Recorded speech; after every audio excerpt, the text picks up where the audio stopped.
Cek cek 1 2 3 1 2 3 tes. Cek cek cek 1 2 3 oke aman. Cek cek. Clear suaranya? Mantap. Tes. Hai. Clear clear.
PT Pembangkitan Jawa Bali, anak perusahaan dari PT PLN, hadir untuk memberikan energi kehidupan melalui bidang usaha pembangkitan tenaga listrik. Dalam menjalankan perannya, PJB selalu berupaya untuk menjadi terdepan dan terpercaya dalam bisnis energi berkelanjutan di Asia Tenggara. Dari Indonesia dan untuk dunia, semangat kami tercipta untuk Anda.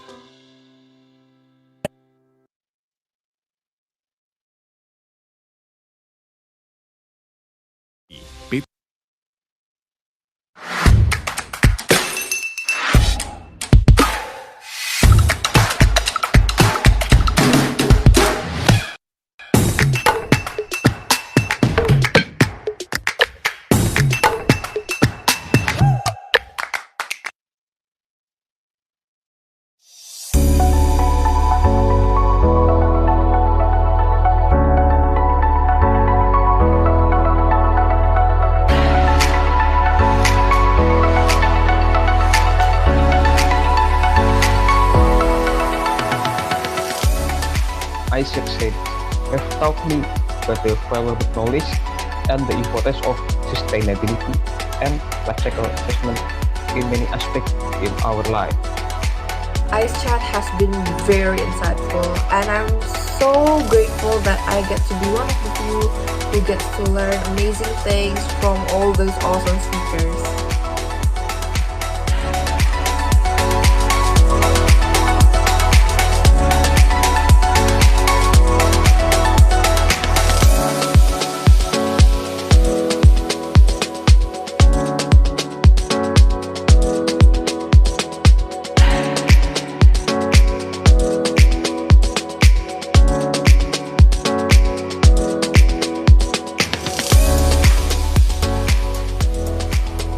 AIChE has been a lot of hard work, but I have learned a lot in my research.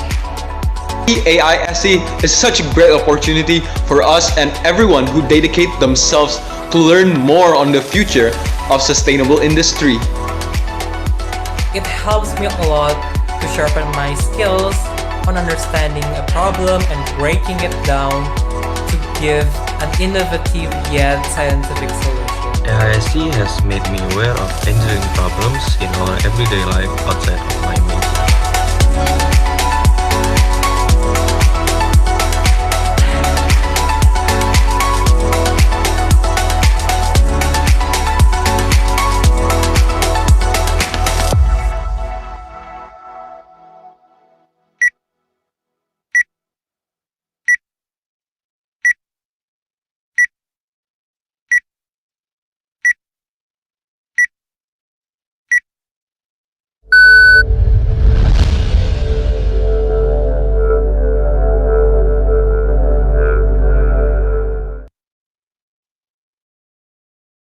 Good morning, ladies and gentlemen. Welcome to AIChE Indonesia Student Conference 2021, Conference Day Sustainability in Industry.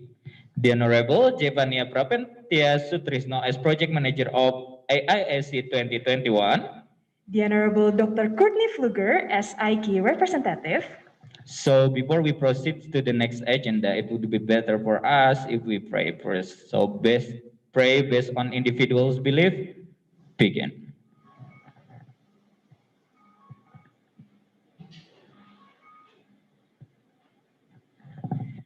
Finish.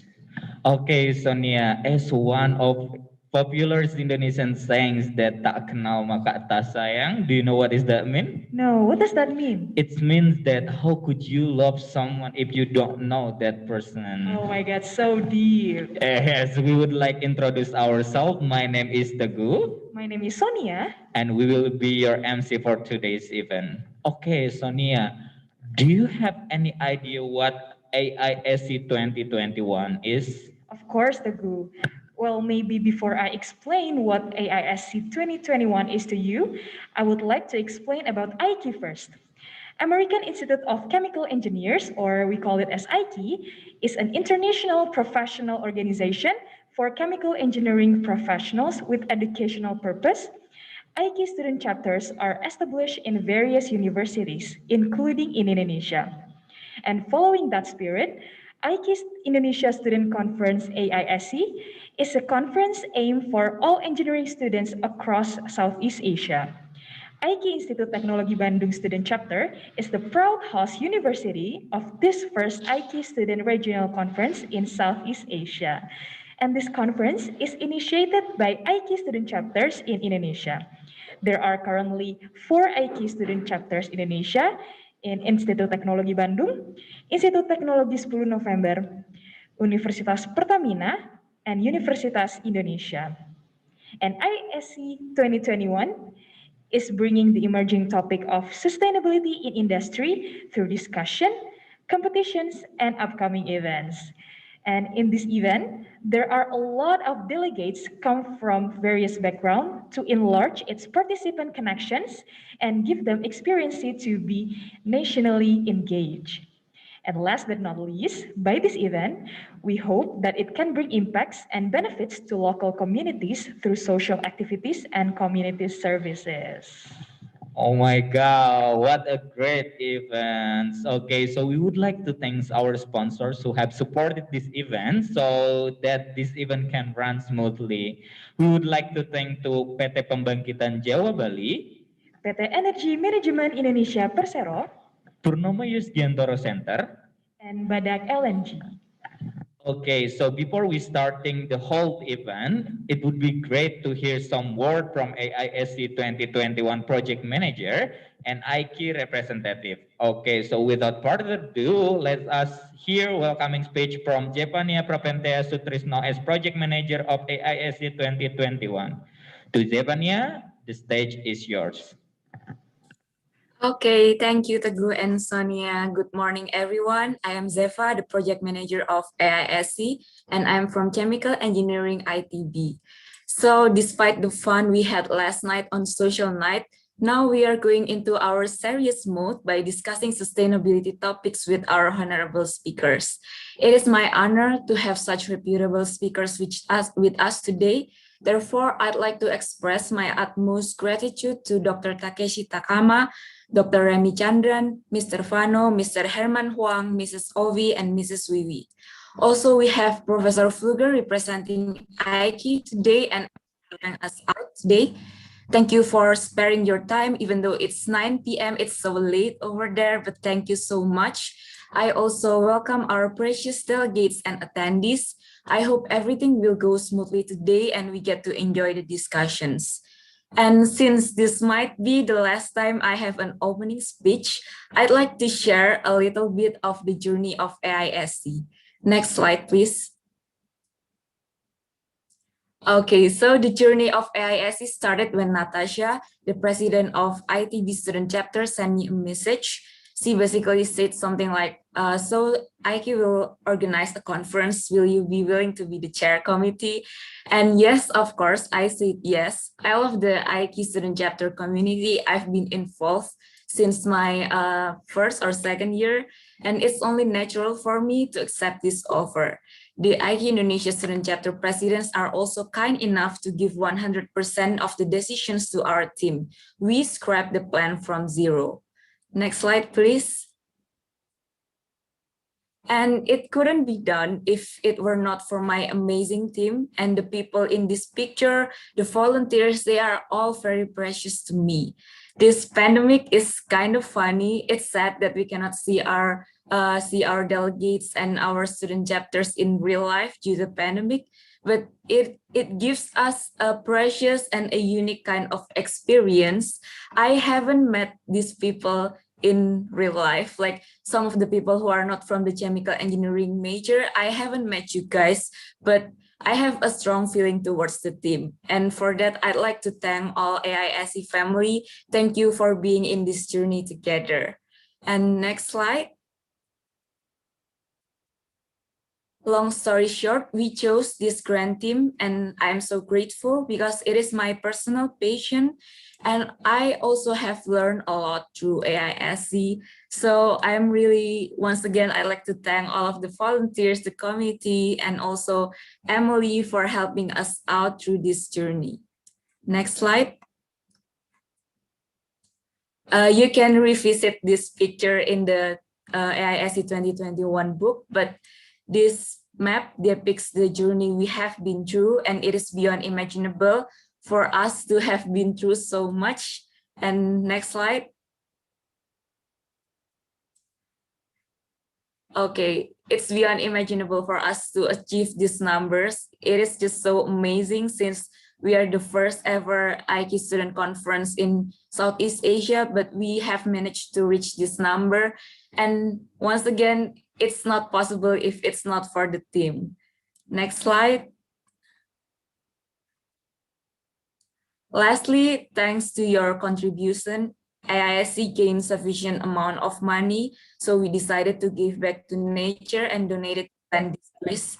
We hope you are also willing to do the same by donating to this website. So please donate trees so we can save the earth. I think that is all from me. Good luck and let's enjoy today's conference. Back to you, MCs. Thank you.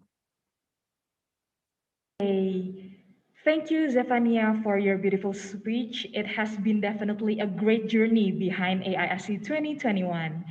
And now we will hear speech from Dr. Courtney Pfluger as AIChE representative. To Dr. Pfluger, the stage is yours. Thank you. I really appreciate you being here today and letting me speak a little bit. Next slide. Thank you for the introduction. I am Dr. Courtney Pfluger, Associate Teaching Professor in Chemical Engineering at Northeastern University, which is in Boston, Massachusetts. I'm also Vice Chair of the AIChE Student Chapter Committee that works on all the different student chapters in helping them organize the competitions and the conferences, both regional and national annual conference. I've also been an AIChE faculty advisor at Northeastern for over 10 years. So today I want to talk to you a little bit about sustainability and how I've incorporated sustainability into the chemical engineering education and curriculum. So next slide, please.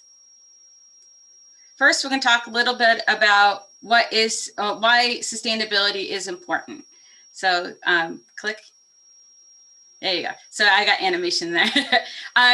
So why is sustainability important? Our energy sources right now are from unsustainable fossil fuels, both extracting the fossil fuels from the land and also burning these fossil fuels really affects our environment. Next, keep clicking. There you go. So this is coal and oil, right? So both extracting them and burning those fuels affect the environment by having greenhouse gases and also pollution into our air. Click. So some of the effects from that, from our environment and global climate change is things like forest fires, as an example in Australia, in California, and many other places in the world. That can be very harmful to the environment in those regions. Click again. Also, droughts really affect crops and water scarcity and locations that can be very harmful for both the environment and the people living there. Click again. Also, flooding is also an issue and can also lead to poor, clean drinking water for those regions as well. And click one more time. And also plastic waste, right? So plastic waste coming from fossil fuels has really made pollution in our waterways, right? Our rivers and our oceans. So next, talk about how can chemical engineers make a difference? So click. So we, chemical engineers, right, innovate and design to tackle the most significant world issues and problems. And how do we do that? We take it back to the basic processes. So click again. So looking at basic processes, right? So we take things into consideration, right? Chemistry, biology, physics, and then we have a process that then we figure out and try to scale up certain processes that then have a better and more environmental output. So here's some examples. You click wastewater. You can then go to potable water. Yeah, go ahead. Click again. Yeah, taking basic chemistries and making biodegradable polymers can then come in and make into biodegradable plastics. that are more environmentally friendly, and taking things like sugarcane or corn and making them into ethanol from more sustainable sources. So some of the ways that I've looked into that is educating students about sustainability in engineering. Is I bring a group of students to Brazil, and I teach them about sustainable energy, sustainable innovations, and how they implement those in Brazil. Why Brazil? Well, over 80% of the energy that's in Brazil's grid is from sustainable sources. We're here in the United States, it's only about 10 to 15%. So Brazil has figured out a way to implement these sustainable energies at large scale that they haven't done in the United States. And they've really added policies looking at the culture to make these sustainable energies as part of their culture and part of the way that they run their country, which is really interesting and a way that we can learn from that. So here is where we went to an ethanol, sugarcane ethanol plant. We went to in the middle is the picture, we went to the Itaipu Dam, which is the largest hydroelectric, energy producing hydroelectric plant in the world, and a nuclear power plant. So next slide. One other way that I've had the students really learn about sustainability is actually doing a project with Brazilian students. So it's an intercultural experience that the students get to work on. So they worked, so this is an example from 2 years ago, and the students worked with a university, Mauá is in Sao Paulo, Brazil, with a paper pulp company, Suzano, which is a very large paper pulp company in Brazil. And so with the students from Northeastern worked with the Brazilian students in the company to find new solutions to make the company more sustainable. So they looked at 5 different ways and sectors to actually become more sustainable for their company. So one example here is that they took the lime kiln, which is a way that they can take paper pulp, part of the paper pulp process. And actually the students modeled how much energy they were using currently in this lime kiln and how much carbon dioxide was being emitted. And then the students actually made a new design that actually required less energy and less carbon dioxide for emissions for this lime kiln. So the students were learning about the culture, about this company from Suzano, and looking at how they could implement sustainable solutions using their chemical engineering knowledge, but also looking at the culture and the as part of their solutions with the company. So next slide. Another thing I've done is I also teach a senior capstone projects course in which the students get to figure out and come up with ideas for new projects and get to actually design and innovate a new project and actually get to market it as a business. So the students have looked at a few different things. So the first one is a cobalt-free battery. So cobalt is known to be ethically found in different regions in the way that it's mined. So the students want to come up with a cobalt-free battery. You click again. This one is styrofoam. So the students came up with a process in which they would take waste styrofoam and actually use pyrolysis to make it into natural monomer styrene that could be used as recycled styrene instead of getting it from the fossil fuel industry. Click again. This one is a group that actually took coffee silver skins, which is the outside of the coffee bean encasing, and wanted to make biodegradable cellulosic plastics for packaging from the coffee silver skins. Click one more time. And then I have another group that wants to make safe, natural, and environmentally friendly sunscreen using a protein that's actually expressed by zebrafish called gadosol. And they can actually put this into a lotion and be used as a more environmentally friendly sunscreen. So click again. So how can you make an impact? This is just a few ways that you can make an impact as a chemical engineer. You can work in emerging sustainable fields. You can focus on improving sustainability in existing fields. So if you can go into an existing market or company and then look at ways that they can reduce their energy, reduce their processes by using their processes to reduce waste or water. So these are other ways that you can look at sustainability even in an existing field. How about developing new ventures or businesses on sustainable products? You can do research. So going on and doing research in emerging sustainable fields. And also AIChE also has a competition called AIChE Chemical Engineering for Good Challenge. So next slide.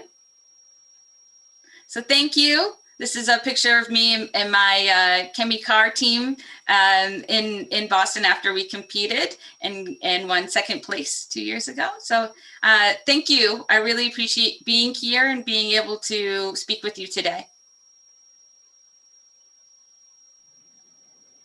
Okay, thank you, Dr. Fluger, for the beautiful speech and also for delivering the important message of how important is sustainability. And we also have heard how Dr. Fluger and team have implemented the solution on improving the sustainability on environment. And we're going to proceed to the next question. Okay, so you know what, Sonia? According to data from the World Bank groups, that the world generates 2.01 billion tons of municipal solid waste annually, with at least 33% of that not managed in an environmentally safe manner. And then the data only shows how solid waste is impacting the world and how about other kind of waste that out there.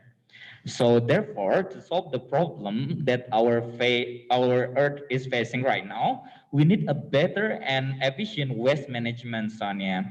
And waste management that include all the activities and action required to manage waste from its inception until its final disposals. And then the first session will be talking about waste management and how to do it by utilizing rising technologies. Wow, such an interesting background.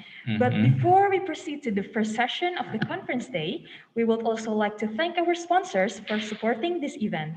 Thank you to PT Pembangkitan Jawa Bali, PT Energy Management Indonesia Persero, Purnomo Yusgiantoro Center, and Badak LNG. And without any further waiting, the first session will be conducted by moderator. So Angelica Wiliana, the stage is yours.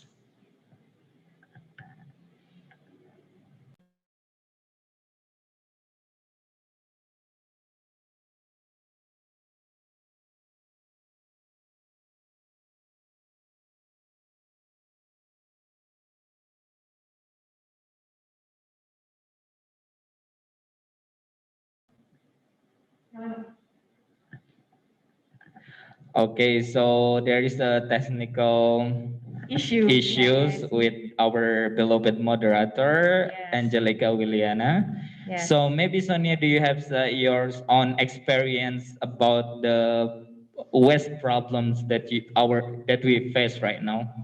Okay, so basically, I don't really have experience in implementing how waste management is in a big industry, but maybe I can tell a bit about a story how I take care of the waste and also things like that. So starting from some years ago, I started to not use plastic anymore, like how much as I can. So when I go to, let's say, market, I will bring my own bag so that I will not use any more plastic. Okay, that's a Short really story. interesting story. Okay, from Sonia, that maybe we can follow her and implement that our life to live without a plastics anymore. Yes. Okay, since Angelica Williana is here, so we will give the stage to you. Okay, so Angelina Williana, as our moderator of the first session, the stage is yours.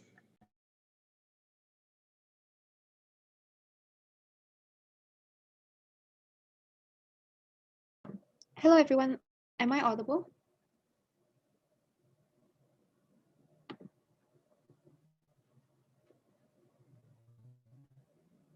Hello?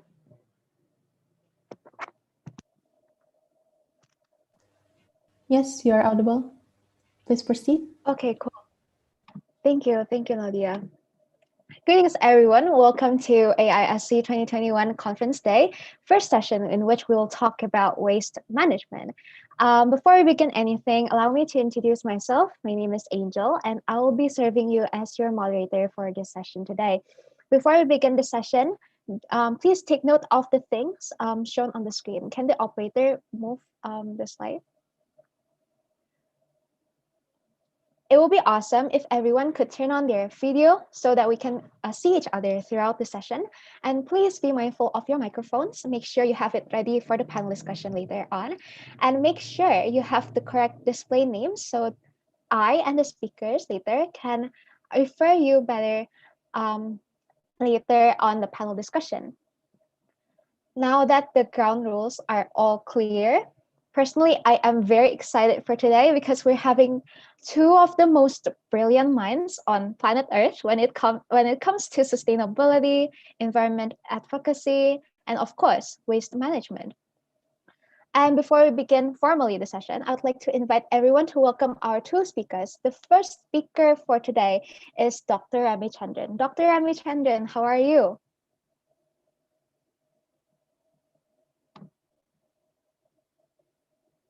Dr. Ravi Chandran, can you hear me clearly?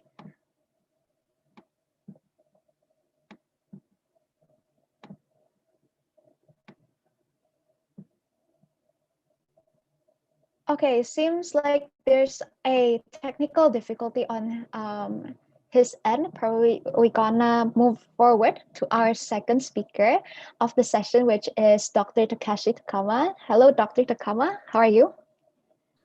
Hello, I'm fine, thank you. Awesome. It's such an honor to have you here with us, Dr. Takama.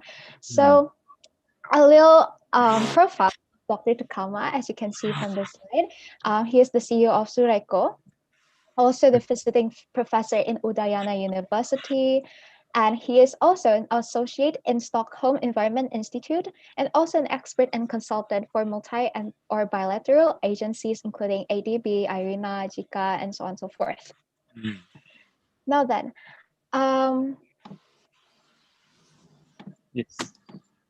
yes. So, Dr. Takeshi Takama, where are you staying currently? I'm in Canggu in Bali. No, Bali. Bali, yes. So That's it's a bit noisy. I don't know if there's a bit construction here. Hope it's not too noisy. Oh, it's okay. Okay. We can still hear you. How is the weather there, sir? Oh, today very good. Today it's this year La Nina, so it's quite wet, but today it's very nice weather.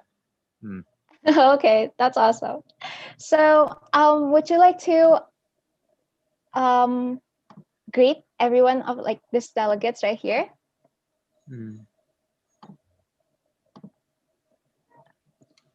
Oh, I can see Dr. Remi already on the room with us today. Dr. Remi Chandran. Hello. Hello, everyone. Hello, thank you, Angelica, and hello, Dr. Takeshi. And hello. Very nice seeing you. I see that you are from Japan and I am from India, and we are both in different countries. I'm in your homeland, and you are in Indonesia. Yeah, I'm in Indonesia now. That's wonderful. How are you, Dr. Remi Chandran? Are you well? I'm very good. Thank you very much. Yes. Yeah, the weather is here is quite nice and sunny. It's beautiful outside. Yeah, it's a great day actually. That's wonderful to hear. So, a little bit of your profile, Dr. Remi Chandran, for everyone to know, as you can see from the screen as well.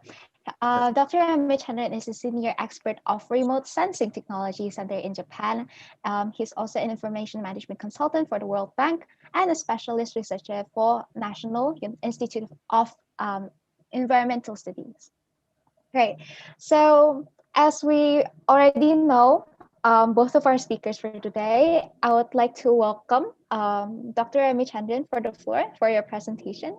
And everyone, please welcome Dr. Remi Chandran. Just put on your claps and other virtual reactions if you can. Dr. Remi Chandran, the floor is. With, thank you, Erika, and it's a pleasure to have you everyone here. And it's really a great opportunity to that Dr. Takeshi is here as well, and the wonderful students community that we face from Bandung Institute of Technology. Let me also give you a brief background of my interaction with Indonesia. I was, as a child, I was grown up in Indonesia for 5 years. I grew up in Jakarta. I went to Gandhi Memorial School. That was a very little time, when I was very small. And my father was working with the Indian Embassy at the time in Jakarta. So we had a very good 5-year period in Indonesia. I still love the country. And I had the chance to go back on and forth several times, apparently working for the National Institute for Environment Studies on a project called Monitoring, Reporting and Verification. So that was a good opportunity to catch back again with the Indonesian team as well. So I've been to Bogor and also to several parts, I think almost everywhere in the Java Island, and of course in Bali and elsewhere as well. And I really love the country. It's a beautiful place, great nature, great people. So thank you very much for welcoming and giving me an opportunity to speak here.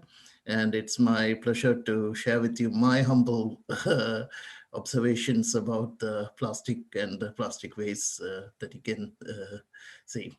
So just to give you an introduction, I'm not exclusively, I don't work on technology, though I come from a technological background. I did my master's at University College Dublin, and it's more on hydrology, estimation of evapotranspiration, etc. And then I moved to PhD from University of Twente in Netherlands, and my work was more on the policy side, which was based on a work that I had done when I was at the UN University. It is called the Wildlife Enforcement Monitoring System Project. I developed it, and then I did a PhD on it. And my PhD thesis is all about the opportunities and challenges about the information system as well. So in this presentation, I will be talking more on the issue of plastic. And plastic is a hot topic now, and I thought that it will be a nice, good time to actually discuss this issue more with the audience and with the students. So as you may know, the issue about plastic actually is not new. It has been there for a while, and it has been going on for several years actually. But I can tell you the link between wildlife and plastic. The first synthetic polymer was invented in 1869 by a man called John Wesley Hyatt. And the interesting part of his story is that he was offered $10,000, which was a big amount at the time, by a New York ivory dealer who sells elephant ivory. And he put a bet saying that, well, I will give anybody $10,000 if you can provide a material which is not taken from the natural, by killing an animal or timber, etc. So John Wesley took that bet and he invented something from a cellulose, which was from cotton actually, and then he created the first polymer, synthetic polymer that he created. And then, of course, that became very popular and it evolved. And as you may know, in 1907, Leo Baekeland also invented the bakelite. And from there, the polymer industry actually grew up. And then it came of age in World War. Then, it was cheap and it was a very, very good substitute for natural products. So everybody went on to become, to use it, until we realize that it has become a major. Okay, I think if we can then I don't need to take the presentation. Angelica, can you do the presentation for me? Can you upload? Yes. I can upload it also.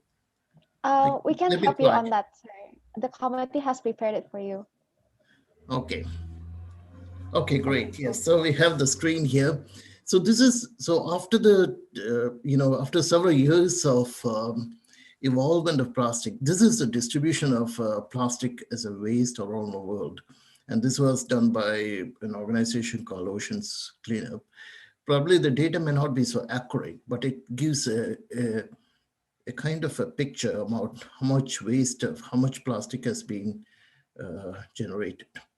Now, the fact that the plastic is so cheap, is not so expensive material, that it has gone into the consumer industry so much, including if you look at the distribution of the plastic itself, you can see India, Indonesia, Africa. Those have been the key areas of plastic pollution. So one reason is that, if you go to a beach, for example, when you're walking in the water and, when it is hot, the easiest thing that you can get is a bottle of water. And I think everyone, actually, the person who is also talking about plastic would have used a plastic bottle to handle it. It's now all about how you manage it as well. But that is not happening. Right? Even in front of you, when you are sitting, you might be having a plastic bottle of water in front of you. So it is something that we cannot even avoid in our circumstance, at least until some big innovation comes in that front. So that is the situation there. And if you look at Indonesia, if you see that, you can see there's a huge volume of consumption and disposal of plastic as well.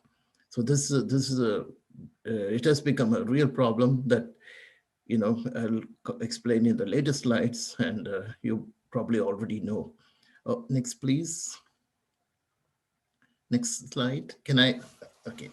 Yeah, and these are, again, of course, this is from a landfill slide, but you can see actually how much of these pound of plastic is being generated.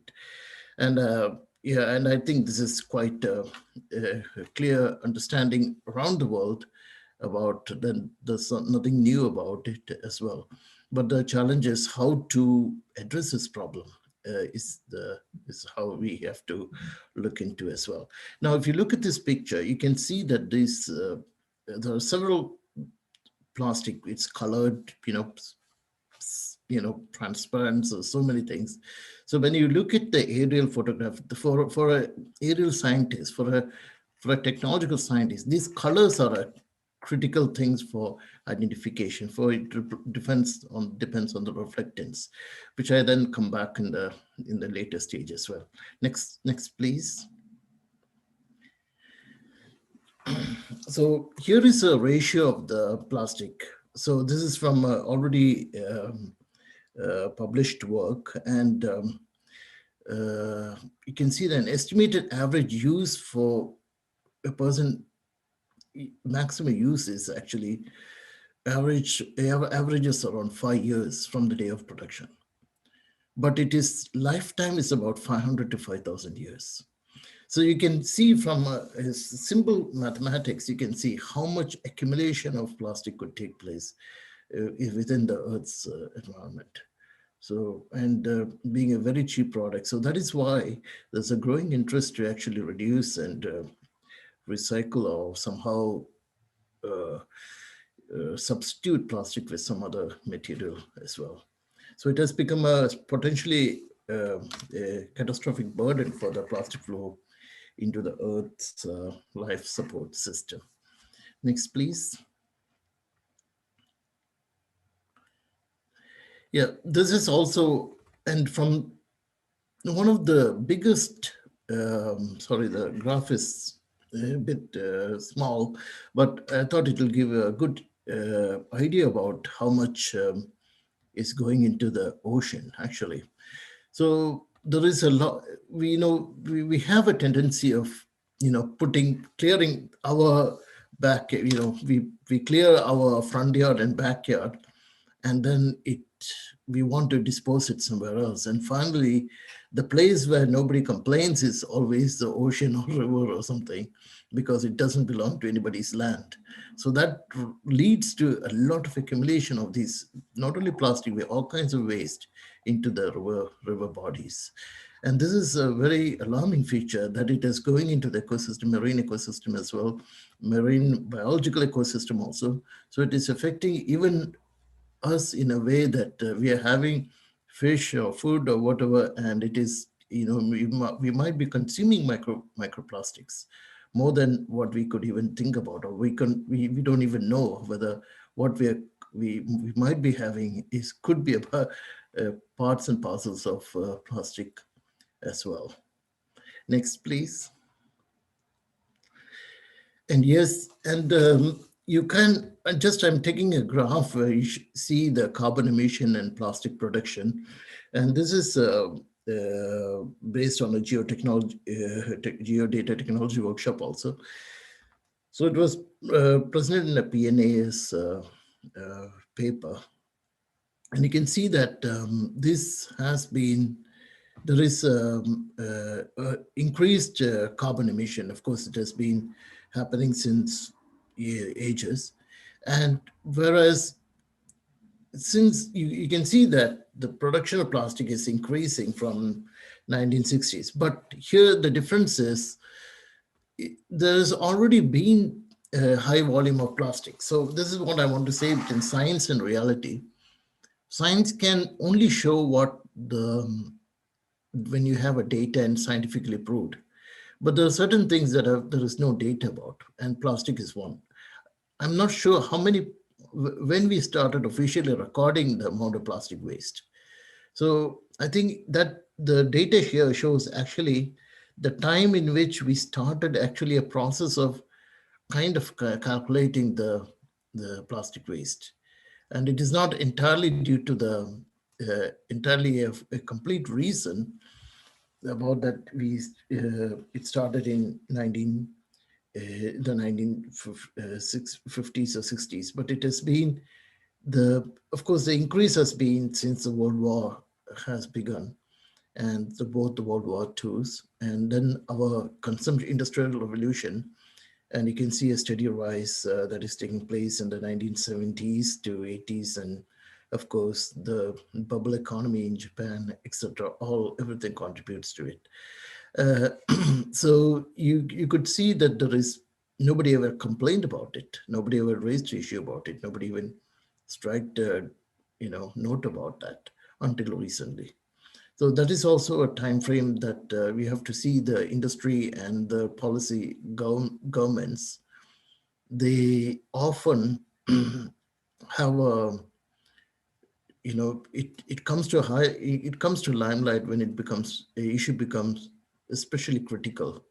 So that is a reason that is something that we always have to understand. Yeah. Next slide, please.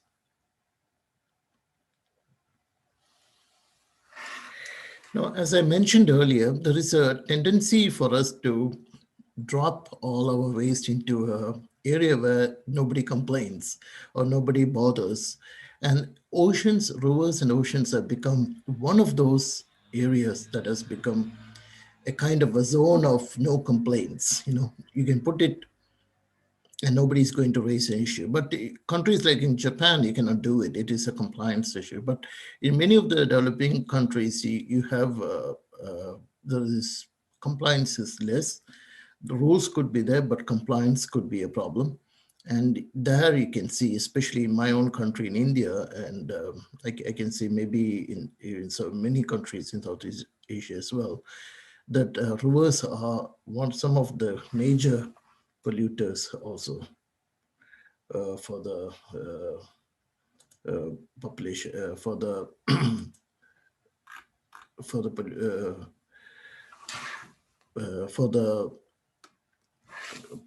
plastic pollution as well. So this is a reason. This is a reason why we have 90% of the global 90%, of the global riverborne load is accumulated with plastic. So this is one of the biggest rivers are one of the biggest source of plastic into the ocean, and somehow we need to start from land, between the interface between land and river, before we even move into ocean monitoring. Next, please. And of course, this is a visual evidence of the impact of plastic, and this is what I was mentioning earlier as well. Next, please. I know I'm running out of time, so I've quickly move forward. Next slide. Yes, and this again, I mentioned earlier, most of the plastic items have a sub-meter size. These are, when we use technology to monitor, remote sensing technology is good if there is a significant size for the material. There are two things that are very important for satellite data monitoring. One is there should be a good reflectance, and second, there should be the size also is important. So, for example, we know if it's a plant or if it's a land, we can have the reflectance value show whether it is, green, or if it is a land, if it is not available. Whereas when it comes to plastic, there is so much of limitation, especially when we monitor it from the sea or ocean. It is hard, actually impossible in a way, to monitor plastic using conventional satellite data. We may need very high resolution data sets to do it. And now, even if with that, it is only possible to monitor a certain size of the material as well.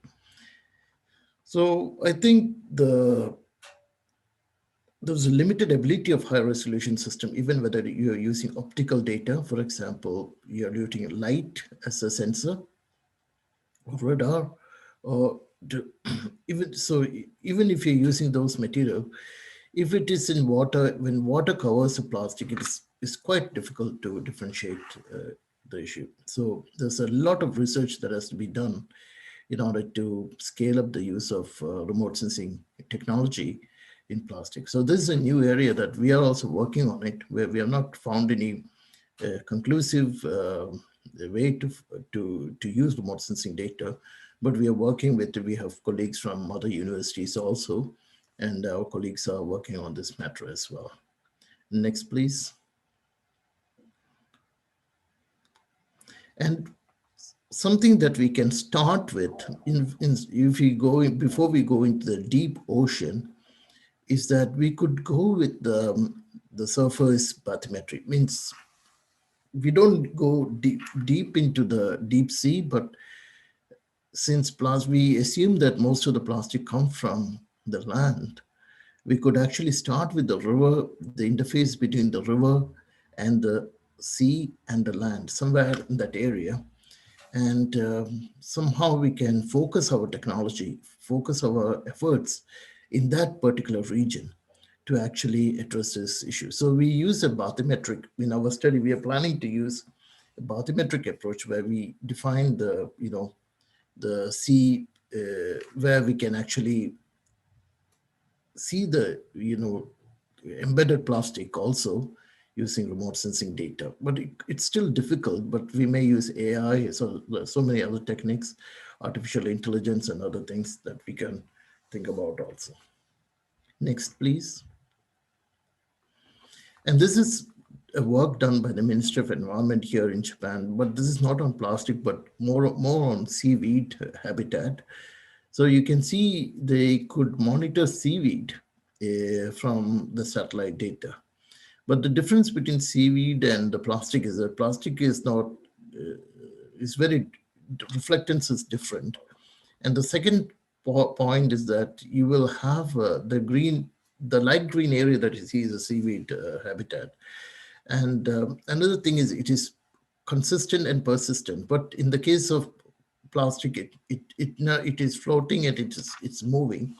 So we may have certain challenges in monitoring it, but there are some approaches that's already been done in other areas, which we can actually bring back into the monitoring plastic using aerial or satellite data technologies as well. Next slide, please. And this is again another work done by Thompson et al. And I think it is, they use sea bottom plastic monitoring. But here you may see, you can see the feasibility of such studies. In a large scale, it is almost impossible. What are you going to do after this, such a high cost technology that you're employing to monitor plastic? And are you able to clean? You can monitor, then who is going to clean it and how are you going to do it? So those are the things that we have to ask ourselves before we use scientific technology. The feasibility cost benefit ratio are all very important. The monitoring is, with the higher technology, we can always do it, but we always have to see the cost benefit ratio, feasibility, and whether people like governments, NGOs are able to do that or able to afford it as well. So that is something that we have to consider in our application side as well. Next, please. So what we are trying to do at Rebricks is actually, we are trying to see whether we can integrate different technologies. This is not just one technology, but we use several technologies. We use a GIS, GPS-based crowdsourcing tool.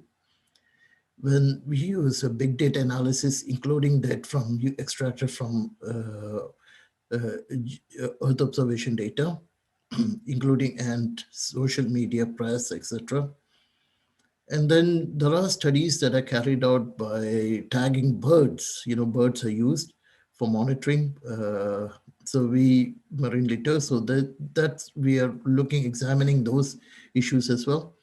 And even some mammal species, including whales, are being used. So the existing tags that are being used as well. So these we are planning to kind of develop an integrated information system based on different integrated technologies, different sources, and trying to not just remote sensing technology. So combining the information collected with models would provide a tool for comprehensive assessment impact.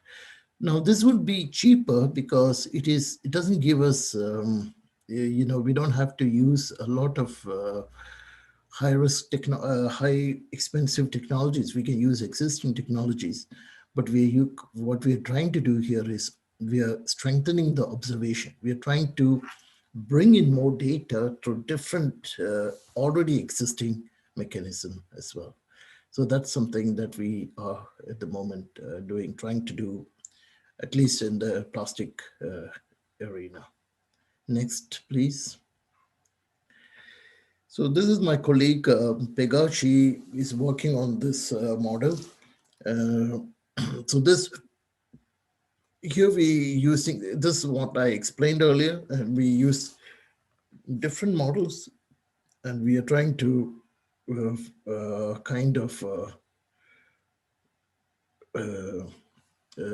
in, trying to bring in leakage points as well.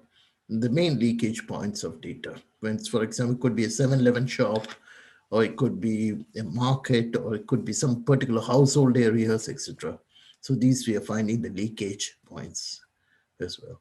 Next, please. And this is again a GPS tool for collecting the data where people can actually upload the information when they monitor, and they take a picture, and from this picture they can send it. It will be received in our server, and we can actually find out the hotspot areas as well. Next, please. So this tool we are on the process of developing. So finally, I think my time is also come up, and I can say that we are trying to, so all this work cannot be done alone. We need your support and we need your encouragement. And as a young, new ideas coming from you also welcome, because you are, you know, I'm almost into my retirement, but you are young and you are having vibrant ideas. So I think it should be possible that you will be able to provide more input into such new technologies as well. So I always welcome students to join our team to strengthen our efforts to reduce plastic waste. Thank you so much. I hope I kept my time. Thank you so much, Dr. Chandran. What a great time management as well. Such a great presentation, very insightful, very interesting. I have several questions for you actually, but then before we get deeper into your topic on like plastic management and remote sensing, probably we gonna move on to Dr. Takama's presentation. Dr. Takama, are you ready for your presentation? Yeah, okay, I'm ready. awesome. The So, floor is yours. can I share the screen? Yes, you may. Please do. Sorry, hope it's not too noisy. It's just construction in the back. Is it okay? It's okay. It's okay, If sir. too noisy, I can tell them to stop. Should I? Okay, It's I still just okay though. okay. Yeah. Yeah. Okay, so it was very interesting to hear the what Dr. Remi does. My presentation is kind of complementary because I talk about organic waste, but actually it's like it sounds not so waste problem, but it's coming to the waste problem, and I talk more the side. So I have this organization called Shuako, Sustainability and Resilience. So we have this think, do, be, tank approach. So we're not only doing research, but also we're doing business. So yeah, so this is my presentation. So I just briefly talk about my organization and this biogas project, which is basically the waste management project, what we're doing. And then we talk innovation side of this project, what we've been doing and we plan to do it. So, okay, just started. Around your age, I cycle around Australia. So this made me think about like working on the environmental issues. Then luckily I got the PhD from Oxford, and I got the scholarship. I think because of this Australian trip, because during the interview they always ask me, you know, why I did it. So, then soon after this my PhD, I had a trip to South Africa. It's about climate change project. This was quite interesting project, but I could not give a solution to the village. Although the research itself became a reference project for the IPCC third report, but unfortunately, one lady told me, don't just study, but do something. So this made me think about not only doing research, and that time I was working for the Stockholm Environment Institute, which is I think think tank ranking. I think usually between 1 to 3, like world ranking, one of the top think tanks. So it was a great project, but this wasn't satisfying me. So after that, I worked for the JICA. That's the reason I came to Indonesia. I had the biggest JICA project that time. Then after that, I worked in, a few years, a bit more than a few years. Then I decided to set up my company, Tjiook. So that's the reason we do not only research but also doing business and also giving training as well. So one of the project we work on the energy, this waste to energy project. Don't know if we okay. Okay, maybe I cut. So this one of the project, one of the paper I wrote during SCI was with African consumer buy the clean fuel and stop. My answer is no. This was this book was the answer is no, because basically too expensive. Like initial cost was even this, for example, this stove. This is made in Sweden. So this cost 200 euro. So the project is based on the subsidy or donation. So there's no business in mind. So once this donation is gone, it's all project finished. So that's the reason I made up my mind to make up cheapest technology. Cheapest energy for the farmers. This is then I got this. So we started this biogas project, 2016. This one was a European Commission project. This project is under 2 European Commission Horizon 2020 project, Landmark and Transrisk. So during that project, that was more about the social project, but we also work on the development of this biogas. So we put the cow manure. You can also put the organic waste. I also do it at home. I use a kitchen waste. So it's biogas is a form of compost, kind of compost. Compost is aerobic bacteria, use aerobic bacteria. This biogas is anaerobic. So okay, it's a simpler term. So biogas doesn't use oxygen to process the waste. The compost uses oxygen to process the waste. So as a result, compost you waste, you break down into CO2. So you don't capture the energy. So but biogas you break down up to the methane. So methane you take as the energy. So you then after burn burn the biogas, then we can make a compost.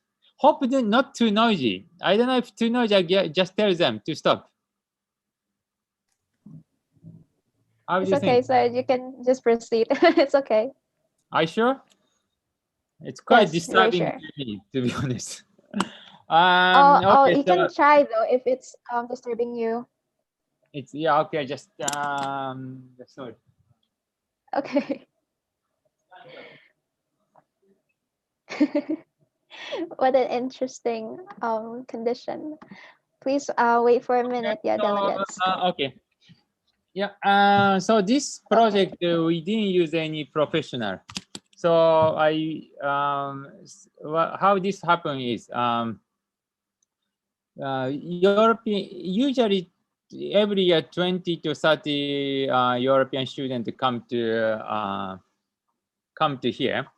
They every few months they improve the technology. Then they go back and another student comes, they improve. So this is a total student project. And also we just make it very simple. Just we use water tank. Then I think current version is like 7 or even this is older version. Now we're developing a newer version. So after 3 years we made this biogas digester. Putar hidupkan So, tombolnya. yeah. Sudah. Farmer sent me this this video. So we gave the biogas digester Ini sudah now. dihidupkan, kita uji coba. Ini Mama akan coba goreng ikan. So actually you can cook. Yeah. So this is how our biogas technology side it works. So we made it very cheap. You know, it's almost like off-the-shelf material, and we didn't hire any professional student made it.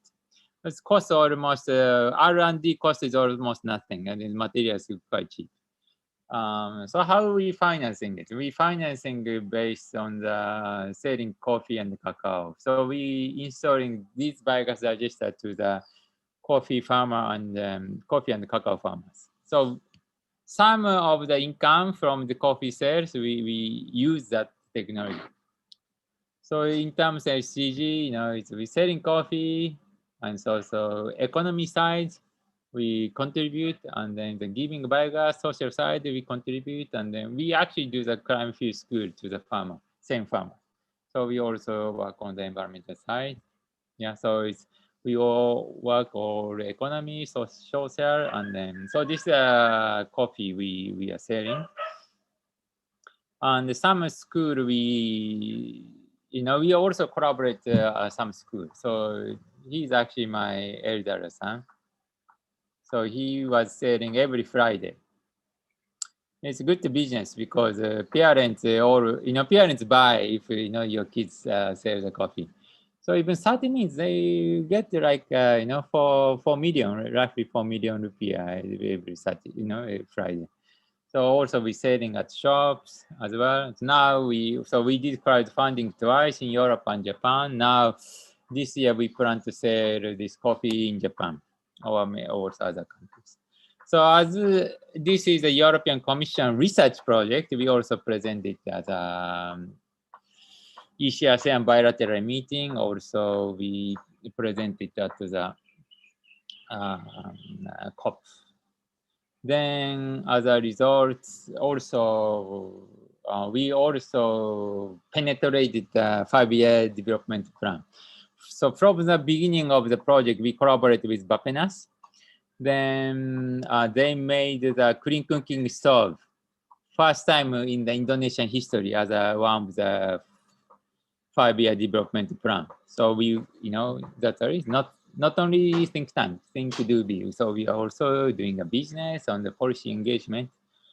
So this is what, so this technology is what? This is the so-called the full innovation. So my previous research found that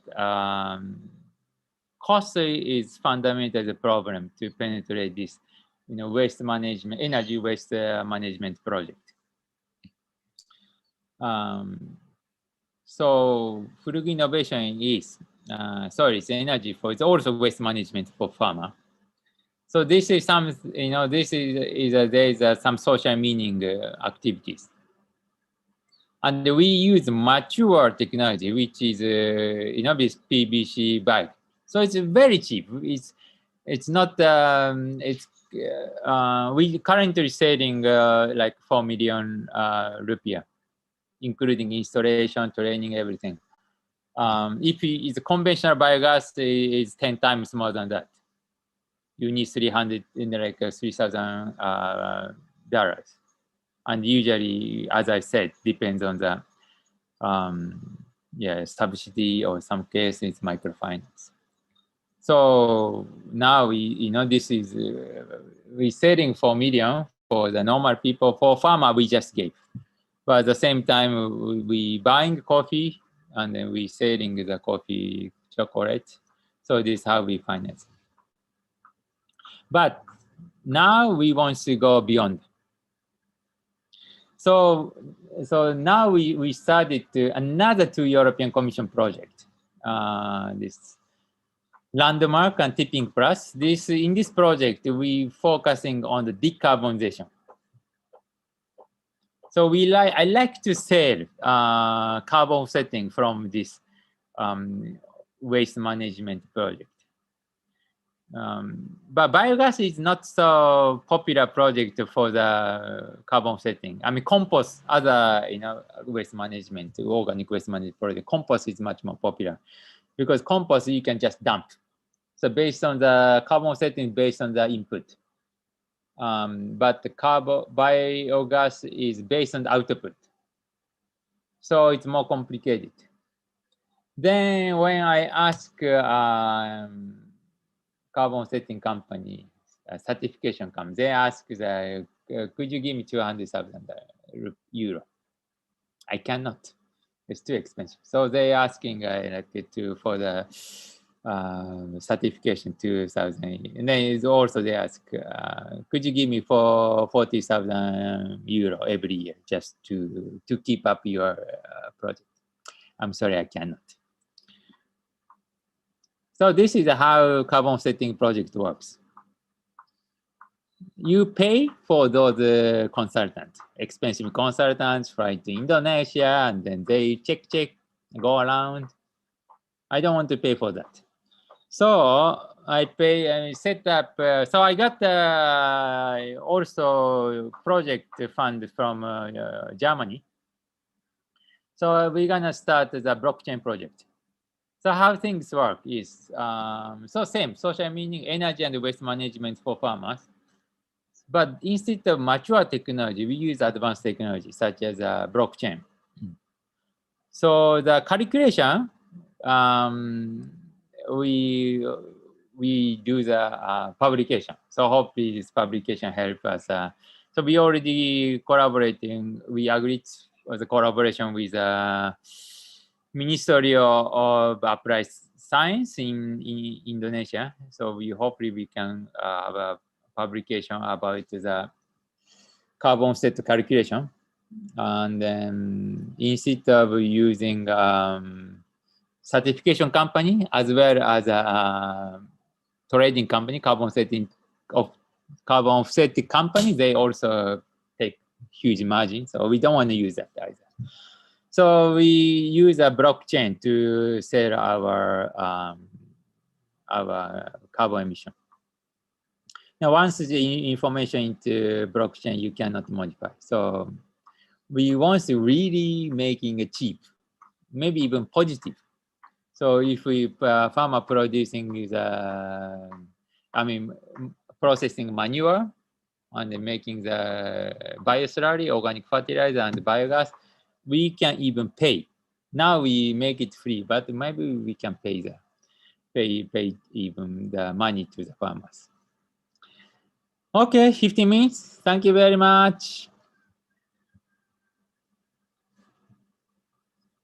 Okay, thank you so much, Dr. Takama, for a very insightful presentation. All right, so before we open the panel discussion, probably I am going to explain a brief about what are we going to do on the panel discussion. So we will have, I as the moderator will open the floor to points. So, and the points will be, it can be in the form of questions or opinions towards both of our speakers today, or you can also throw in topics that you would like to, for us to discuss on this very day. And after the speakers have delivered their opinions on the certain topic or your question, I will reopen the floor for the same topic for every other delegates to respond to that certain opinion. Okay, that is all of our overall technicalities on the panel discussion. Is there any questions from the delegates? Yes, Crescencia, are you raising your hand? Yes, I'm raising my hand. Is that a point or is that a question for the technicality? Actually, directly a question for the speakers. Okay, you may deliver your question, and please do tell us your name and what institution you're from. Okay, thank you, moderator. So, good morning, everyone. My name is Crescencia, and I'm from the University of Indonesia. We would like to thank you for organizing such a great event, and also for the speakers, Dr. Remi and Dr. Takama, for delivering their amazing material. So, my first question for today is for Dr. Remi. So, thank you, Dr. Remi, for the eye-opening presentation. And I think students generally realize that the issue of plastic waste is really prevalent in developing countries such as Indonesia and African nations, for example, because of the lack of complaints regarding waste management. However, one problem that I have read about in the news is that the major problem that developing countries are currently facing is that there is some kind of a digital divide between the people with the ability to access and use these current technologies effectively. And another issue is like the lack of monetary and human resources working in the for the people working in the information system itself. For example, yesterday I read that in Indonesia, the positivity rate of COVID has been reported to actually reach 40%, not necessarily because of the transmission itself, but because the lab technicians prioritize entering the data for a positive result instead of negative. So considering that remote sensing technology requires like big data analysis and integrated information systems, does Dr. Remi Chandran have suggestions on how we can bridge the technological gap in developing countries so we can implement this remote sensing technology? Thank you. Thank you very much for that very interesting question. And yes, this is something that, I want to mention as well. The issue about plastic has been going on for several years, and the accumulation of plastic has also been going on for several years. The official recording of plastic waste has been rather slow. I think it is good in countries like in Japan, where they actually monitor quite well. But in many, as you rightly mentioned, in many of the developing countries, nobody cares much about not only plastic, any waste. So it is something that is even not dealt by educated people. It is always done by their housemates or somebody else, or so you don't you don't have a way to actually calculate how much volume of plastic or even the quantity of waste. It's very ambiguous. So what we have to do now, as you rightly mentioned, is to somehow bring back the clear-cut monitoring of these process. So monitoring is effective only if there is compliance. If there is no compliance, then it is hard to monitor. And the second thing is, who is going to monitor? When it comes to, in the case of Japan, there is a government regulation in monitoring. In many of the developed countries also, there's very good regulation on this monitoring as well. But currently the monitoring has become a big challenge, especially remote sensing, using satellite data, remote sensing, cameras and things like that, because it also gets into the privacy of the individual household or individual industry or certain factors like that. So there is also a push not to monitor from the other end, and that is another big challenge that is taking place.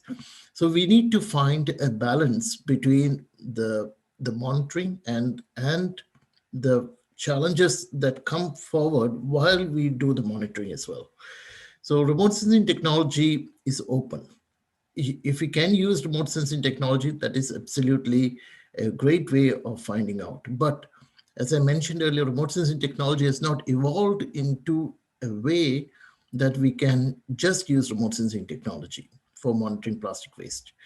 We need to have ground data. We need to have several components, like I mentioned, in the integrated information system.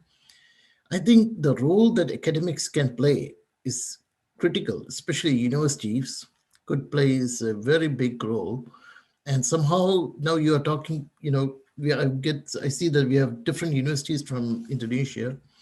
So you have Bandung Institute of Technology, Indonesian University of Indonesia, and also with NGOs. Somehow we can form this network and to frame the data compilation process, because now the whole data on plastic or waste is scattered all over here and there. somehow, if we can do a way forward, first of all, we need to start from the scratch, because there is a lot of efforts that have been done. I work with the AEPW, for Alliance to End Plastic Waste, also for the information system monitoring. Unfortunately, that project has not been able to function because it's not easy to monitor on a transboundary level between, it involves several countries. And so before we go for transboundary monitoring, or before we go with deep ocean or monitoring, we need to start with the local river monitoring. And that is something that we can easily do it. So we have thinking of taking a pilot project in Indonesia. One is in Palembang region and in South Sumatra, and to start with the way how we can build such integrated system as well. But as you rightly mentioned, this is something that has to come up very quickly.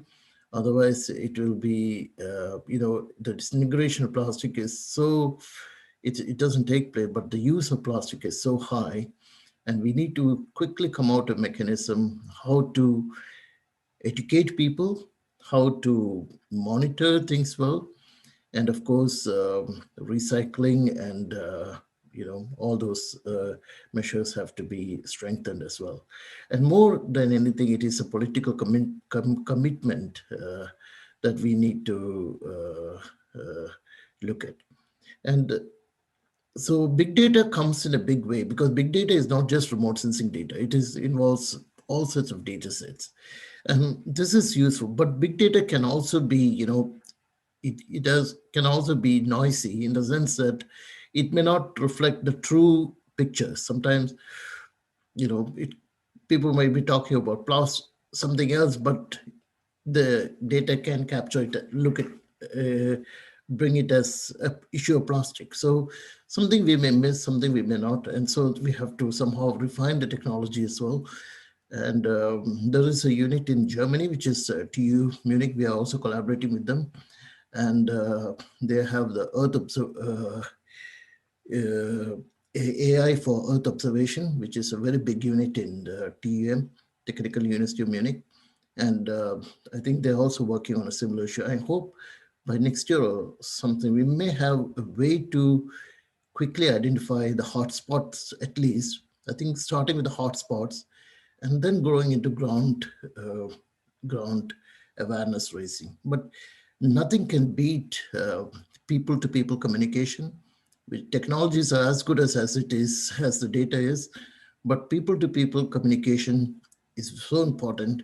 And I think that is what, like we have seen Dr. Takeshi has done as well. So it is such work is more important. I think rather than just focusing on technology, we should have a combined approach, which is people-centric and also technology. Thank you. I hope I could answer your question. Awesome. Thank you, Dr. Chandran. Before I give the floor back to the delegates, I would like to ask for Dr. Takama on this certain topic as well. So, and in regards to like what Dr. Chandran has already stated before, that it has to go hand in hand when we want to we have to have this adequate manpower on like monitoring and also educating people. How does that work on establishing this biogas technology as well on your end? Education. So we actually do the climate field school. So we work with Indonesia Meta Office, BMKG. So in that project, we teach climate change, but at the same time, biogas as well, how to install, how it's a usage. So last year is because of COVID-19, we also did remotely. So it's actually possible to do remotely. Now we do conversation like that. Yeah. Okay, cool. So for both of the speakers, I would like to know as well, how is the governance, like the systems of governance on these systems? Like for Dr. Remi Chandran, probably like how is the governance for this monitoring system and for this education measures? Is it like is currently governed by different bodies for different aspects, or is it governed by a body, just like a certain body? The same question for Dr. Takama as well. Is it like, how is this integrated to the government? Like, how does the government monitor such an integration of a technology? Will Dr. Chandran answer this first? Okay. Thank you, Jika. And yes, the best, I strongly believe that anything that we do with technology has also should have a strong link with the government, because otherwise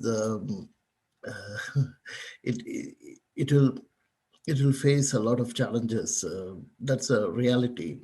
Though sometimes government may not want certain information or certain technological monitoring mechanism, because it always brings out some of the gaps in the governance process as well. So there's always a resistance from not only one government, I think in many, almost for all governments, whether it's developed or developing, it is a universal thing.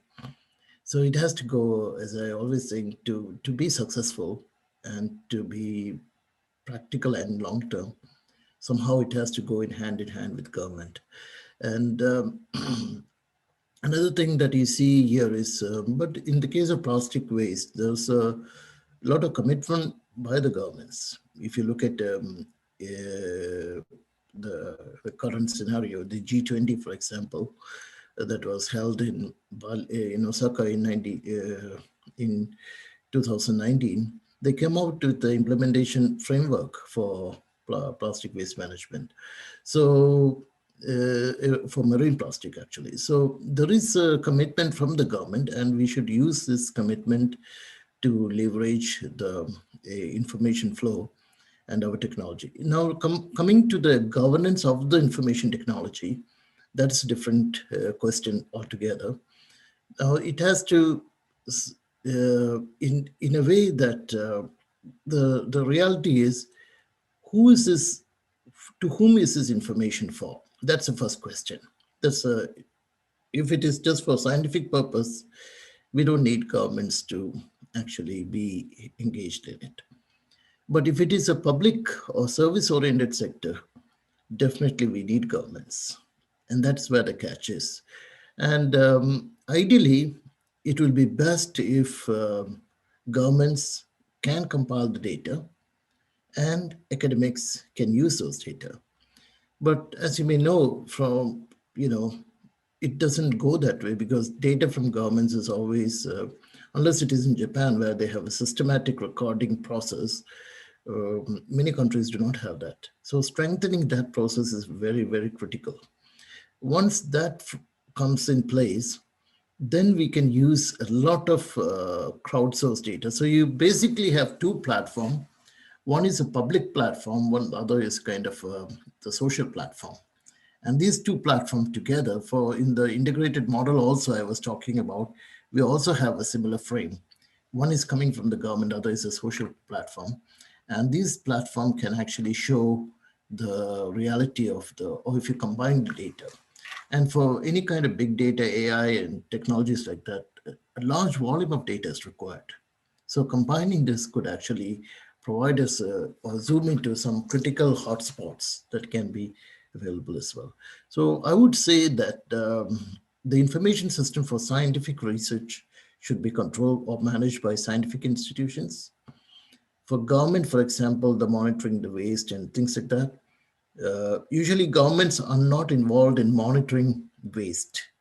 They're only involved in monitoring the municipal waste, for example, and the flow of how much they collected, how much pet water is there. But usually it is hard to find them how much plastic is there in the dump yard or how much in the river. Those data you may not find with the government, because government doesn't think it is their responsibility. Those come mainly from civil society or academia. So monitoring the non-compliant process is often done by NGOs and institutions. The monitoring of the compliant process is done by the government. So we find the compliant and the non-compliant data. So we can, if we bring it together, then we have a very interesting picture about the reality of the situation. Thank you. Okay, that's very insightful. Thank you, Dr. Chandran. So, Dr. Takama, how is it on your view? I saw, like, what I understand from your presentation that you have gone through a lot to actually be able to integrate your technology to the government in Indonesia, at the very least. And how does that how are you seeing this to be more feasibly implemented to the farmers? As you said before, that you're trying to make this technology as cheap as possible for them to be able to integrate it for themselves. So how are you seeing this being integrated as a business as well? How's the governance system on this? You're talking about the governance, yeah? Yes, the governance to all the systems. So like you can talk on like holistic approach, yeah. Okay, so I mean, you also briefly talk about the government, but it's two different issues. Governance, government, different. Government, yeah, as I said, we work from from the beginning, from with the Indonesia government. So this helps the trust. I think build the trust, and that's the reason we could penetrate to the strategy. And for the governance. I mean, it's my work as these technologies, like I plan to do the blockchain. I mean, this kind of thing is more useful for the, I think, the developing countries. I mean, with, unfortunately, for example, corruption rate is quite high in Indonesia, and also the, so though the like a government service may not work as a good infrastructure in like information infrastructure in like in many developing countries. So blockchain kind of technology can be used for an advanced country just for the reducing cost. But here probably we need. I mean, we can replace some official like information infrastructure which is not work efficiently. So in this case, governance is done by technology. Right. Okay. Thank you, Dr. Takama. So before we proceed to the second question or topic, is there any delegates who'd like to respond to the opinions or just like question on the same topic? If you do have, please raise your hand. Oh yeah, Dayanta.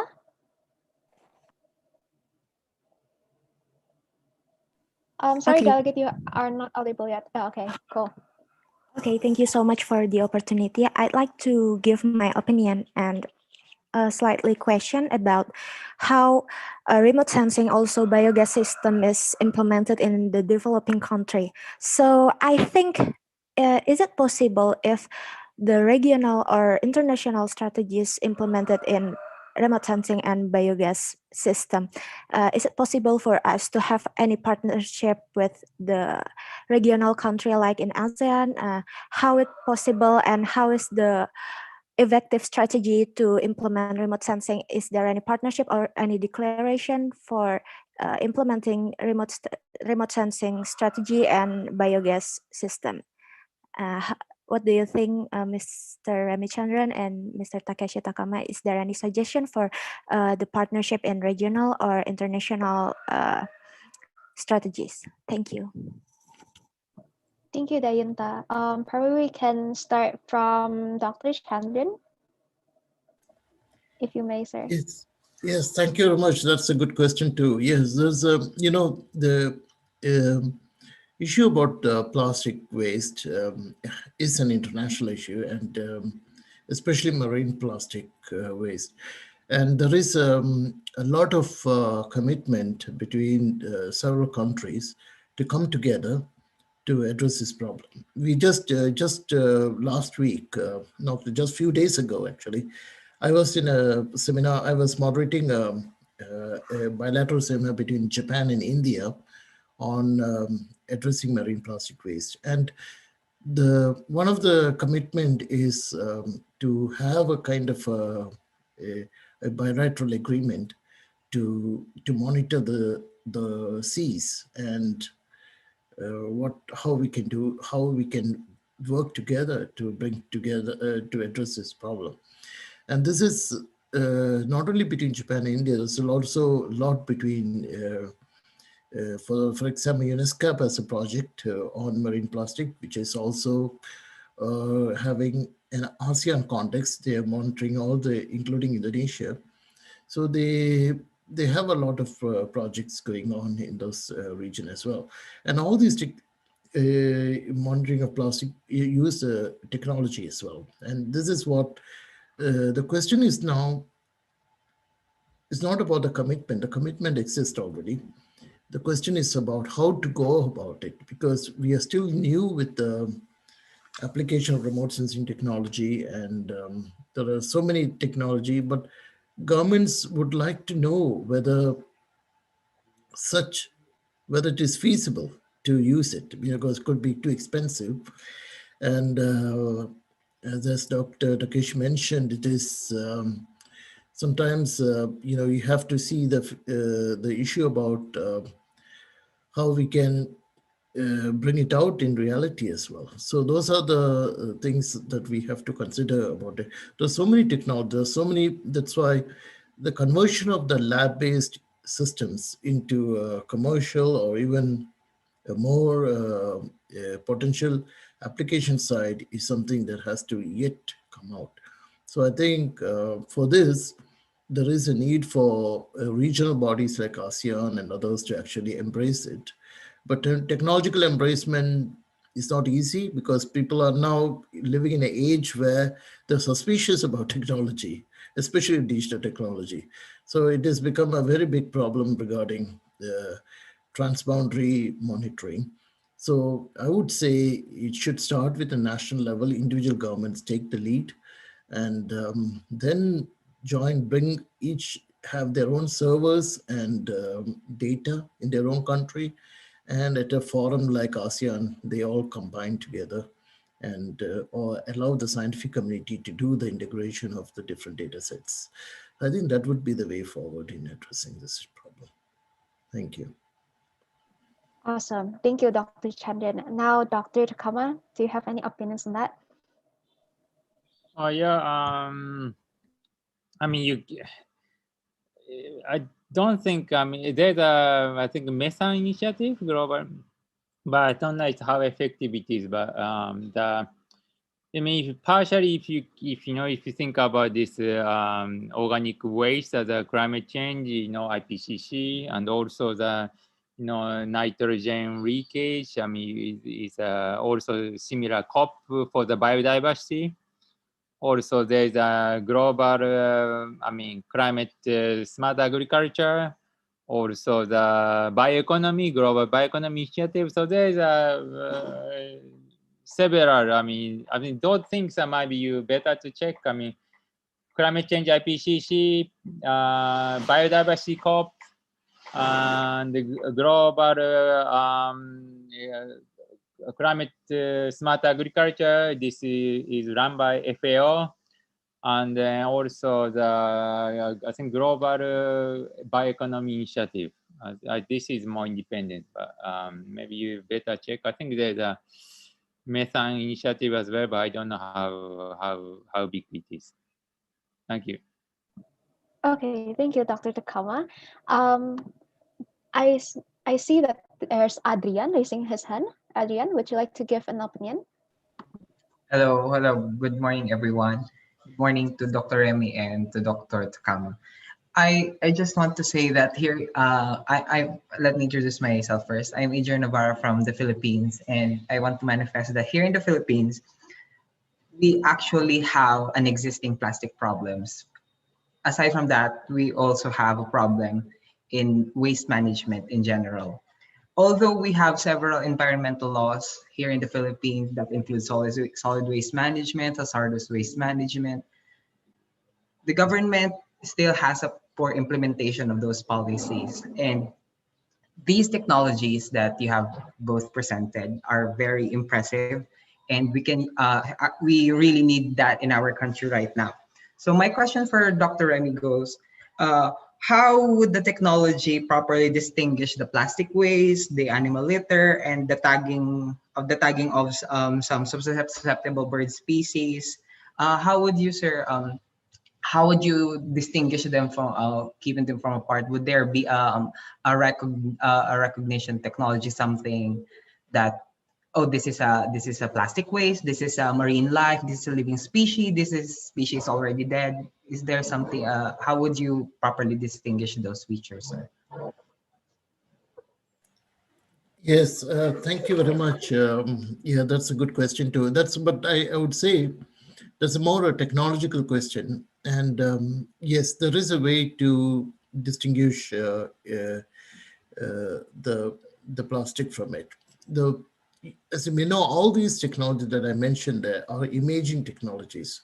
It is taking, it is based on a sensor, and sensor captures an image, and the image in many of the cases is a direct image. It's a photograph in a way. Right? It is not a sensor which is like identifying the red, blue, or green, which is of course the remote sensing. RBG is more the remote sensing technology that's more taking place. But the one that we see with the bird or other are direct monitoring of the plastic on the sea as well. So what scientists do is actually they collect those data, this large volume of data that come in, and then they create an algorithm where you can actually differentiate certain kinds of images. But you define a prototype of the first few images, and then you approximate that is plastic, and then you run it on a large scale of images. But that is also, the accuracy ratio has to be checked as well. But that is a new way that we are thinking of. That is mainly for ocean plastic monitoring, and to see how much of ocean waste is coming. And that's already used in European countries, by many European countries.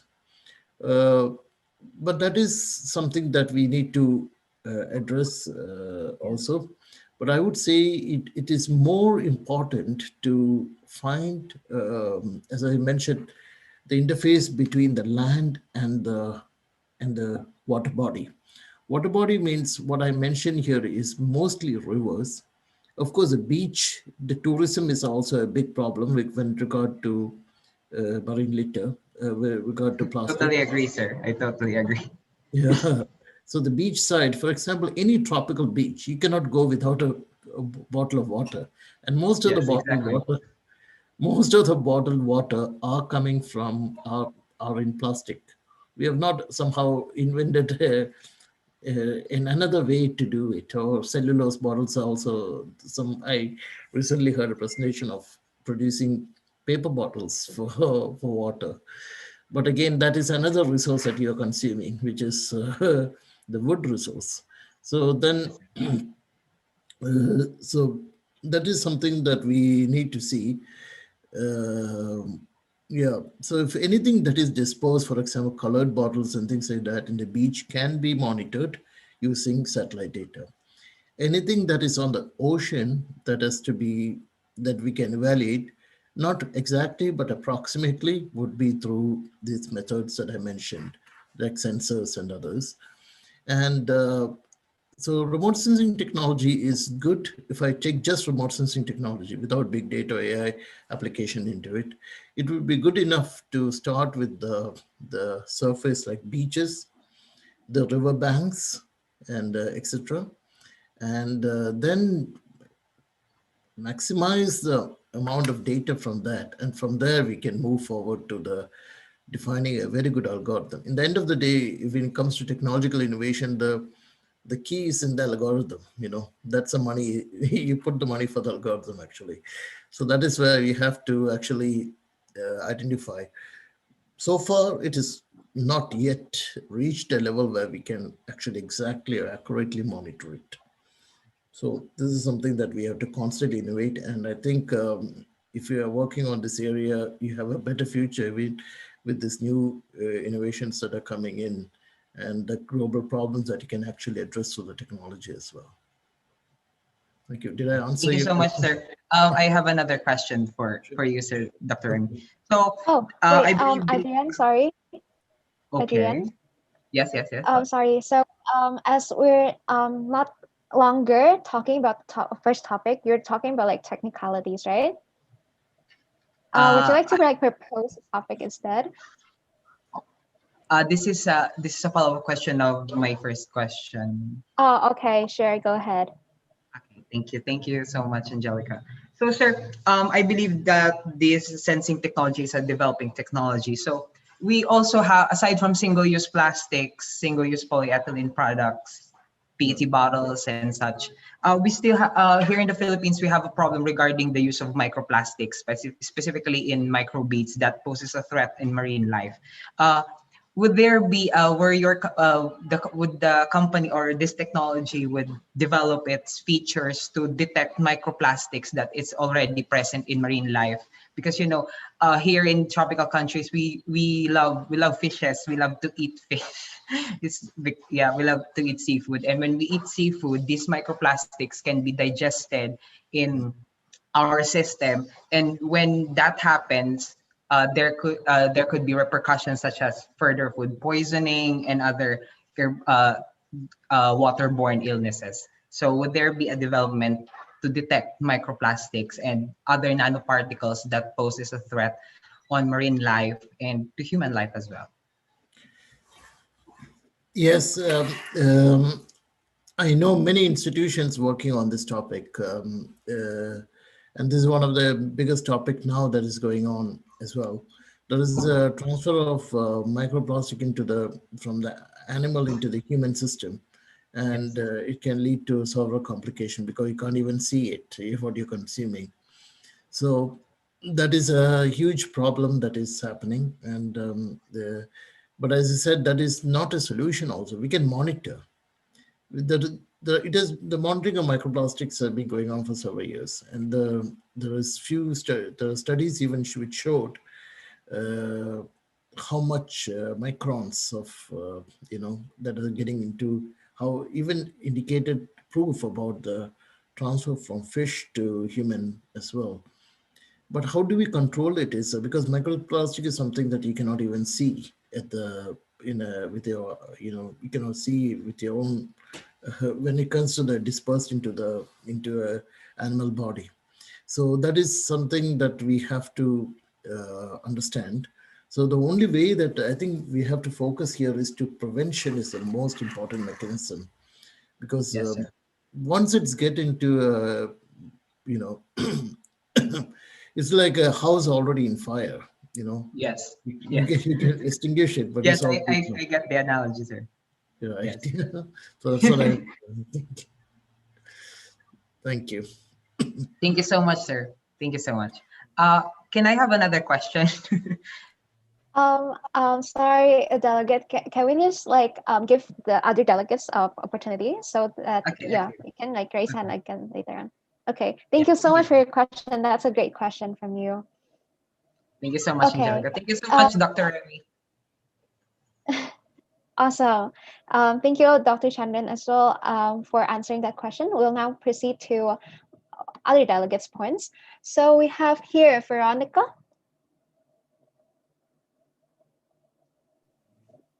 Veronica, would you like to? Yes, hello. Yes, hello. Yes, hello.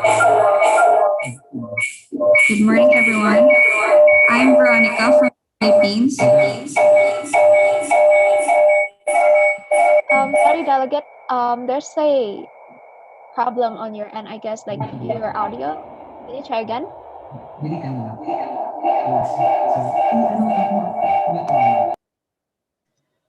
Excuse me. Actually, Veronica is just beside me, so can she ask the question in my slide? Oh, yeah, sure. Go ahead. Okay. Hi. So good morning, everyone. I am Veronica, and good morning to our speakers, Dr. Chandran and Dr. Takama. I have a question for Dr. Chandran.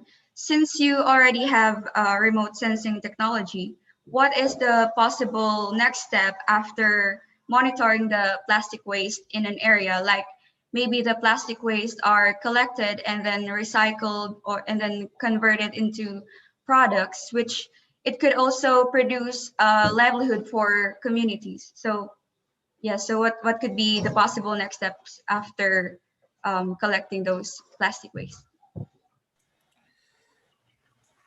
Yes, let me redefine that question. I think in our process of monitoring, we are actually enhancing the collection process. We are providing a mechanism to standardize the collection process also.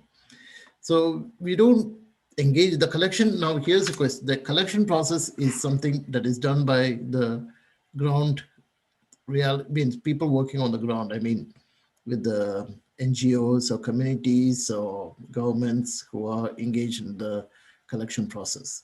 Our role is mainly to enhance the detection process of waste or plastic, and tell them how we can move forward on what are the best way that it doesn't go into a waste and it can be collected and compiled in a nice manner, so that it doesn't go into the ecosystem as well.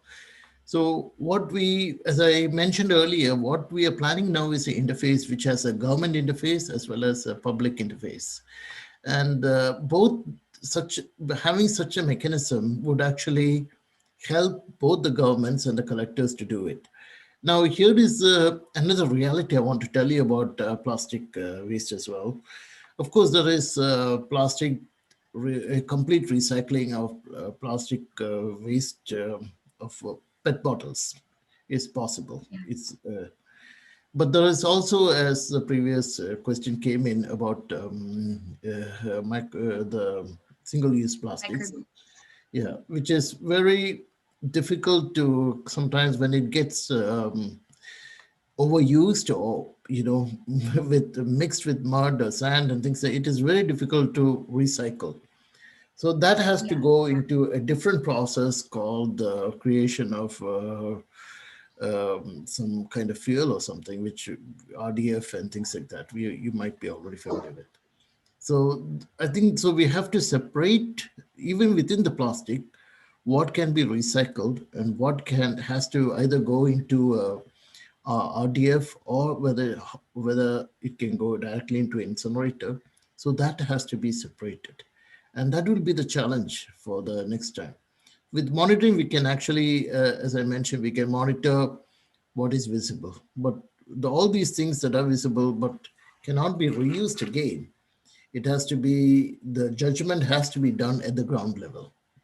So monitoring can only help in the process, but the action has to be done at the ground level. So it has to, as I said, technology is one thing. There are so many technologies in the world, but using it in the right way and enhancing it in the right way is a key thing that we have to understand. We can have monitoring, we can have all kinds of technologies, but if we don't use it in the right way, it is something.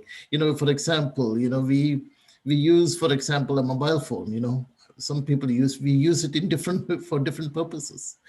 Sometimes we use it for work-related purpose, for knowledge generation. Some people use it for entertainment. So it is how each user actually uses that particular information. We provide the data and information, but how the end user, which is actually the government and the civil society or the communities, transform that into a process which addresses the problem. So technology can only monitor the problem, but enabling the technology is related to the ground reality as well. Yeah. So it is very human-centric issue as well. Yes. Okay. Thank you. Thank you, sir. Thank you. Thank you, Dr. Chandran. And Veronica, thank you. So as we are having limited time, I will not be entertaining follow-up questions for this, sorry. But we're going to entertain more delegates on this. So As we have heard a lot from Dr. Chandran on plastic waste management, I would like to entertain now questions for Dr. Takama on biogas. So are there any questions for Dr. Takama? Let's see from Maria Angela. Do you have any questions from Dr. Takama? Yes. Okay. Okay. Cool. Thank you for your time. So I have a question for Dr. Takama. We could see that organic waste in Indonesia is a problem, and traditional market is one of the source of the food waste. And for what I see, the biogas production needs to have a safely measurement to be implemented in all of Indonesia. So my question is, if we want to implement this biogas system in all of Indonesia and especially in traditional market, do you have a suggestion how to integrate the biogas safely? And maybe in traditional market, is it more applicable to like build a factory that integrate all the traditional market, or it is more applicable to build one like factory in each market? Is my question can be heard clearly, Dr. Takama? Yeah, okay. First of all, I don't know what does it mean safety. I mean, it's about biogas doesn't explode because there's no compression. Another thing is if it's about the phosphate, I mean, it can have a filter. So safety not largely concerned issue. I mean, it's not. I mean, maybe it's an explosion. It's. I mean, it's about the compression. If you don't compress, it doesn't explode. And about the penetration of the market, I think. Yeah, I think probably best one would be the off the grid factory.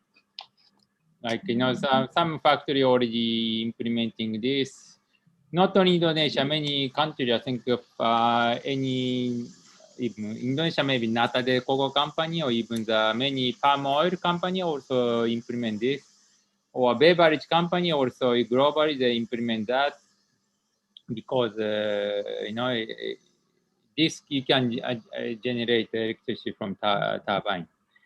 And in Indonesia, there's some issue with connecting a grid.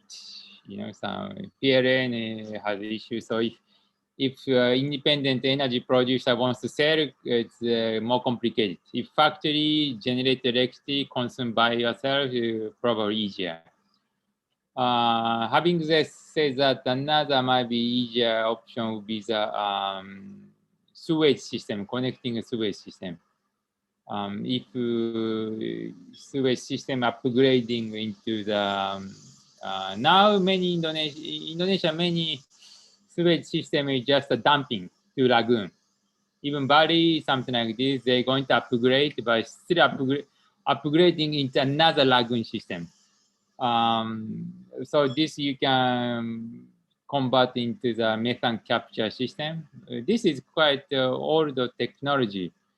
I used to live in New Zealand near 30 years ago. They already have this by electricity, the sewage to electricity system even 30 years ago.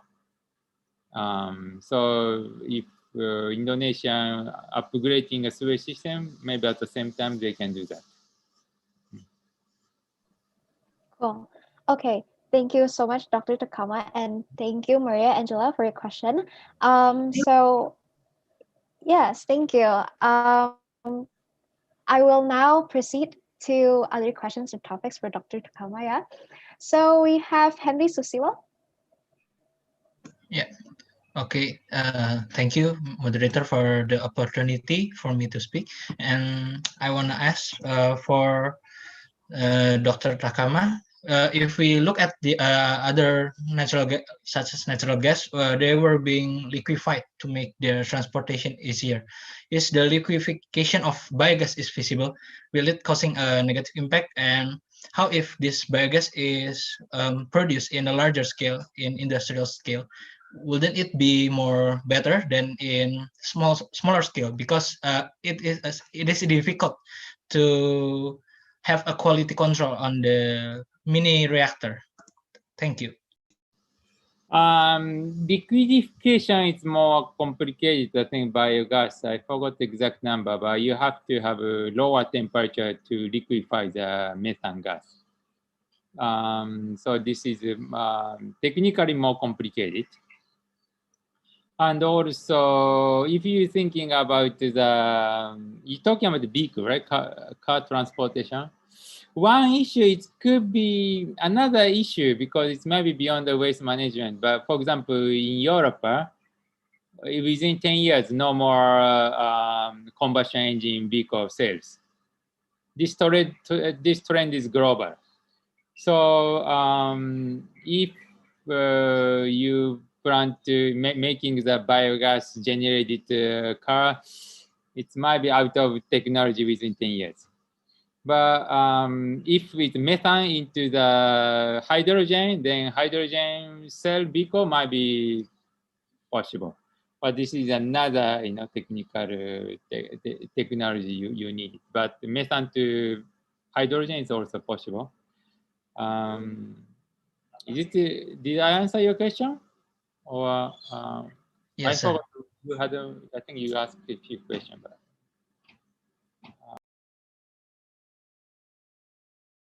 Thank you for the answer, sir. Okay, thank you, Henry Susilo, for answering that question. So, as we're approaching the end of this session, I was just gonna entertain one last question. That is from, let me choose, Lee Larissa. Yeah, of course. Thank you for the opportunity. Okay. So I would like to ask for Dr. Takama. I've read in the news that it says that up to 70% of the waste in Indonesia consists of organic material which could be combusted and turned into biogas and fertilizer. This would result in a large reduction of waste, and at the same time, it will make it easier to manage the remaining waste. So can this step be taken by the general public so that they can assist in carrying out the waste management? Thank you, sir. yeah, I mean, there's could be from national to household. I mean, in the next 5-year development plan, Indonesia promised to make 10 large compost projects. Also, I think they also plan to the biogas as well. But last 5 years, they also promised, but for example, biogas, they produce only one. So if we trust the government, they may do that. Otherwise, I mean, there's an initiative. What I want to say, the Indonesian government also taking this, it's an important issue. However, as far as I know, even this, I know Japanese project, large compost project in Bali, I think it's kind of stopped because they asked 20% matching fund. I think maybe they cannot pay the 20%. So this also shows that important. However,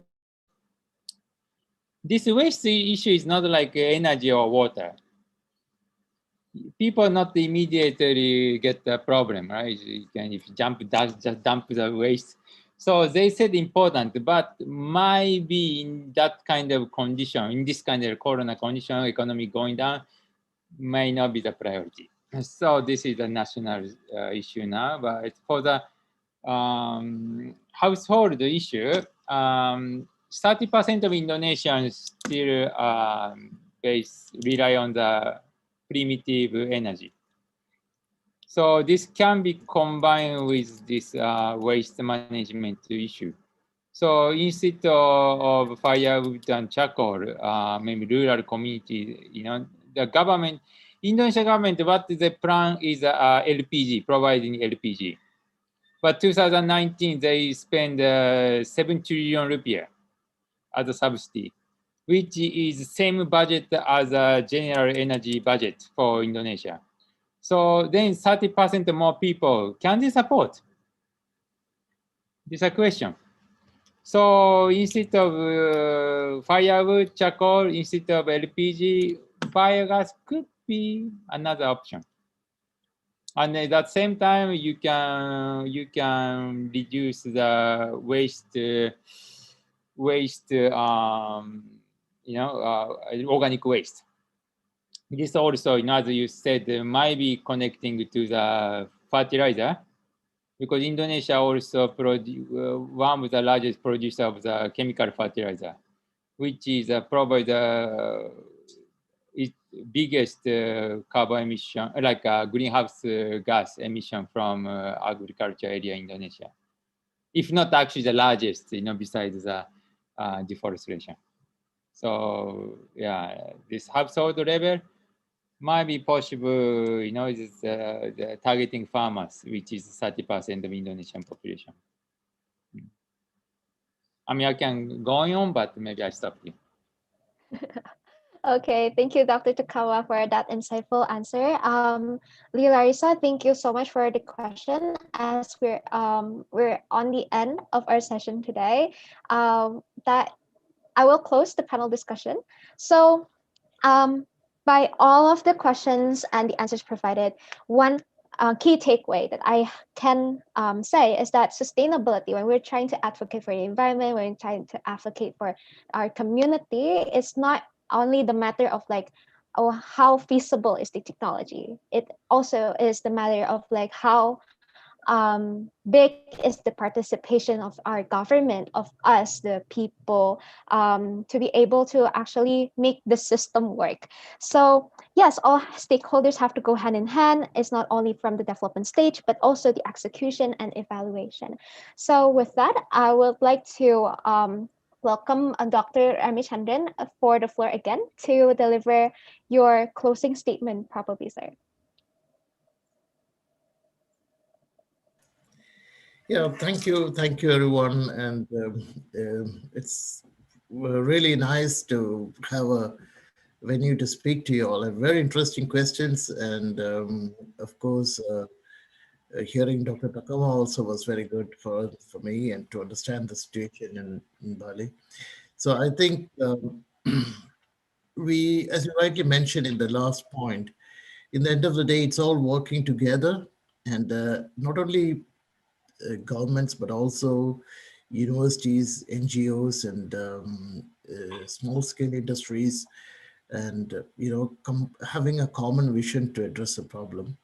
I think that is more important than the technological innovations itself. But currently, what technologies are doing is they are separating the. People are working in silos, but technology should be used to integrate the solution. So that's my final message, that it is finally about people and technology is just a tool. So thank you very much for that wonderful opportunity to speak to you. Thank you. Awesome. Thank you so much, Dr. Chandran. Now we'll have Dr. Takama to deliver your closing statement. Yeah, thank you very much. It was very interesting session. Like I also have a colleague from Japan, but I didn't know that Dr. Remi's research, so I'm quite excited to hear that. My company called Think2Be. So, it's young people just tend to be, just do it. I mean, it's become a trend of just do it. But I think some issue you really need to think and study. And I think the student participating here is one with the, elite. I believe you are leading the countries and next generation. So this stage,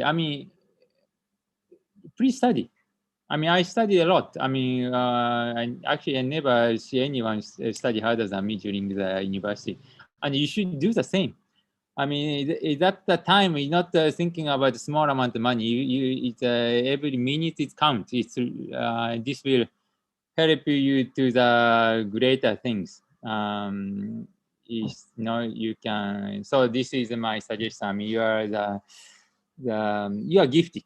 In this country. So so you have many opportunities and the chance to do bigger things in the future. So you do think now.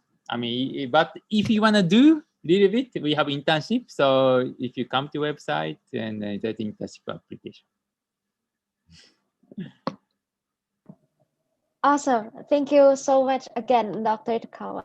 So I would like to personally thank you, Dr. Chandran and Dr. Takama. It's such an honor to have you both with us today, sharing your insightful, like invaluable insights and your years worth of experience. So it's a pleasure for me to actually moderate both of you as well for this session. And I would like to thank every single delegate for your enthusiasm and your great questions. It's been a delight.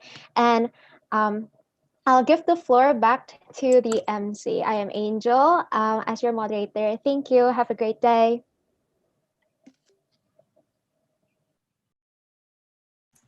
Thank you.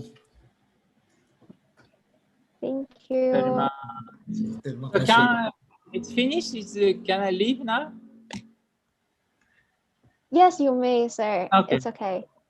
Okay, thank Thank you. you. Thank you so Thank much. you very much. Stay healthy. Stay awesome.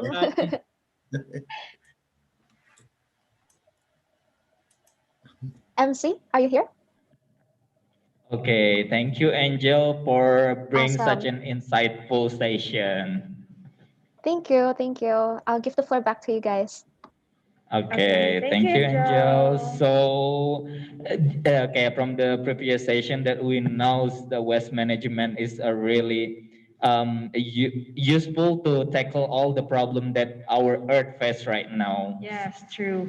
And we have just witnessed the first session, and it's very serious. Now we're going to have a little bit of fun. Wow, what we gonna do, Sonia? We're going to play a game called Kahoot.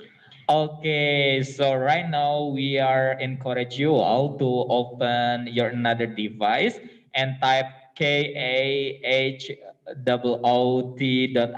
or kahoot.it, and then join the game by enter the code that the committee given to you, maybe on the chat, and then you can like type your names, and we will choose one the winner. To get some prizes, Yes. of course. Okay, so you can type the game pin 4813802. And we are waiting for the players. You can also see maybe your usernames and on your screen. Whether they are already joined or not. Yes. Okay, once again, you can type KAHOOT.it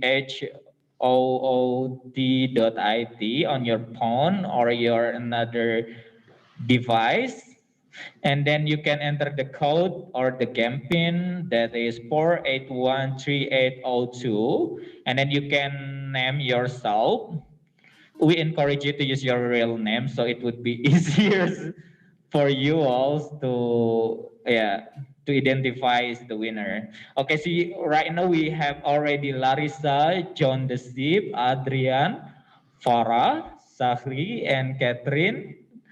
And many Dayinta Cantik. Oh, it's the confident for me.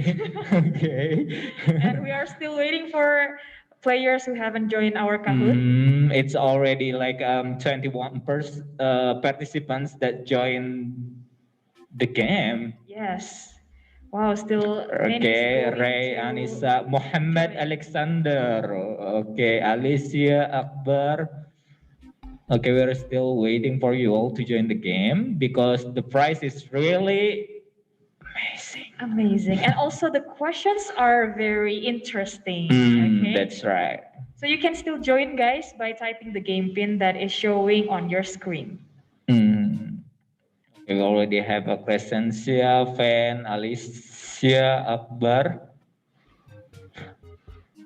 Okay, we are waiting for you guys to join this game.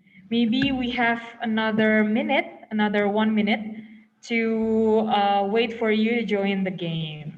It's going to be very fun. Yes, don't miss it because we have a prize for the winner. We have prepared a very interesting game for you to play and also a very interesting prize for you Okay, to so win. don't miss the game, of course. Yes. I'm so gonna win. It's the confidence for confidence for me, period. Okay. There's also Bang Jago. Bang Jago, and also there is SDGA. Oh, that guy that play with that name must be really concerned about the SDGs itself. Okay. And now we have enough time to wait for all the players. So we have already 34 players here with us to play Kahoot. So we're just going to start the first question as the warming up question. So it's not counting as a score. Yes, we're just going to try the Kahoot. Okay, so let's start the game. Okay, maybe some of you guys still want to join? Okay, so it's already start, game AISC 2021. So the first question is only a warming up questions. It's not counting as a score. Okay, let's And the answer question it. is, this is only a warm-up question. Which university has an AIChE student chapter? Which one do you think it is? But We already answer. stated in the Yes, beginning yes, of yes. this session, right? Yes, let them answer it by themselves. Okay. So all the answers are correct. Yes, true. If you guys have heard my introduction, I have also mentioned all of the chapters that are in Indonesia. What a good song, yeah. Okay, next question, please. Okay, so this is the real question. What does AISC stand for? Right? I have also mentioned. it. Yes, of course. You already mentioned it in the beginning of this event. So the first choice is AIChE Indonesia Student Conference, AIChE Indonesia Student Conference, AIChE Indonesia Student Chapter, AIChE Indonesia Student Chapter, and the answer is AIChE Indonesia Student Conference. Whoa! The 21. It is like you guys joined the event, but you don't know what the event is because your answers. Oh my God. Congratulations, Bang Jago. Bang Jago's leading the game and followed by Danisa Cantik, is it? Daina Cantik. Daina Cantik. Okay, so the this is second the question. third question. The tagline of AISC 2021. Okay, the first option is building together the sustainable environment, uniting the future's engineering student, and then the answer is igniting ideas through the spirit of youth. And congratulations for Dayinta Cantik, and then followed by Crescencia and Bang Jago on the third place. Starting going down. Okay, fourth question. What is the grand theme of AISC 2021? Okay, sustainability in the industry, sustainable environment, renewable energy, or chemical engineering industry. It should be easy because this is the topic that is like wherever it is talked about. That's right. So the answer is sustainability industry, and still there are participants that couldn't get the right answer. Maybe they mistype or like mischoose the answer. Okay, so Bang Jago now taking the first place again. And now the question is, how many Indonesian universities have AIChE students chapter? It is also mentioned in the first question. Yes. 3, 4, 5, 6. Okay, so let's see. What are the major answers? Okay. And the answer is 4.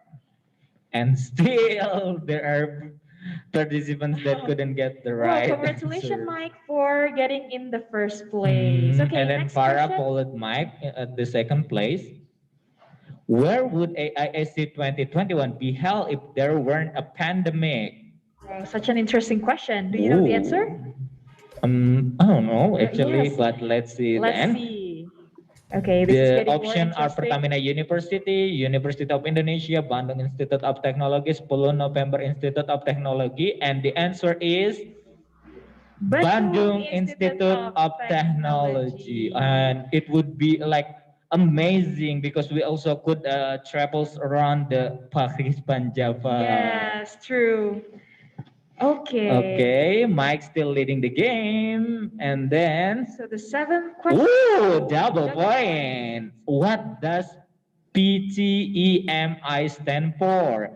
We also mentioned it when we talk about our sponsors. True. So the first option PT Energy Management International, PT Energy Management Indonesia, PT Eloquent Management Indonesia, or PT Energy Maker Indonesia? And the answer is PT Energy Management Indonesia. And now Nisa leading the game. So we are like kind of hard to like predict the winner since the board game or scoreboard is like changing through the whole question. Yes, and also the points are not really far, so there are chances for you guys to also get the first winner. Wow, what was PT EMI founded? Ooh, okay, I'm just trying to Google it. Okay, type Google. When was PTAMI founded? Okay, Google. Okay, Google. When was PTAMI founded? 84, 85, 86, 87, and the answer is 87. Well, surprisingly, there are like the major answer is correct. I think they're really playing their finger really fast. Thanks to Google. Okay, next question, please. Okay, this is getting more interesting. Oh, double points also. Okay, what is the main business of PTAMI? I think it's already stated in its name, right? Yes. Industrial You have to Energy choose it Management, carefully. Energy and Environmental Conservation, research on Indonesia's energy usage, and or generating energy for sale. And the answer is energy and environmental conservation. Unpredictably, because like the major answer industrial energy management. That is okay. The more They you know, got guys. played. Okay. Okay, now is the true or false question. PTMI is a state-owned corporation or BUMN. Is it true or false? There are only two options, guys, so you don't have to think very hard. But remember, this is double points. Okay. I be really like that BUMN new logo. Yes. It's interesting. Okay, the answer is true. It's state-owned corporation. Wow. Wow, The Nisa still points leading getting the more interesting, game. yes. Okay, what is the Instagram username of PTAEMI? Wow. At EMI Persero, at Indonesia EMI, at EMI Management, at EMI Energy. And the answer is. Then they like be like trying to find it on Instagram. And the answer is EMI Persero. I bet all of the answers, the one who answered the right one, yes, have followed the ME and right? Nisa is leading the game. Yes. How many speakers are there today? Okay. Today, not only the first station. Okay, 3, 4, 5, 6. Getting more interesting. How many speakers that you guys can remember? The answer is 6 speakers. Ooh. Okay, Nisa is still going Nisa strong. still leading the game. Yes. The 13th question. Takeshi Takama gained his PhD from Oxford University, specializing in environment or engineering. Interesting. Ooh, PhD from Oxford University. Yes. My lazies cannot stand a change. And the answer is environment. Okay, that is very related to waste heat management, right? And Nisa still leading the game. And what is the topic of station 2? Energy generator, renewable energy, energy management, or industrial energy. And this is our upcoming second session, right? And then we're gonna have it until these games, of course, and then we're gonna have a break, and then we're gonna like continue to this session. Yes. Too. Okay. Next question. It's going Remi Chandran gained his PhD from the University of Twente, Netherlands, specializing in public policy or public relation. Okay, this is one of the speakers. And this is the last question. Okay, so we're gonna like choose the winners. So the winner is, okay, the third place goes to Dayinta Cantik, and second place goes to Farah, and the first place is Nisa. Okay, congratulations for all the winners.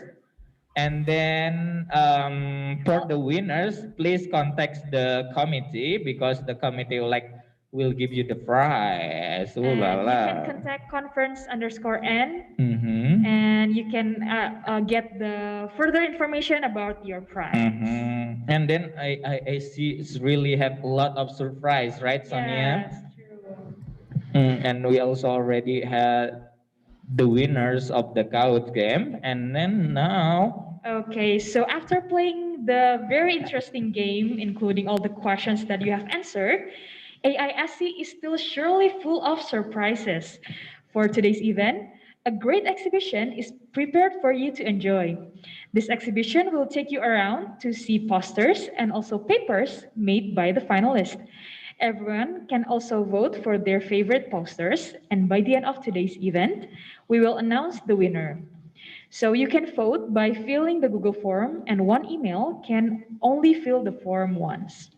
And also, while taking your break with the exhibition, you can read the guidebook that is provided in the Pathable. And also, after break time, the event will be continued to the next session, which will talk about our second topic. And it's really interesting for me. Yes. It will talk about renewable energy. So please do enjoy your time and don't forget to vote. And while enjoying your break, once again, you can visit the virtual exhibition rooms, and also you can see the guideline on Pathable. Yes, digital book to find Yeah, everything digital books. about Okay. AISC. Okay, once again, please enjoy your time and don't forget to vote. Thank you. See you in the next session.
Bangun tidur, kerja lagi.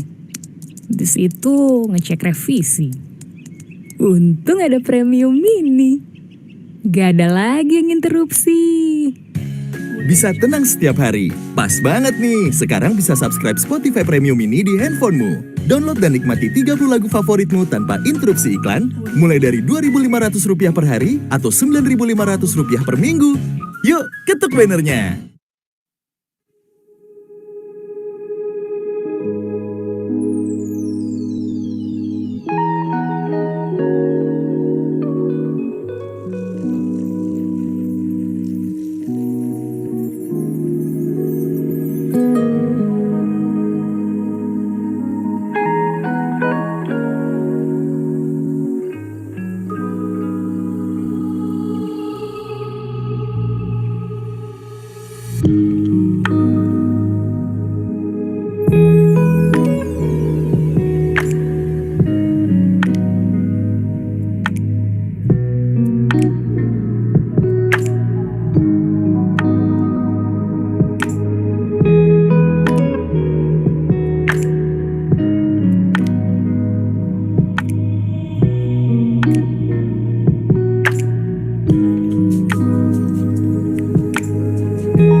Kalau berbicara tentang acara TV favoritku, banyak hal yang ingin aku sampaikan. Sampai aku ingin membuat podcast agar aku bisa didengar oleh semua orang. Sekarang, aku bisa melakukannya dengan Anchor, aplikasi podcast gratis dari Spotify. Peralatan yang mudah digunakan dari Anchor ini didesain untuk semua kreator, membantumu membuat banyak cerita dan bisa didengar di mana saja. Ubah idemu menjadi podcast untuk didengar semua orang. Kunjungi anchor.fm/mulai untuk mengunduh aplikasi Anchor dan buat podcastmu sendiri gratis. Roti dan selai, bunga dan kumbang, Romeo dan Juliet. Beberapa hal dalam hidup memang ditakdirkan selalu bersama. Sama halnya dengan dengerin lagu secara offline, tanpa iklan dan tanpa batas di Spotify Premium. Hanya Rp54.900 per bulan. Sangat hemat dan praktis. Tak perlu sering beli pulsa. Ketuk gambar untuk info selengkapnya.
Gak mau ribet dengan kartu kredit atau pulsa, tapi pingin dengerin musik secara offline, tanpa iklan dan tanpa batas di Spotify Premium dengan puas? Tentu saja bisa. Beli gift card Spotify dari salah satu mitra kami dan nikmati Spotify Premium sekarang juga. Ketuk gambar untuk info selengkapnya.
Bangun tidur, kerja lagi. Di situ ngecek revisi. Untung ada premium mini.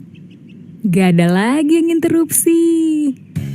Bisa tenang setiap hari. Pas banget nih, sekarang bisa subscribe Spotify Premium Mini di handphonemu. Download dan nikmati 30 lagu favoritmu tanpa interupsi iklan, mulai dari Rp2.500 per hari atau Rp9.500 per minggu. Yuk, ketuk bannernya!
Hai, gue Imam Darto, Surya Insomnia, Gue Ananda Omesh, dan gue Angganggok. kami adalah Pod Podcast Mas. Podcast yang paling bergelimang tawa dan penuh usaha. Dan bikin kita kaya.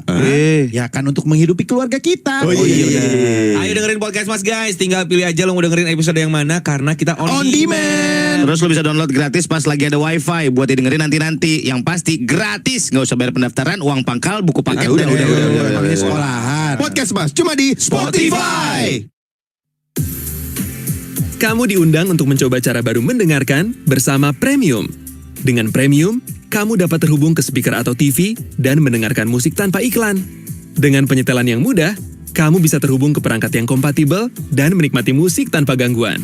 Dengarkan on demand dan putar lagu apapun, kapanpun, dimanapun. Upgrade sekarang untuk mengakses Premium. Ketuk banner untuk mempelajari selengkapnya.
All right. Hello, good afternoon, everyone. All right, welcome back to the AIChE 2021 Conference Day Session 2. So we're back in Session 2 with the topic of renewable energy. Now, before we proceed to our main event, I just want to ask, is my voice audible? Yes, it is. Okay, thank you very much. All right, thank you, thank you. All right, so before we proceed to our main event, I would like to introduce myself. I am Udayana from Bandung Institute of Technology, and I will be your moderator for today's second session. Now, maybe we can go proceed to the rules. So the same as the first session, there are a few ground rules that we would like you, the delegates, to follow for this session. So first, please make sure to turn on your video throughout the session and mute your microphone when you're not talking. The second is to make sure you have the right username. The right username would be delegate underscore number of session, which in this case is 2, and underscore your name. And then last but not least, if you have any problem or need any help during the session, you can send a private Zoom message to our staff, which in this case is AIChE 2021 underscore Jesslyn. Now, I think without further ado, I hope everyone is as excited for the second session as I am, because I am definitely very excited. Because we have an incredible lineup of speakers, everyone, who are going to give us various insights in renewable energy. So first, I would like to call our first speaker. We have Mr. Fano, Alfian, Ardyansyah. Hi, Mr. Fano. Mr. Fano, Hello. are you there? Hello. Hi, how are you, sir? Yeah, hello. How are you doing, Good. Mr. Fano? How about you, Nice, nice. Udara? I'm doing well, sir. I'm doing well. Where are you tuning from, sir? Where are you right now? Actually, I'm in Bali right now. In Tabanan. Cool. Yeah, I have some side visit activity in our project in Bali. So yeah, it's also amazing we can together with you guys. Cool. How's the weather there, sir? Is it raining or is it nice?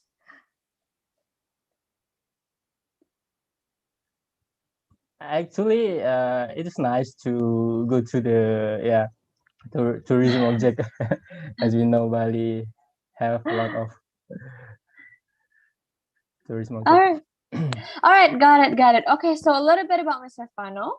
As you guys can see from the screen, he is the founder of Ailesh Group, a technology company that is focused on waste to energy product and environmental improvement services.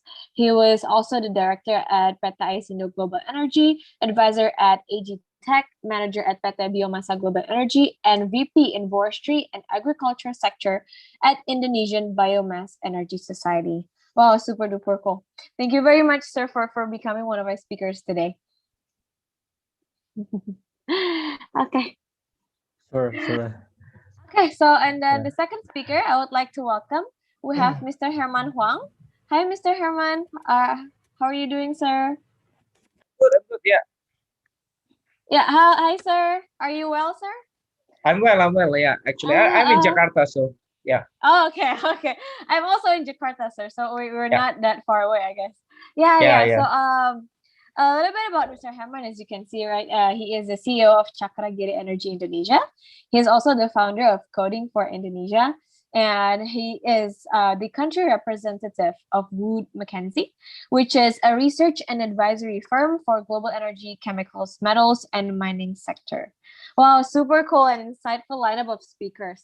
So I think because I'm super excited, and I think everyone is also super excited, right? So I think, so without further ado, let's just go to our main session. So I'm going to welcome our first speaker first, Mr. Fano, with the topic of the potential of biomass as renewable resources in Indonesia. The stage is yours, Pak Fano.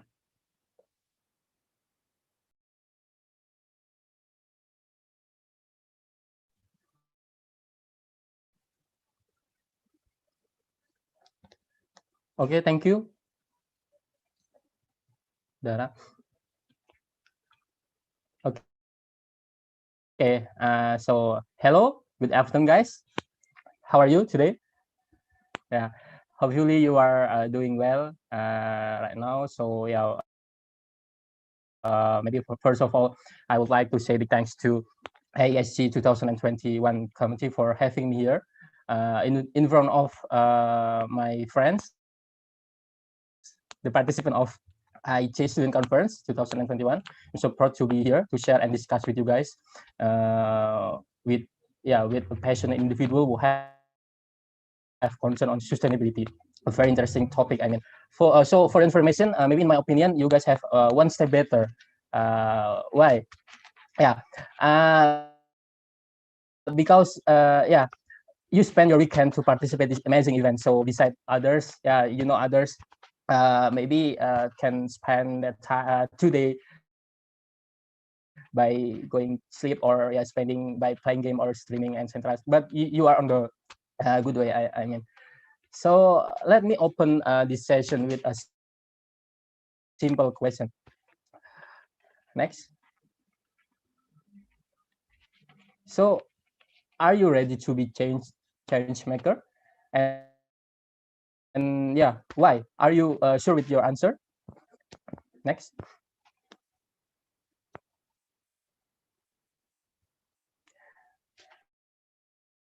Next. And boom, yeah. This picture visualize that the mountain of the waste at the landfill facility. There is no value, worthless, nothing to utilize that waste. But wait. Here we can change that perspective in is Indonesia a home of waste at all?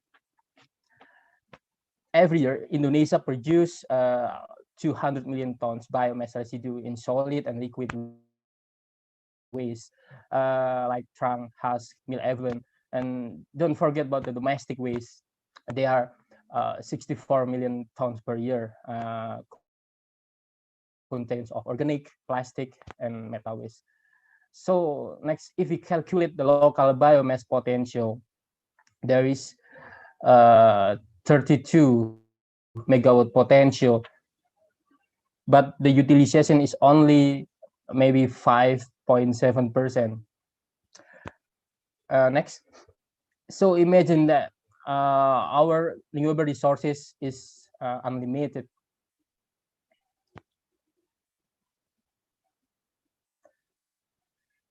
Next. So yeah, here we are, Ailesh Power, a waste to energy company focusing on eco-friendly solution and environmental improvement.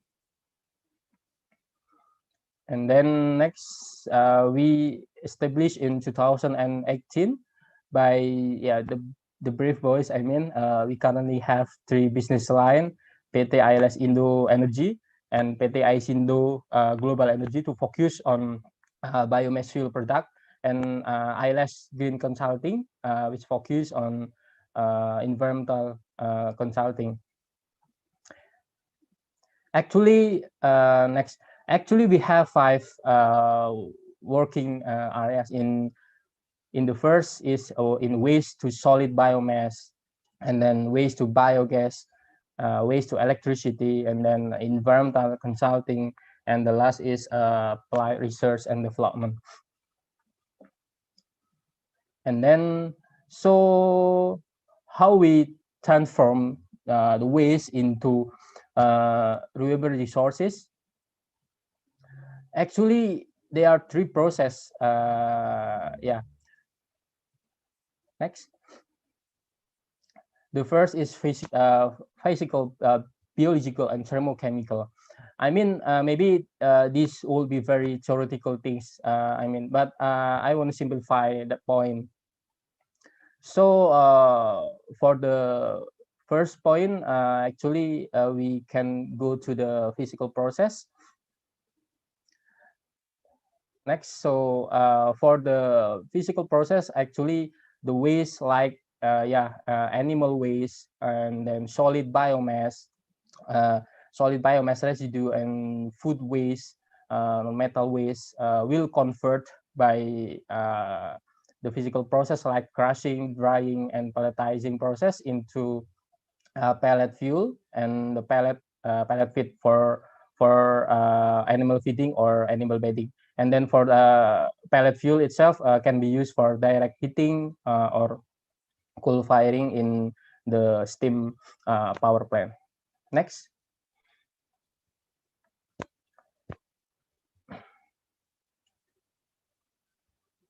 Yeah. Next, for the second one, biological process. The waste like animal waste, and then crops like grass, pineapple, and food waste, and the wastewater can be converted by the degassing fermentation process into biogas and fertilizer. Biogas actually can be utilized more for fuel, heat, or electricity. And the last one is thermochemical process. The waste like animal waste, crops, food waste, and wastewater can be gasified into synthetic gas utilized for generate electricity and produce hydrogen fuel, biodiesel, methanol, and ethanol. And that process actually we have developed, and we have make something like activity to convert the waste into the renewable resources. Next. So the first one, actually, we have a high premium biomass fuel suitable for co-firing or direct heating that has a minimal smoke and fume, low emission, easy in handling, high hydrophobicity, and high fusion temperature point. Yeah, we know that for the solid biomass fuel itself, maybe the government has a program for the co-firing to make the boiler in the steam power plant can be mixed with the biomass fuel or solid biomass fuel in the pellet or biobriquette. So actually, for the market potential itself, there is no doubt either export market and domestic market. Next, the trend actually is a positive and increasing by year. Estimate to grow by double digit for Japan and domestic. Yeah. So this picture actually visualize the Japan and domestic market.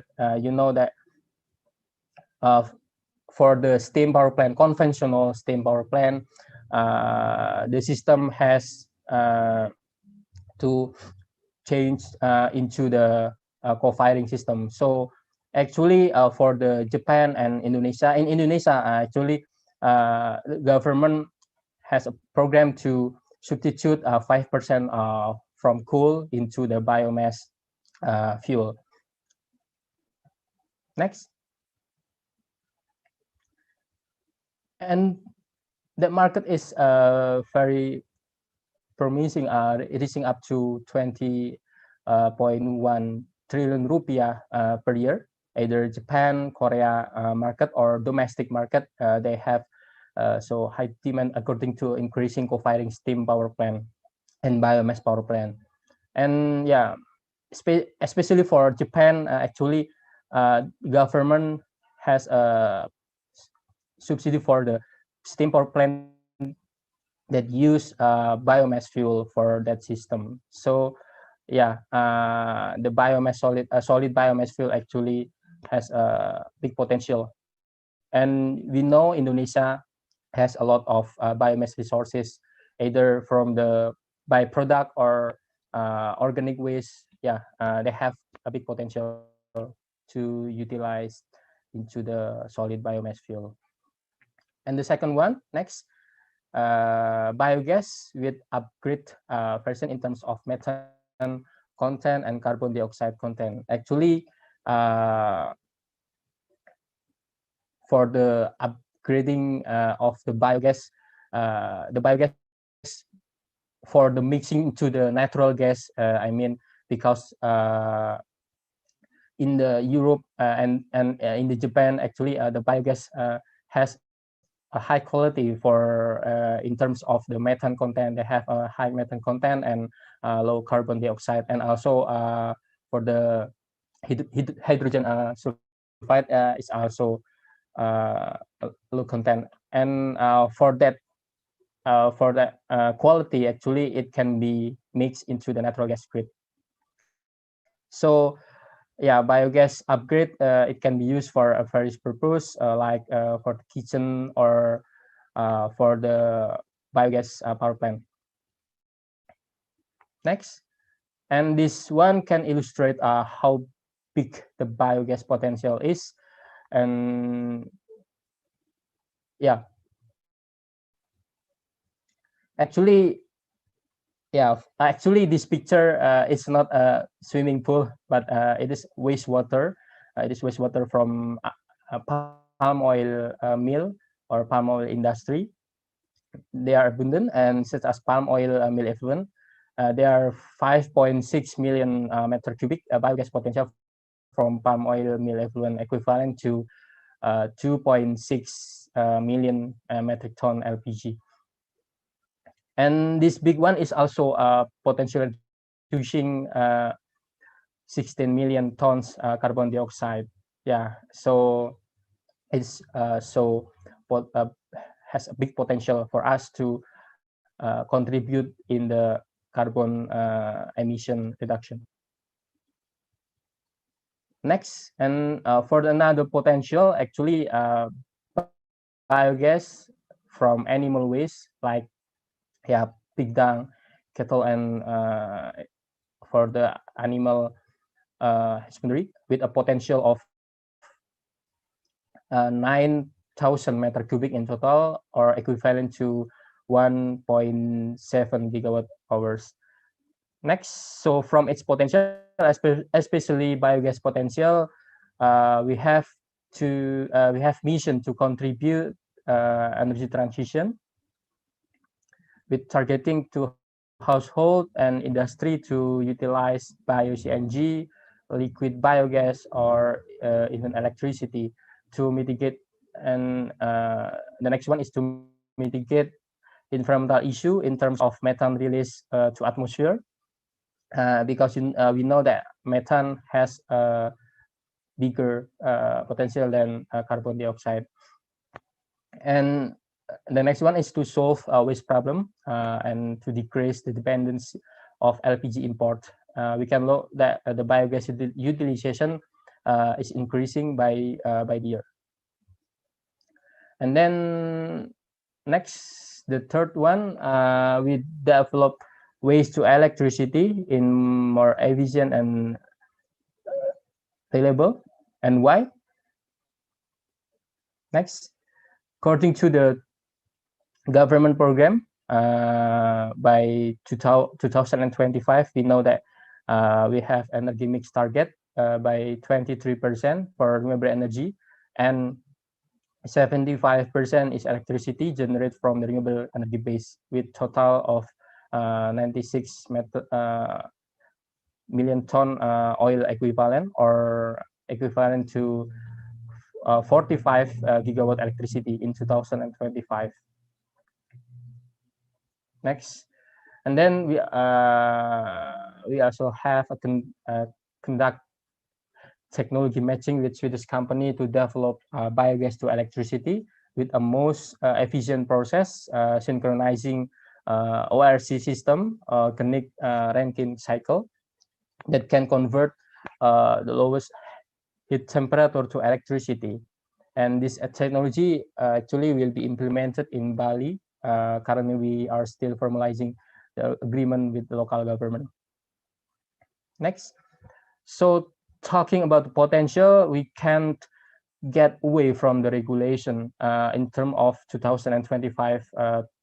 As I mentioned before, that Indonesia has a target that renewable energy is allocated to contribute national energy need by 23%. And yeah, maybe you guys can imagine we have to accelerate from 5 0.7% to 23% for maybe for 4 years. So actually, is it realistic from to accelerate from 5 to 23%? Actually, we must explore more about the another resources, another energy potential in Indonesia to achieve that target. Next, and going back to the opportunity, actually, in 2020 to 2025, renewable energy will be target from 5% in biofuel, 3% in biogas, and 15% in renewable energy power plant. So yeah, maybe we can look at the biogas, biomass, biofuel, and bioenergy. They have something like a target from the government to achieve that the target. Actually, we are as a young individual must have innovation, and maybe you guys have as I said before, that you have one step better, and actually from the renewable energy itself, the innovation and the improvement is coming from you guys to isolate that target. And then for the electricity perspective, next slide. Electricity perspective actually is promising. Here the potential.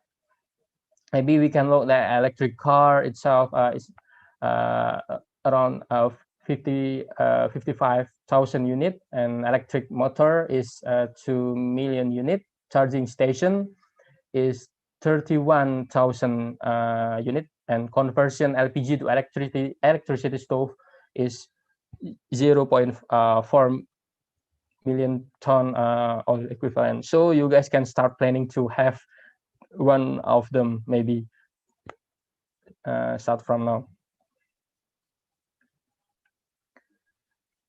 Next, and the last one is actually is environmental consulting.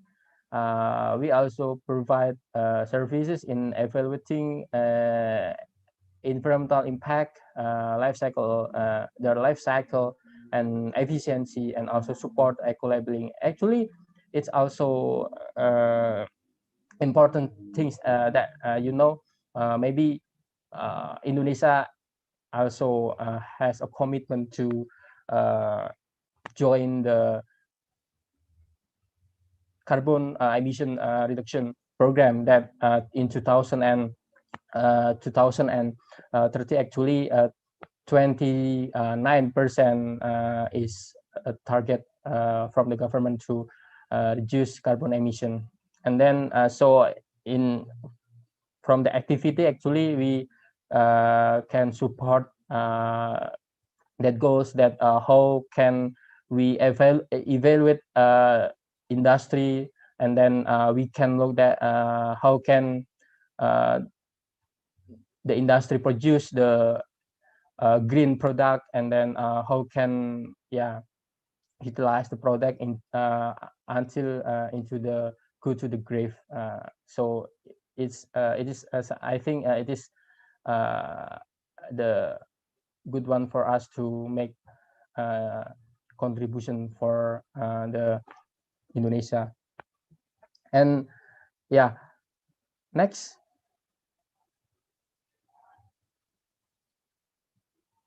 And maybe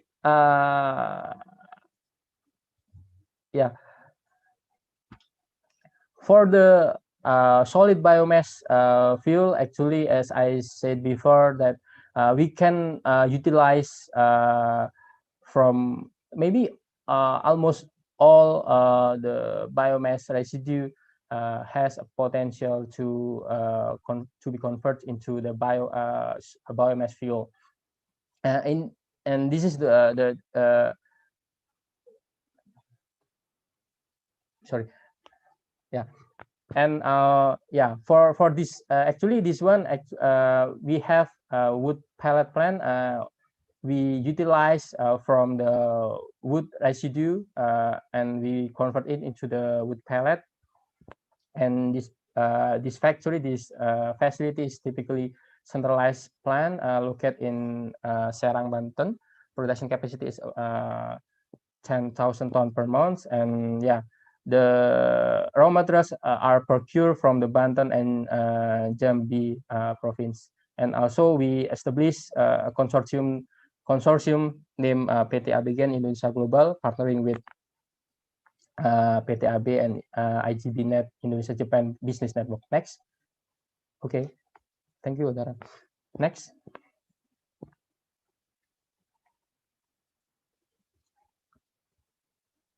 And the second one, the second one is FE pellet factory, and actually it is also another potential from biomass residue into the biomass fuel, and it is also in collaboration with between other entities, other company in Indonesia and in Japan. Next.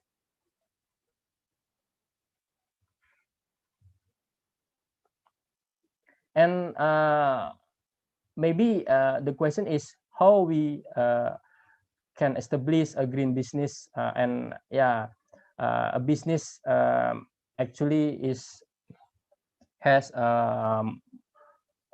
asset and yeah, facility and etc. So how we can make green financing from that project? Actually, we have three ways. The first one is joint facility by consortium. So we establish new entity with a consortium model, partnering with a local company or multinational company. And the second one is equity investment. Actually, it is developing the business by sharing the equity with venture capital as an investor.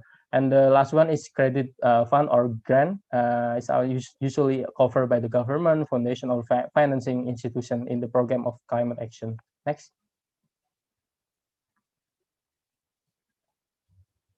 And yeah, actually, to build the ecosystem, we also have a strategic partner to build and to make the ecosystem more sustainable.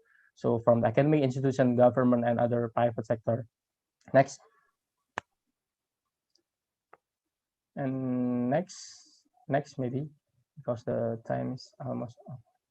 Next. So the next one is we also continue to develop sustainable palm oil based product, utilizing all the body of the palm oil vegetation. And yeah, it is also maybe for the next milestone, for the next research and development to create sustainability. Actually, we have a biomass gasification, biomethanol, and graphene extraction. Actually, it's also in the product and research development by our team.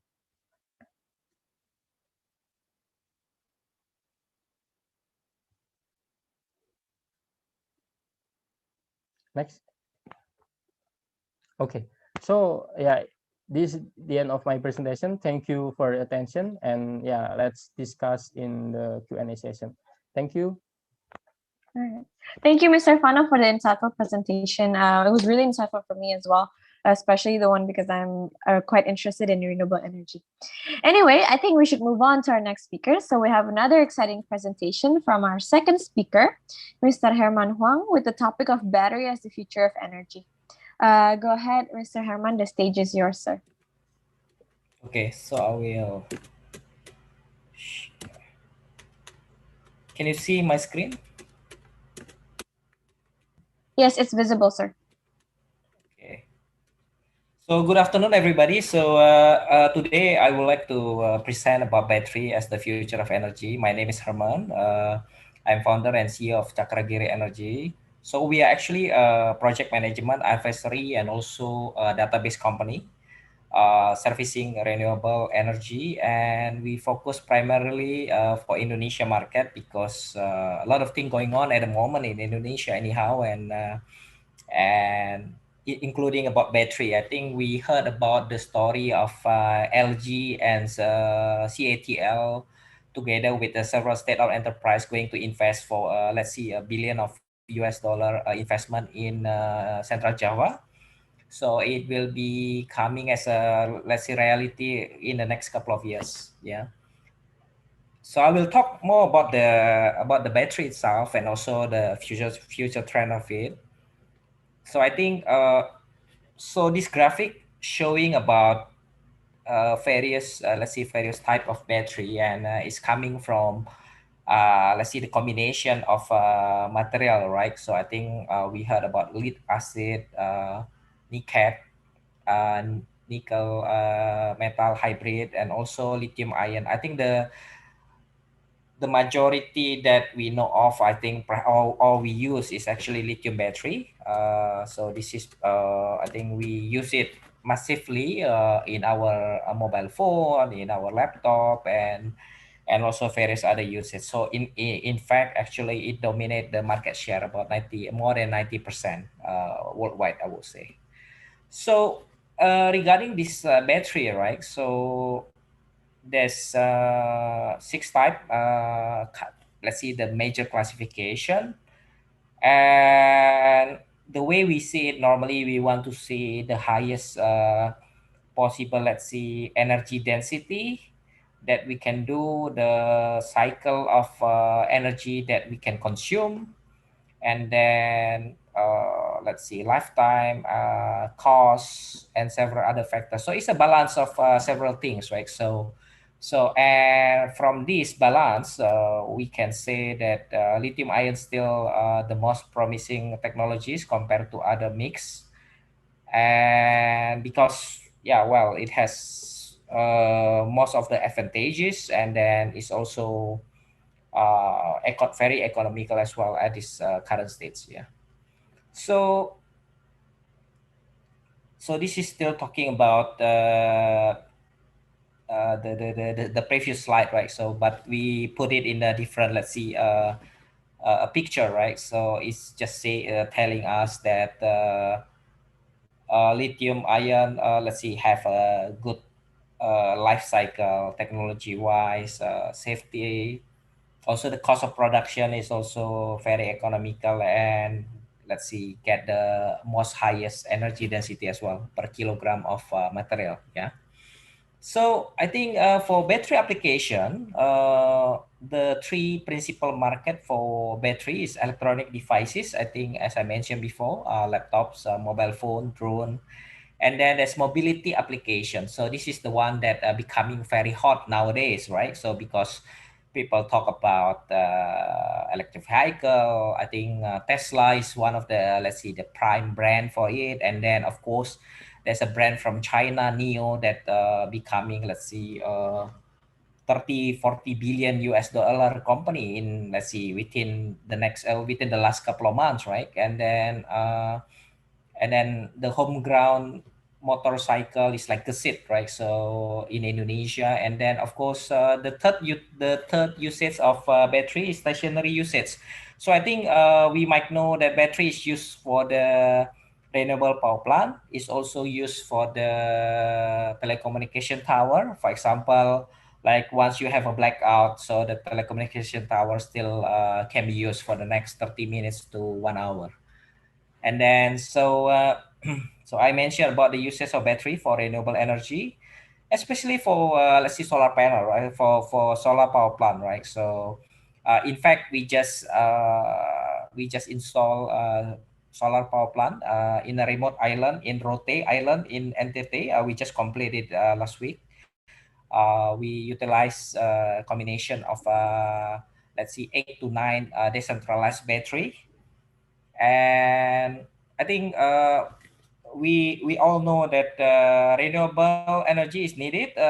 We are all transitioning towards renewable, but the conventional energy still be needed as a mix, right? Because at the moment, the renewable energy still have the fluctuation, right? So for example, when the sun when it is heavy raining, so the sunshine is not, I mean, like does not last for more than 3 to 4 hours that we need, and then maybe the wind turbine does not flow as much as we want, right? So So there's a mix of that. And then the presence of battery will enable the smoother transition towards higher utilization of renewable energy. Once especially the cost of battery can go down further. Yeah. So I mentioned about this, about the solar power plant and the wind power plant. So if we talk about the projection, right? So this is the projection that we do, vehicle projection up till 2040, 20 years from now. We see that the global gasoline and diesel car will peaking in the early 2030. So the demand will not grow further after that. And then the further growth will come from combination of electric vehicle, yeah, or hybrid of it. And then projection of demand for battery up till 2040. At the moment, the production is about 31 million on the right hand side, right?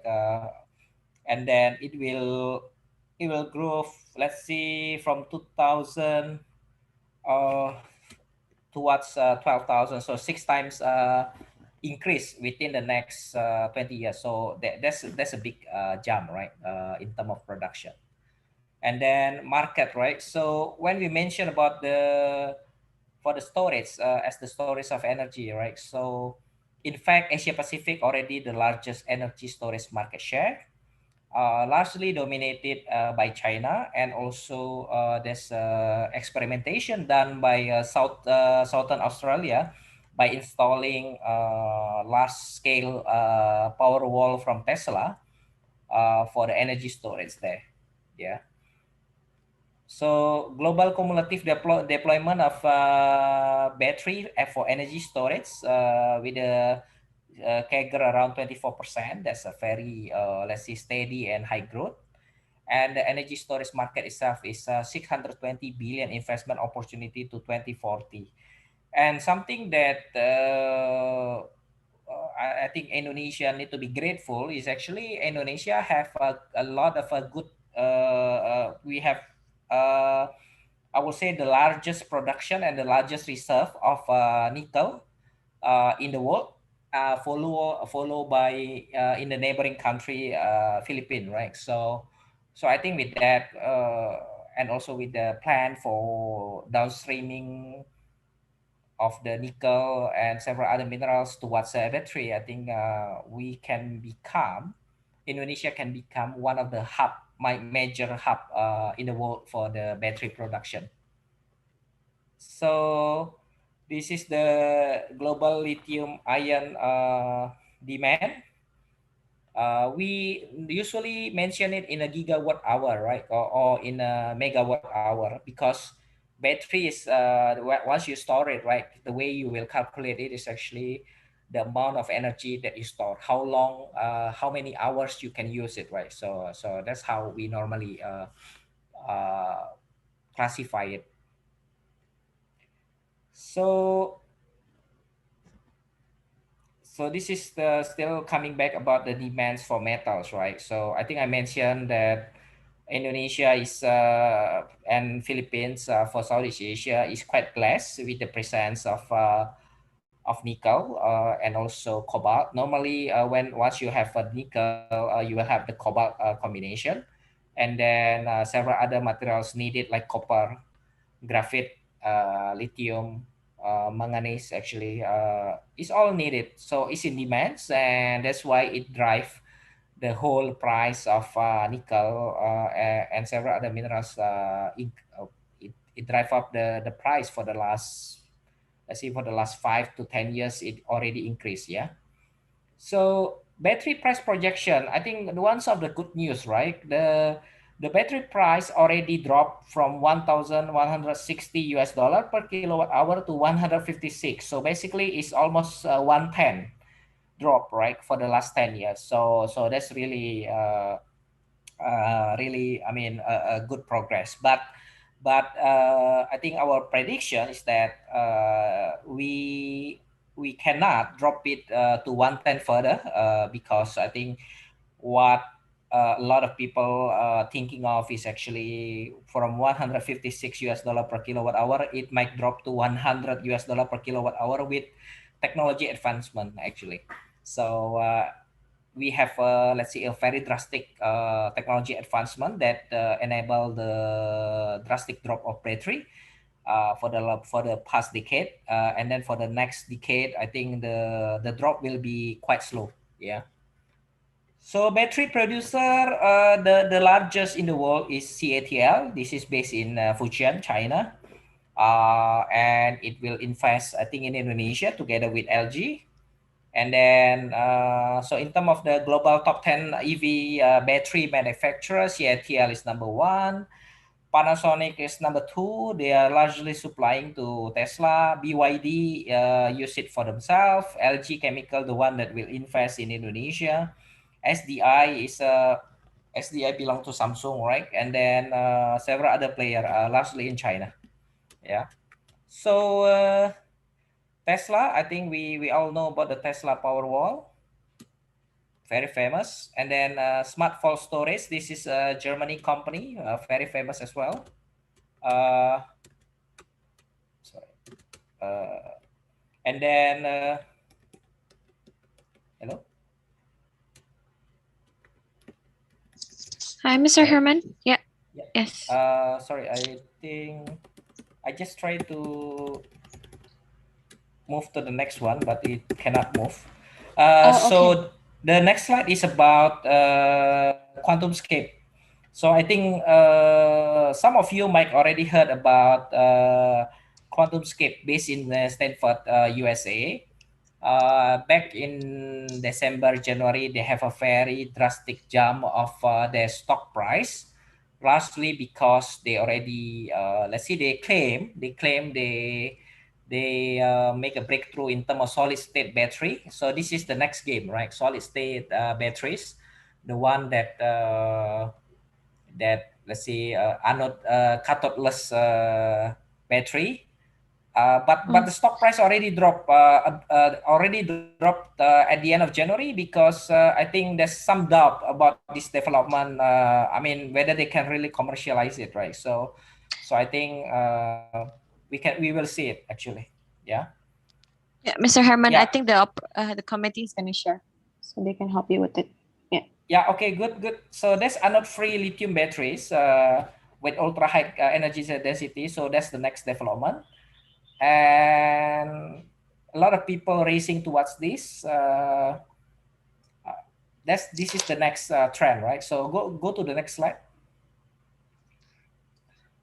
Yeah, so advantages for it, actually it have even better safety compared to lithium ion, performance, higher voltage possible, and then life, of course, much longer life cycle. Disadvantages at the moment, the cost is still very expensive. Nobody can really make it commercial at a reasonable price at this moment, right? So, and temperature sensitive. So low temperature operation can be a challenge. For example, if we operate it in Europe or in Northern America, then it can be a problem actually at this stage. Yeah. So go to the next slide. Okay, so I mentioned about why the interest. So I think people always looking for higher energy with less material, right? So for example, we might be dreaming of utilizing a car that can drive more than 300 miles per day with a smaller compartment of battery. So I think that's the dream of everybody, so that we can drive further without the need to charge our electric vehicle.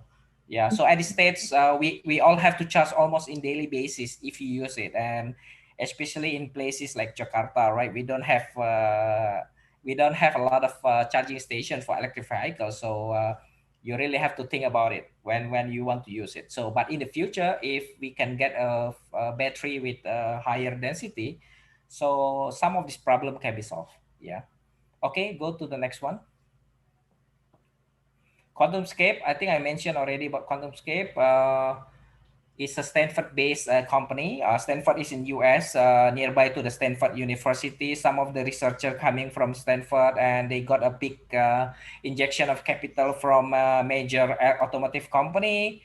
they already do the testing on the solid state battery, but still on the battery cell, not on the battery pack, right? So I think this is still let's see, a laboratory based research, and time will tell whether it's going to be a success or not, because but of course we will be hoping that some of these companies and research will make it happen.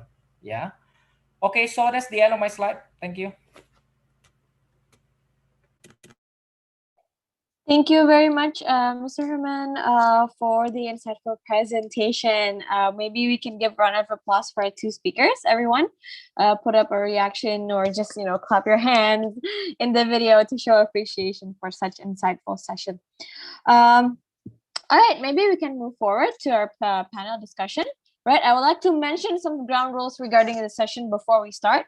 So first, delegates may ask one question or propose one topic related to the speaker's materials or the session's topic. Please do raise your hand and wait for me to call your name and turn your microphone on to mention your name and institution, then ask the question or give your opinion. And then there's also extra rules for this. The delegates will then, after the speakers answer their opinions or questions, the delegates then will be given a chance to give only one opinion. But the one opinion must be related to the question or the topic that is answered. And a little reminder that each delegate and each speaker has about 3 minutes to speak about the topic that is mentioned. This is done so that we can cover more broad ranges of topics within the delegate, within the session itself. Right. Okay. So I see a lot of people already raising their hands. Right. Give me a minute. I'm going to look. Right. I see. Give me a second. Right. I see. Priscilla Putri Wardani. Right. Maybe you can unmute yourself. Thank you, Odara. Thank you, Mr. Fano and Mr. Herman. So my question. Priscilla. I'm Priscilla from Erlangga University. My first question is for Mr. Fano. It's about domestic market of Ailesh. How is the PLN commitment about the FB pellet utilization in Indonesia, and what's the impact to today's biomass utilization? And is there any rigid roadmap for biomass utilization in Indonesia? Thank you. Okay, maybe Mr. Fano can go ahead and answer the question.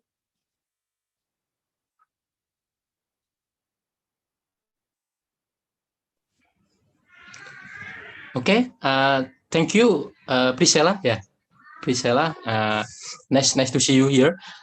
Good question. I mean, so for the PLN commitment, actually, this is the most challenging thing is that the biomass fuel developer like us, Ailesh Power, face. We actually discuss with PLN, with Ministry of Energy and Mineral Resources, that how can we make something like business matching with them. Actually, the problem is about the price. The first one is actually the price. Yeah, you know that PLN and PLN has a big project.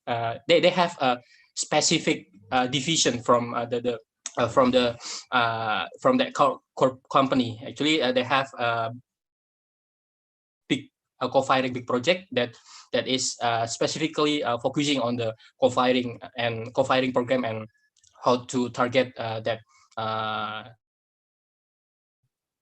number of the co-firing itself. Now, the first one is about the price. Actually, the biomass fuel push into the actually it is the price. The price of the biomass fuel is actually the same, or actually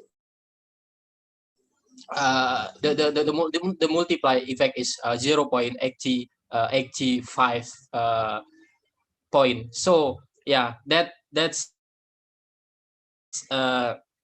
being the obstacle for us. Actually, for the cost of goods sold the pellet, biomass pellet. When we talk about the biomass residue, it is almost into the maybe we can look at the price of the coal. Actually now is about the $75 $70 per metric ton. But our cost of goods sold is maybe the same or maybe lower than that. But how can we make and contribute to the co-firing system? Actually, there is no low commitment from PLN to commit about the pricing, about the how can the biomass fuel can match. And the second one is actually about the quality from the biomass fuel. We know that biomass fuel from the biomass residue has a high ash content, mineral content, and actually if we use it with the coal in the boiler, it can impact to the slagging, falling, or maybe it can be inefficient in the boiler. So the quality is actually have another challenge. So and then the PLN, until now PLN actually has a high effort to approach the biomass developer like Ailesh Power, but we are maybe going to be realistic. How can our business be sustainable by the pricing? So the price we looked at if the price is still same with the coal, or there is no change from the PLN. Actually, we can go more into the domestic market, and it is not coming from Ailesh Power. The other biomass developer has the same problem with that. But we appreciate to the government that still has good intention for how can they make business matching, and still discussing with us with another company, biomass developer company like Ailesh Power. Maybe it's my question. It's my answer. Okay, thank you very much, Mr. Fano. I hope that answers the question. So I give the floor only one delegate to give an opinion. Is there anyone that would like to give their opinion on this matter only, on this opinion only? Maybe Priscilla, do you want to give any opinion? Back. Okay, thank you for the answer, Mr. Fano. But I see there's still an intention, but there's no rigid roadmap from PLN for the biomass utilization, right? I mean the rigid roadmap, not just an intention. Maybe Mr. Fano, do you want to say anything about Priscilla's comments on that? Yeah, I think so. That PLN actually has a roadmap for going to the co-firing target in 2025. But yeah, we know that. I think it is so debatable. But in my opinion, actually, the government, Indonesia government, is not the first target is not to make a clean energy, but how the co-firing system can be feasible for the PLN itself. Actually, that is the difference with the another country. I said like maybe Japan. They have not only one, but they have a lot of the subsidy for the power plant that use renewable energy. And actually, the roadmap is maybe must be clear, but actually it is not only it's not only in the point of view of the economical aspect, but we have to look in the environmental aspect. So yeah, this maybe to be discussed for PLN.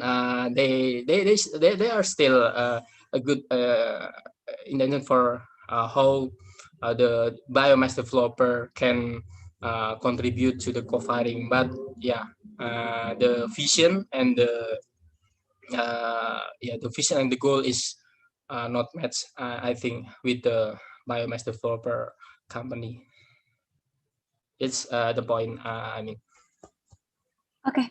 Thank you very much, Mr. Fano. Thank you, Mr. Thank you very Fano. much. Thank you very much, Michelle, for the topic and the opening of the Yeah. session. Okay, maybe we Thank can you. start Yeah. for a new topic. I saw another person raising their hand. Maybe I call out Michael Adrian. Maybe you can start with your question or your topic. Go ahead. Okay, is my voice audible? Yeah, it's clear. Okay, thank you for the opportunity. My name is Michael and I come from 10 November Institute of Technology. And before I ask a question, I would like to thank Mr. Fano and Mr. Herman for the very insightful presentation today. And I would like to ask a question for Mr. Herman. You stated before that the battery technology that is predicted to long lasting is nickel-based batteries. And many companies like LG Chem or Toshiba or Samsung and so on are starting to be interested in producing batteries with NMC 811 cathodes, right? And also we know that Indonesia's nickel availability is the largest globally. Then my question is, how is the development of a consortium strategy of partners that processing nickel for batteries in Indonesia? Maybe is there any cooperation between the local companies or international companies to develop and maximize nickel's potential that Indonesia currently has? Okay, thank you. Go ahead, Mr. Herman. The floor is yours to answer. Okay, so I think one thing that we need to know that producing lithium battery is actually let's see a complex industry, right? So it require high technology and also several process into it. And number three, it require high capital upfront, right? So I think that LG, CATL, and several state-owned enterprise of Indonesia like PLN, Pertamina, I think going to form up already signing the consortium of about 10 billion US dollar manufacturing plant in Kendal. So that's what we understand. And I think when we talk about battery, there's supposed to be an ecosystem. So it's like from the upstream, which is the mineral resource, nickel, cobalt, largely from Sulawesi Tenggara, and also Maluku.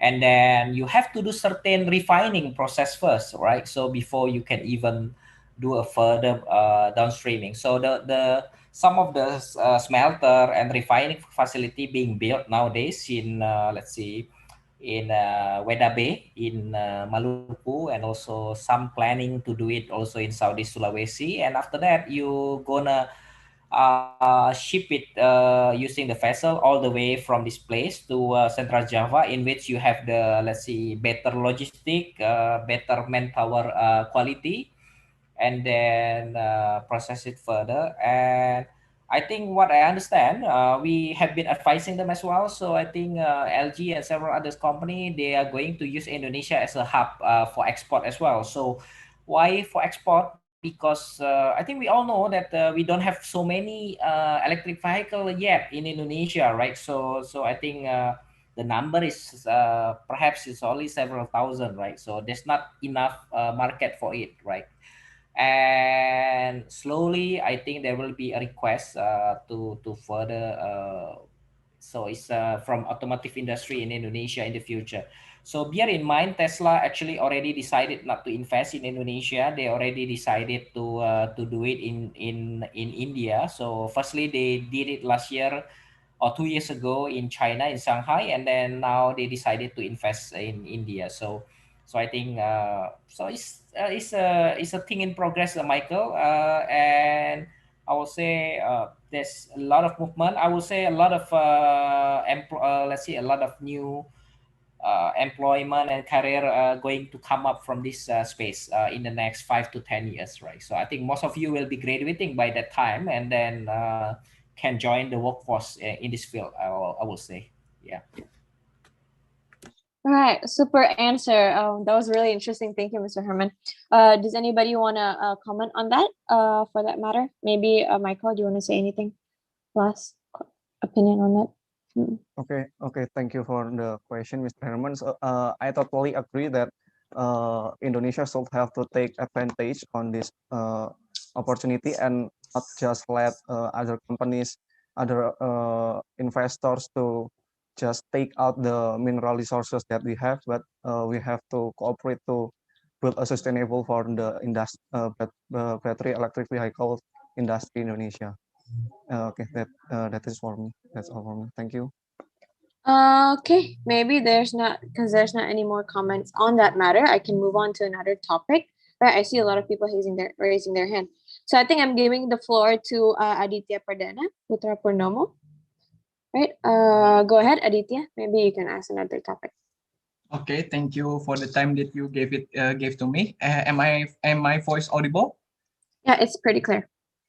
Oh yes. So welcome to Bali, Mr. Fano. I'm myself from Bali. I'm from Udayana University. Actually, I'm from Jakarta. So I'm sorry that you have to enjoy Bali in not full potential because of the pandemic. I'm sorry. So back to the topic.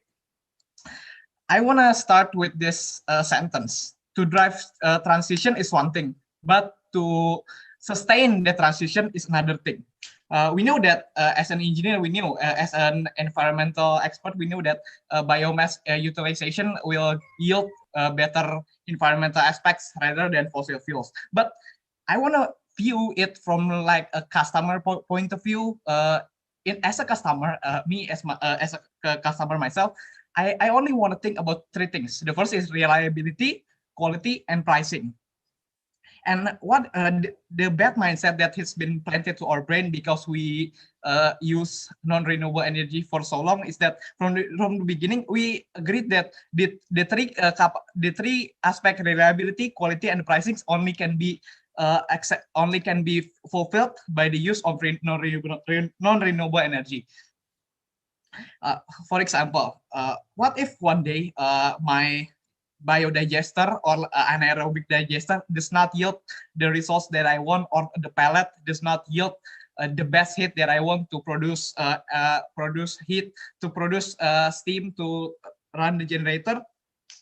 There must be a question of regret. Why does this clean energy have low reliability and quality? When that happens, as a change maker that you mentioned earlier, how can we make sure that people not only transition but actually enjoy the transition and influence other people to transition as well? I think that's my question. Thank you.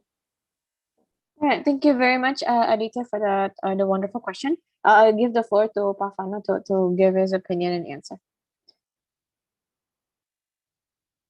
Go ahead, Mr. Fano. Okay. Okay. Thank you, Aditya. Yeah, I think it is interesting topic. I mean, to be discussed. So, yeah, the first one, actually, we know that biomass resources or biomass renewable resources from biomass residue or organic waste.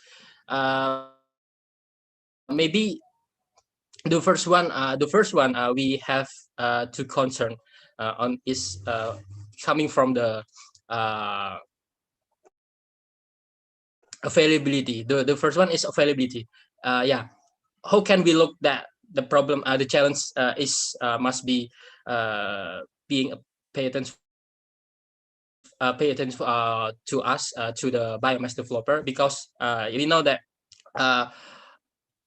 there are any biomass project in Indonesia, but the problem is how can we secure the raw material, the biomass residue or organic waste itself, the first one. And the second one, beside to the availability, we also pay attention to the quality of the raw material itself, because actually when I go to the other biomass developer, they talk to me that the raw material from the Sumatra Island and the Kalimantan Island, meanwhile it is the same product, the same raw material, but they have a different quality, not quality, but maybe is talking about the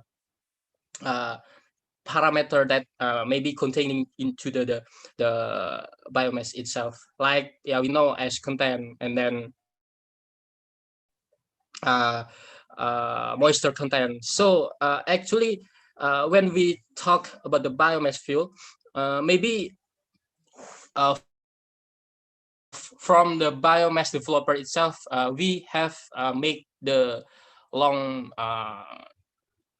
product research and development, the first one. Actually, Ailesh Power maybe we conduct the research and development for 5 years. From I was a student in Universitas Gadjah Mada until I graduate, and it's still the process. Actually, right now I'm still in the product research and development. So I think it's not only the sustainable energy or renewable energy, but almost all the product must have the mindset to how to improve the product and make the product be reliable for the quality and the quantity itself. So maybe quality and quantity. Quantity is talking about the availability, and then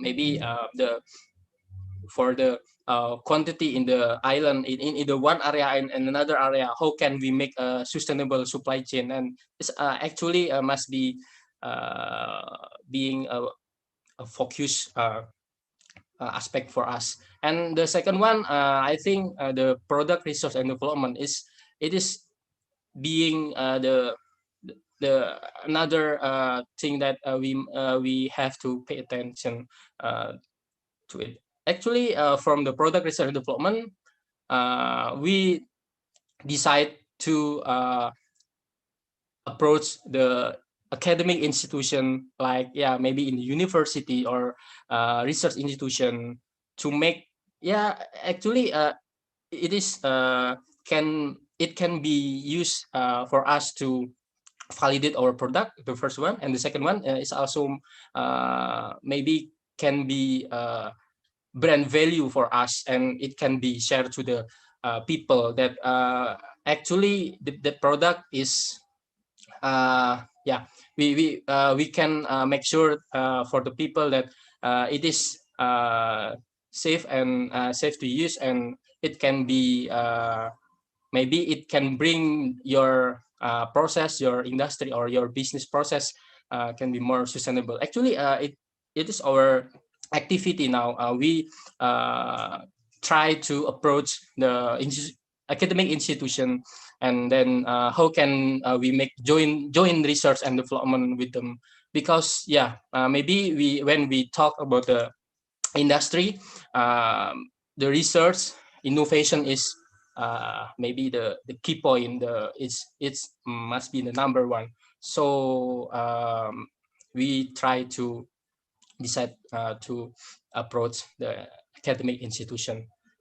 I think it's the initial point for us to start approaching the people, and we make sure to the people that it is sustainable.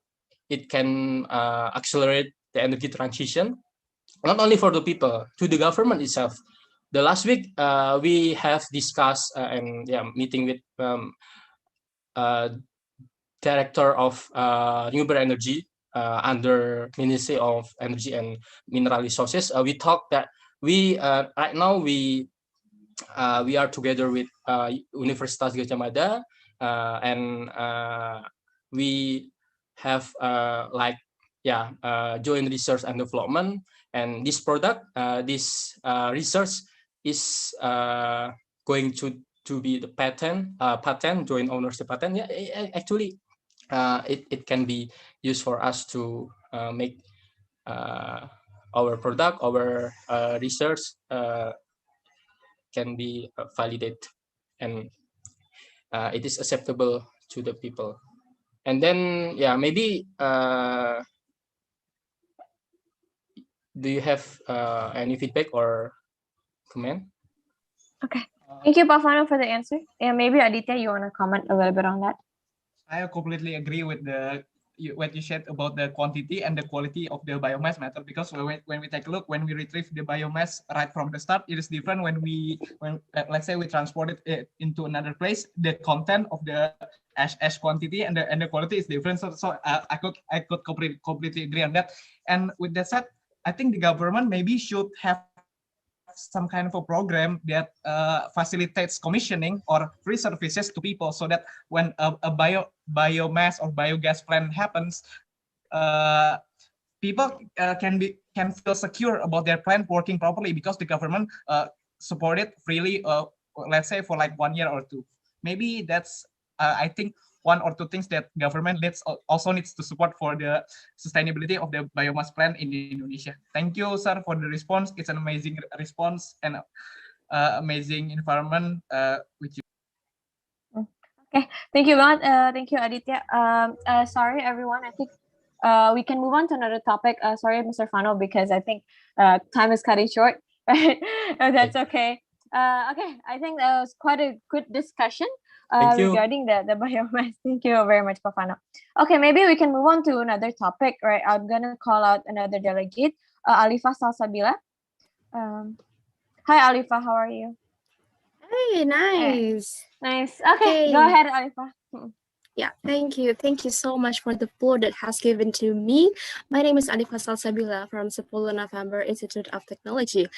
Both presentations from speakers today are so cool and insightful. Hats off, really hats off for that. So this question actually belongs to Mr. Fano, but Mr. Herman could answer it also, so we can discuss it further. So I'll be spotlight or light up the biomass one and the chart on future energy in Indonesia, which I think it's not so different for the chart in another developing country.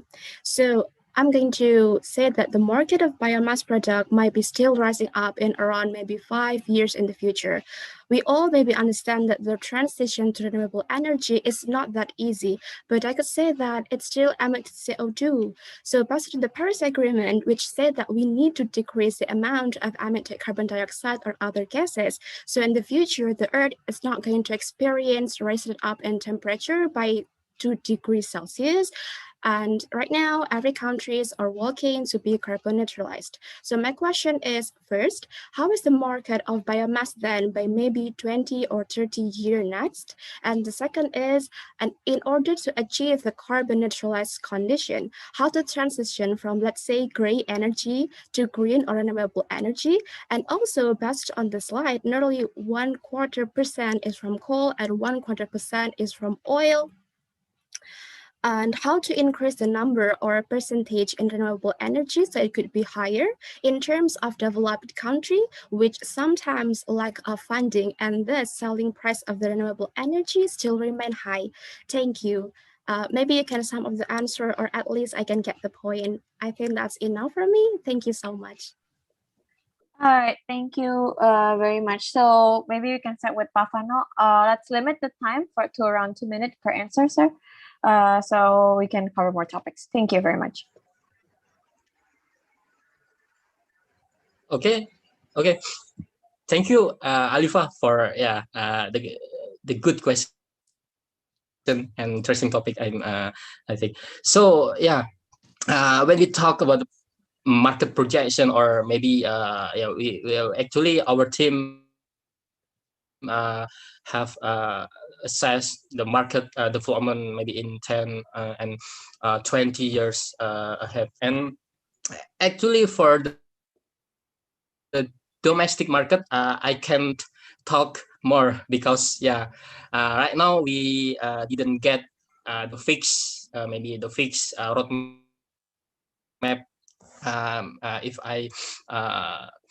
If I use the terminology from the first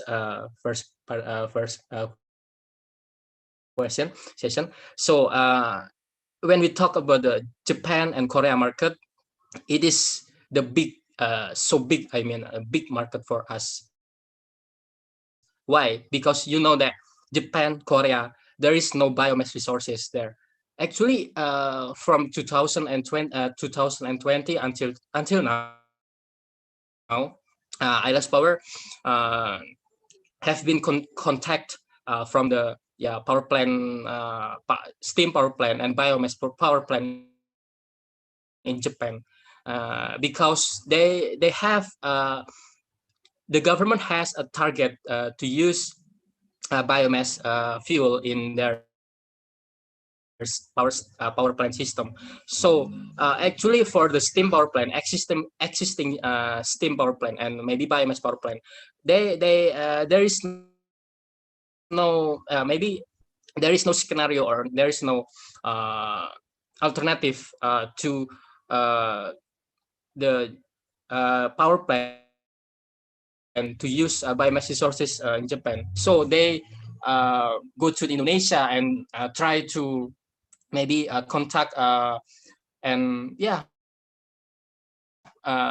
they look that Indonesia is home of biomass resources. So actually for the 20 until 30 years for the Japan and Korea market, and I think when I talk to the another country like Australia and then US, maybe United States, actually biomass resources is also have a allocation from the energy use.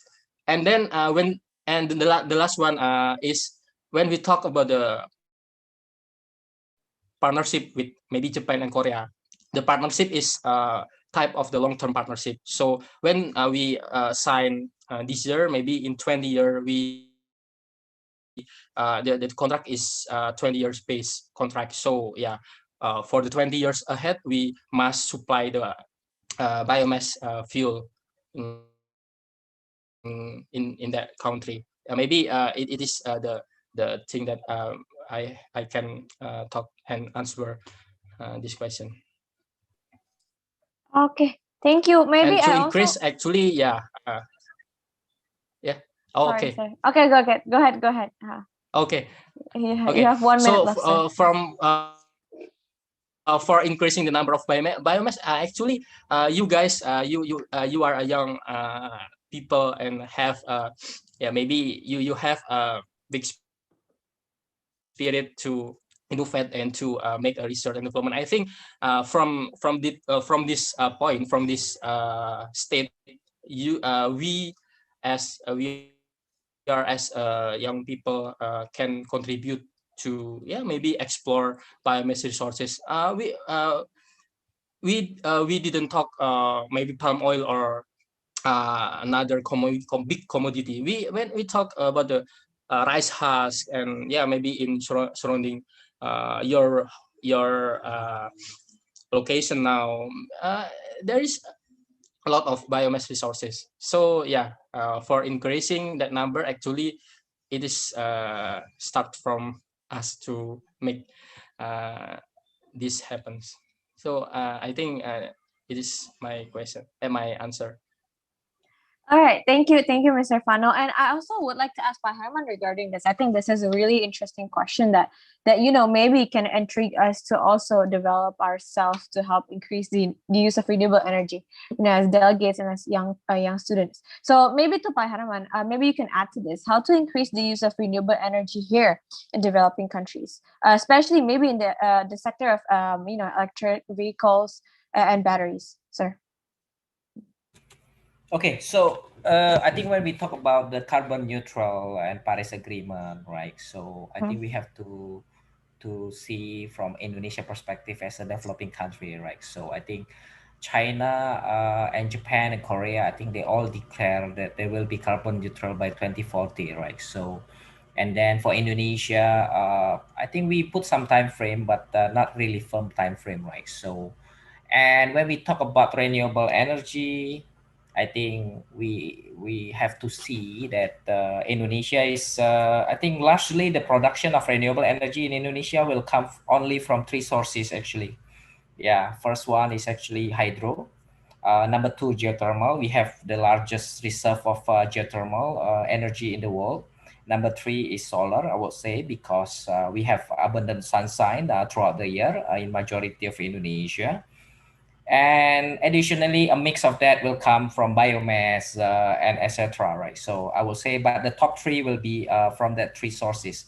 And regarding the 23% target of government, it's all about it's about the political will, right? So if PLN going to sign the purchase power agreement only with the coal-fired or gas-fired power plant and all this thing will not happen, right? So if you produce electricity, you need to sell it somewhere, and you cannot sell it to the retail market. You have to sell it to PLN, right? So and PLN belong to government, and it's all about policy, political will, right? So, and I think about carbon neutral, it's a bit of mix, right? So when you mention about renewable energy, bear in mind when we protect our forests, we already can achieve this carbon neutral easily. Yeah.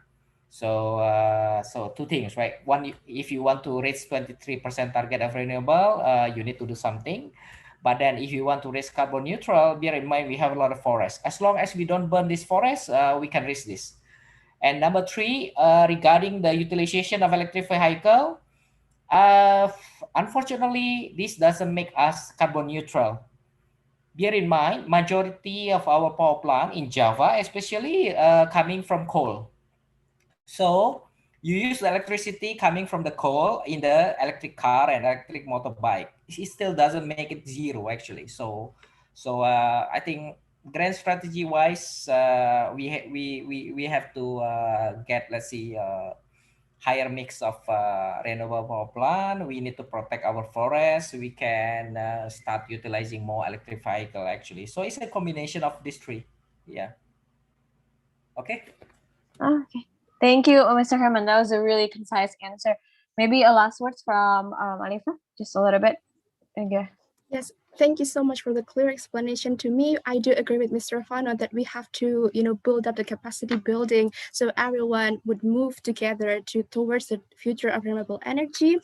And actually, I am also so agree with the statement by Mr. Herman that we need to protect our forest, protect, kind of biodiversity, which is also the solution for that.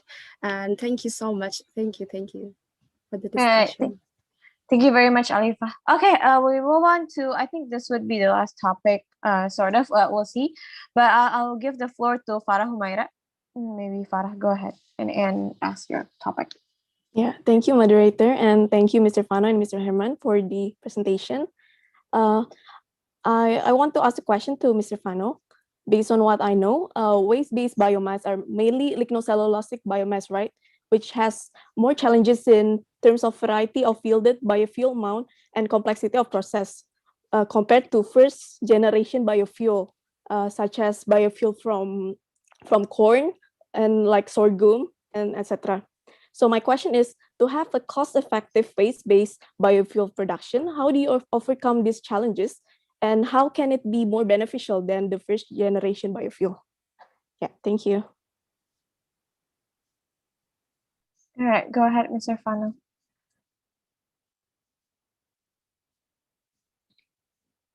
The floor is yours. Yeah, thank you, Farah, for the nice question. So yeah, actually, when we talk about the cost vision for the process waste to biomass fuel process, actually, we must concern on the the quality of the raw material itself. Maybe you talk about the sorghum, or maybe another first generation of the biofuel. Actually, yeah, the hello. Oh yeah, actually, the most challenging aspect is coming from the cost of the raw material and the logistical aspect. Why? Because actually, when we look at the waste, actually it is not just a waste, because the waste owner, or the waste producer actually put a number number of the price, or they put a pricing for that. So when the potential is intended, when the potential is knowing to the people, so the raw material, or the biomass, or the biomass resources, maybe the price could be increasing. And yeah, it is maybe about the price mechanism. So the price is has the price of raw material has more portion for we have to focus on. And the second one is logistical aspect. So actually, our study last study in the biomass is about the supply chain management. Actually, how can we build the centralized factory or decentralized factory? Because yeah, it is also costly. When we talk about the decentralized, we decide to make a factory that is dedicated to the end user, or dedicated to the off-takers, but we forget that the way we transport from the biomass, or from the resources, source of resources, to the factory is also produce a cost. And yeah, it is must be being the challenge for us, for the biomass developer, to make it be more efficient in terms of the supply chain management or logistical aspect. Okay. And then pricing mechanism of the raw material. I Okay. think that is the challenge and the aspect that we have to All right. focus on. Okay, thank you, sir. Thank you, Mr. Fano. I think I'll give one more floor. So I'm sorry, Farah, because we are running out of time. We won't have any discussion for that. I think I'll open another question. Last question, last topic for anyone who wants to ask to Mr. Herman, maybe. Can I go? Wait, I think Neo is next. Neo, do you want to ask to Mr. Herman? Yes, I can ask. Okay, go ahead. Hello, my name is Neo Ying Wei, and I'm from Beihang University. My question is like more broad. I want to ask about what is the downside of the renewable energy and how we can get rid of it. For example, like in the main pillars of sustainability, there are environmental, and so like if in the environment aspect, we might relieve some problems like in the carbon emission, but there are also other problems like the hydropower will lead to like flood when the water stored within the dam is released all at once.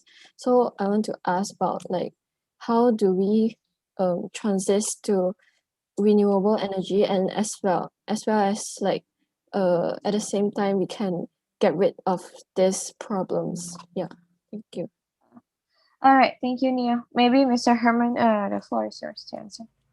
Okay, so thank you, Neo. You're from Pehang, right? So okay, so I think okay, first thing, right? So I think I need to make a statement. It's impossible for any country to get 100% renewable energy power plant. It's impossible, I would say, because even in Germany, right? So Germany is super green, I will say, but they still have to rely on gas power plant as well from Russia, even until now. They switch off their nuclear power plant, but they have no choice. They still have to use gas from Russia.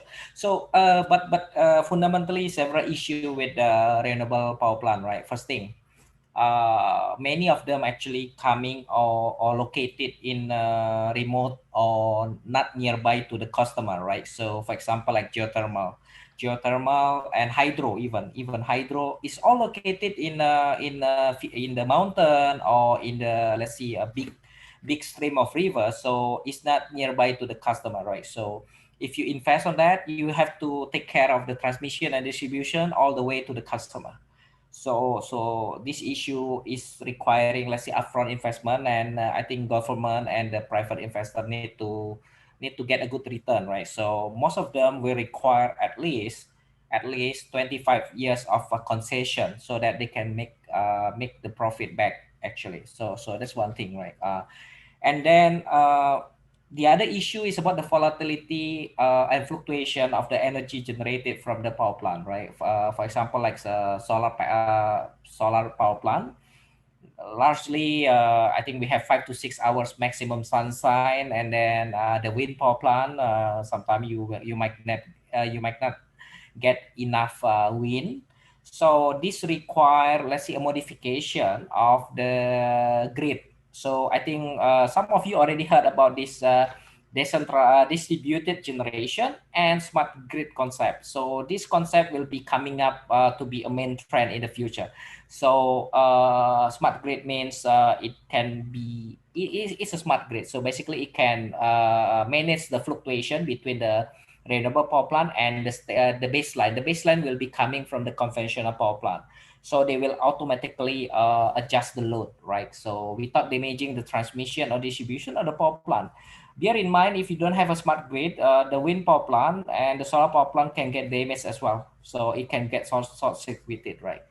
And then distributed generation, I will say it will be the future as well. I think we have a lot of island, many, for example, like Indonesia, Philippines, it has a lot of island, right? So you can manage your own distributed generation there without making super transmission distribution across the nation. And then number 3, regarding the leakage from the hydropower plant, I will say the occurrence is really limited. It's really limited. But the issue about the big hydropower plant is actually about the ecological aspect, right? Because you need to blockade, let's say, a large volume of water, and it will disrupt the natural flow of the water. For example, there's a problem nowadays in between Ethiopia and Egypt. So this is not in Asia, but it's happening in Ethiopia and Egypt. So I think you heard about Nile River, right? Nile River is actually coming all the way from Ethiopia, Sudan, and Egypt.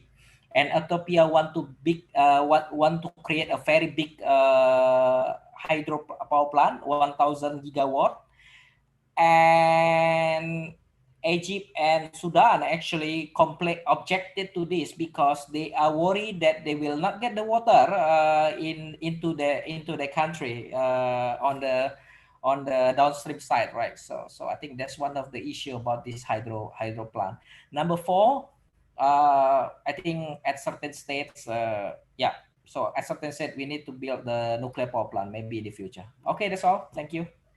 All right, thank you very much, Mr. Herman. And basically, I think that ended that last. I'm sorry for all the delegates that have not had the chance to ask their question or ask their opinion, but we had a really lively discussion. I'm pretty sure everyone agreed, right? So I think to sum it up, I think both renewable resources in Indonesia or anywhere in Asia Pacific, they have really, really big potential, right? Especially in battery and also in biomass sector. Right. But then also I think I want to echo what Herman said, that having 100% renewable energy is quite impossible. Right, sir. And so I think there will be a lot more research. There will be a lot more strategic partnership that needs to be established so that we can increase the use of renewable energy in all of our countries. Okay. I think that will end our session today. Thank you very much, Pak Fano, Alfian, and also Mr. Herman Huang for the session. It was extremely insightful even for me. And thank you very much for the delegates, for the questions, and for the topics to make a lively discussion. I am Odara Kaptari. I thank you guys very much. Thank you. All right, I give it to the MC. All right.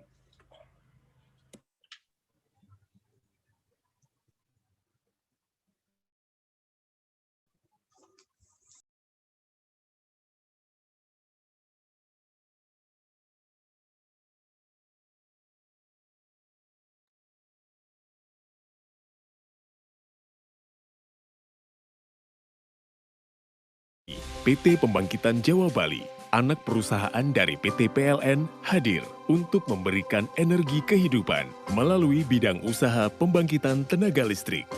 Dalam menjalankan perannya, PJB selalu berupaya untuk menjadi terdepan dan terpercaya dalam bisnis energi berkelanjutan di Asia Tenggara. Dari Indonesia dan untuk dunia, semangat kami tercipta untuk Anda.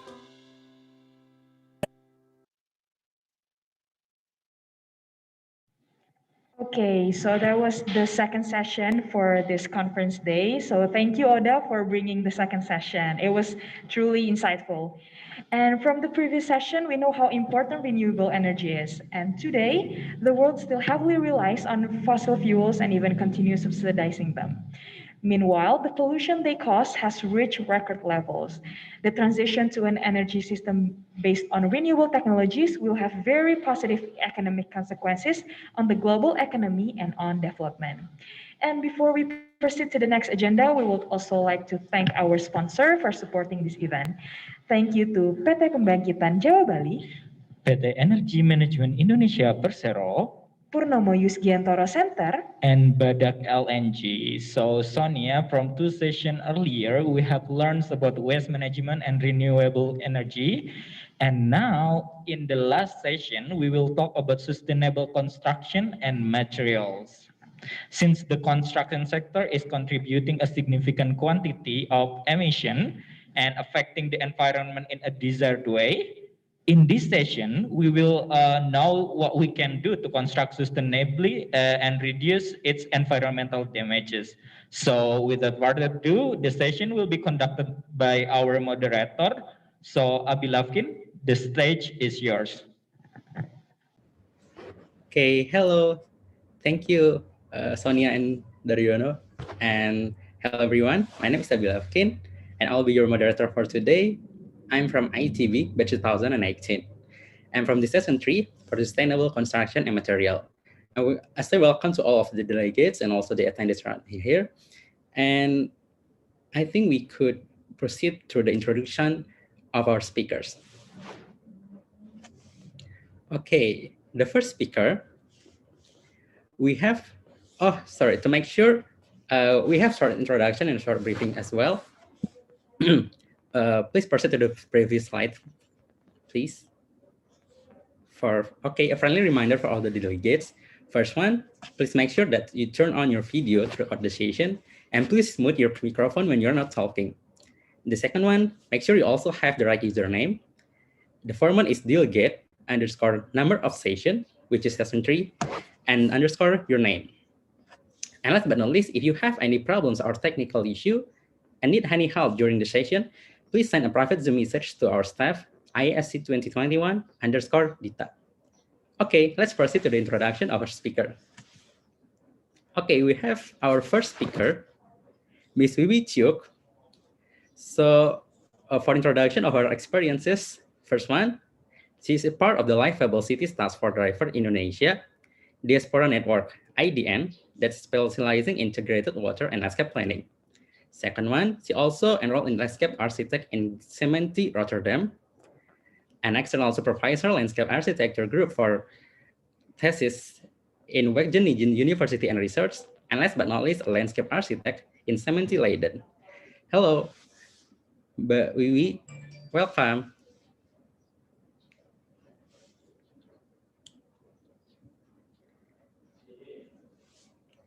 Okay, I think Mbak Wiwi still, okay, hello. Good morning, good afternoon, sorry, I'm here, sorry. It's totally fine. For your information, so Wiwi is currently in Netherlands, so it's around 6 hour differences from here. It's still around 7 a.m. in there, if I'm not mistaken, right, Wiwi? Yes, that's correct. Okay, okay, we move on to introduction of our second speaker.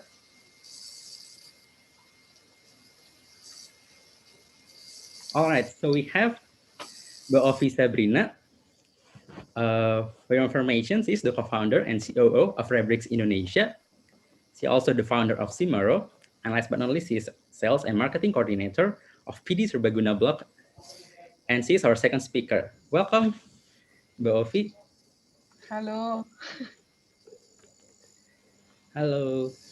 Halo. Okay. And for your information, so the first speaker is going to conduct the material and to present is going to be Mbak Wiwi. So, Mbak Wiwi, are you ready to share your screen maybe? Yes, start screen sharing.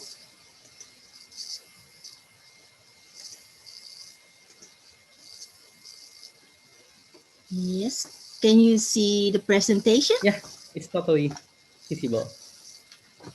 Okay, okay, okay. I will start my presentation. Thank you so much, Abi, for the introduction, and thank you for the organizers for inviting me to this inspiring and exciting conference. I would like to share about water-sensitive urban design, especially for the city I work for, which is Rotterdam, and an example which we did on behalf of the Diaspora Network Livable Cities, which is in Semarang. This was a picture taken a week ago. It was minus 10 degrees, and right now it's plus 10 degrees. So there is something going on, and I think we all should act. Mbak This Wiwi, is sorry for the interruption. Could you turn on yes. the camera, please? Because it's still off in my interface. Oh, really? Okay. Yeah. Oh, I'm sorry. Okay. No, I cannot turn on the camera. I'm sorry. Okay. Maybe the officials, could you give any assistance for this? Oh yeah, yeah. Is it? Let's start video. Yeah, I've clicked several times, but it's still not showing. Okay. Yeah, it's still not showing Mbak Wiwi in here.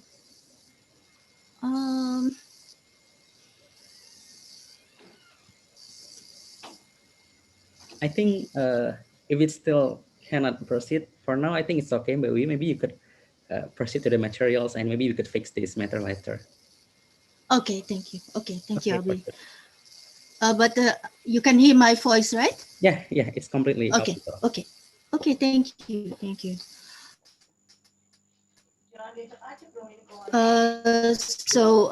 Rotterdam is a delta rainfall intensity, river drainage, and sea levels are changing.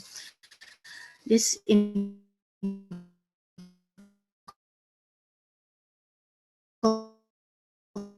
combination with continuing growth and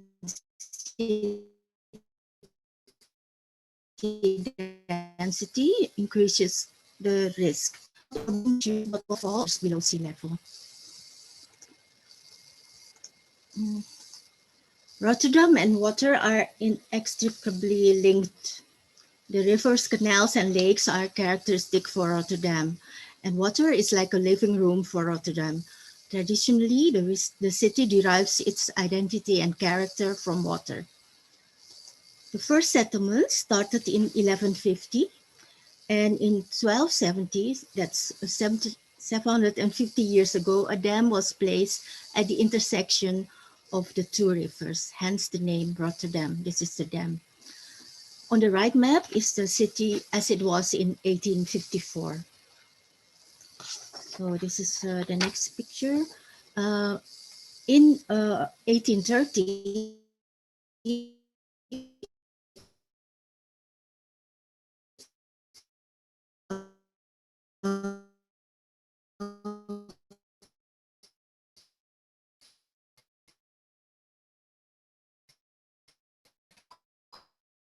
cholera pandemic occurred, and the city architect and nowadays Rotterdam looks like this. So the circle, red circle, is the center of the city, and it's still.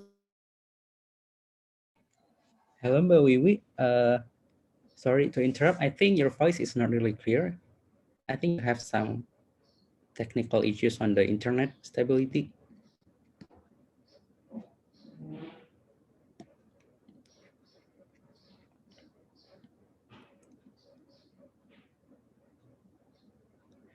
Okay, guys, while we're waiting for Mbak Wiwi, terribly sorry for the technical mistakes. And we will, from the operational staff, we will have on this on sharing the screen for now. And I think Mbak Wiwi she's still here, but I think she's on her way to fix this situation regarding the internet stability. So please wait a moment, okay?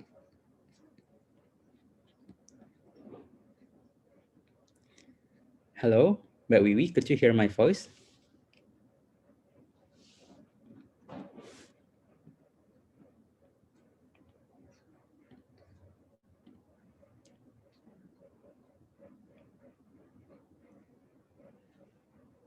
Okay, maybe I think she's still on her way to fix it up.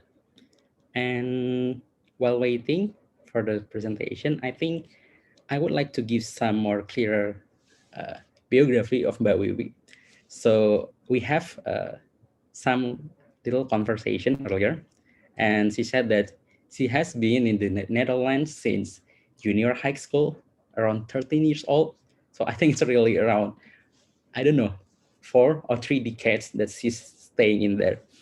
And she has more than 30 years of experiences and currently working for the urban planning department at Rotterdam municipality. And with expertise on the landscape and urban design, she has passion on the integrated water and also the landscape planning. And she has also worked on projects in various countries, if I'm not mistaken, SEA, the Southeast Asia, United Kingdom, and as well Australia. And I think, yeah, it's pretty much interesting for me, in my own opinion. And I think hopefully you guys could get the insights that you want and also deliver the questions that you would like to ask to them after this, especially in the panel session. Okay, I think that's for the short information. I think Mbak Wiwi is already back with us. Hello, Mbak Wiwi. Yeah, I hope you can hear me. Yeah. Okay, yeah, Okay. it's totally clear. Okay. Voice is audible, Probably and I can also see your face now. Okay, thank you so much. Please continue, Okay, I'm Mbak so Wiwi. sorry about this. Okay. Totally fine. Okay, so nowadays Rotterdam looks like this. The circle, the red circle, is the center of the town with the canal system, but the city has expanded enormously, especially along the river towards the sea, and the port has also moved towards the sea. Yeah, this is a very dense city, and a lot of valuable buildings are situated here, and it is of course not comparable to Jakarta, but for the Netherlands it is quite dense, and it is the second largest city. Next slide, please. Okay. Okay. Thank you. About 15 years ago. I'm sorry.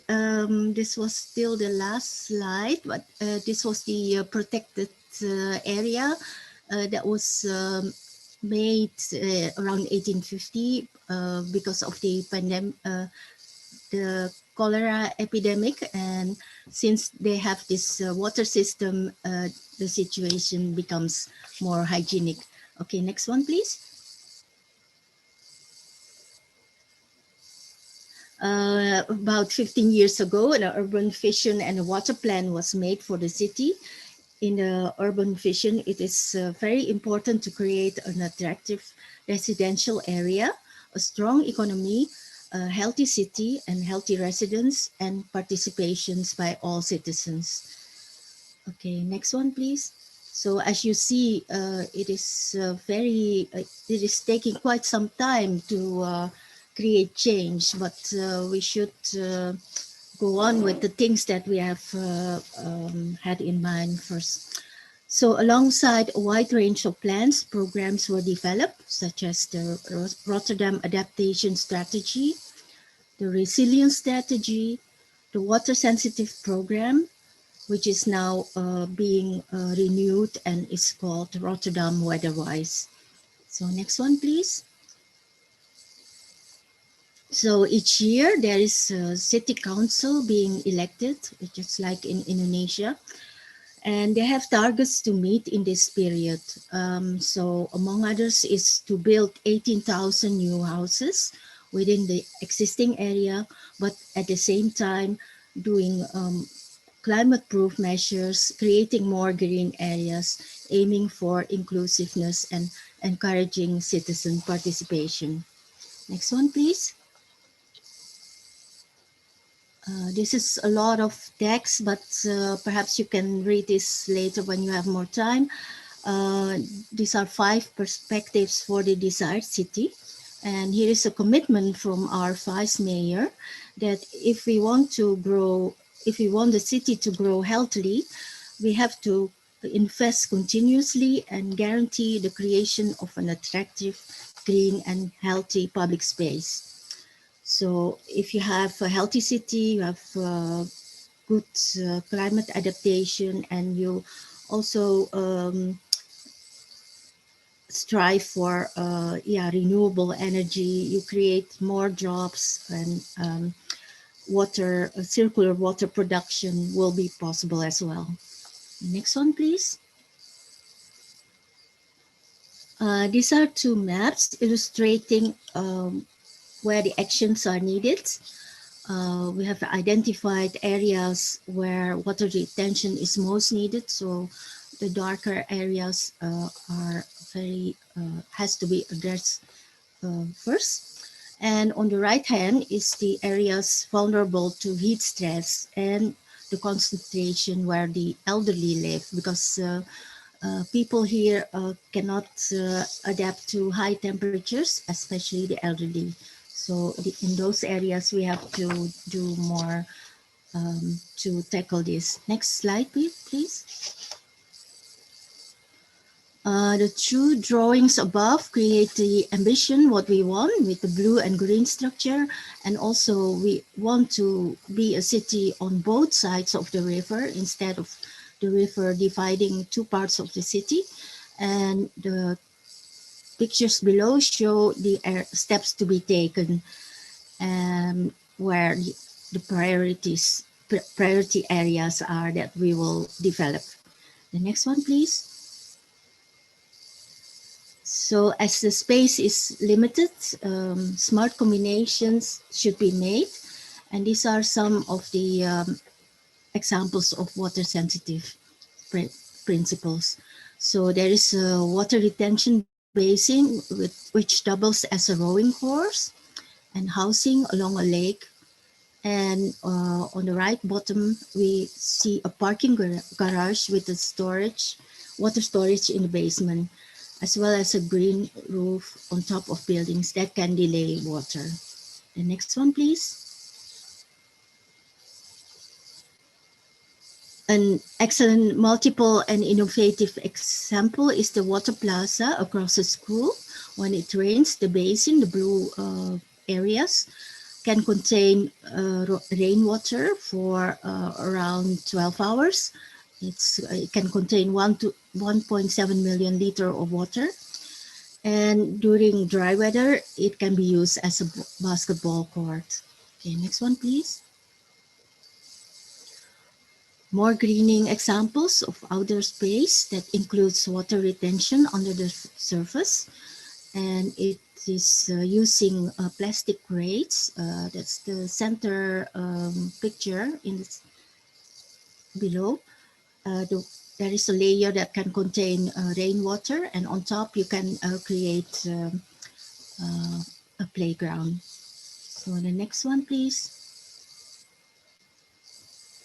And we also transform the routes along the river as you can enjoy the skyline of the city. These areas used to be parking lots, but now it is transformed into attractive cycling and pedestrian routes. Next one, please.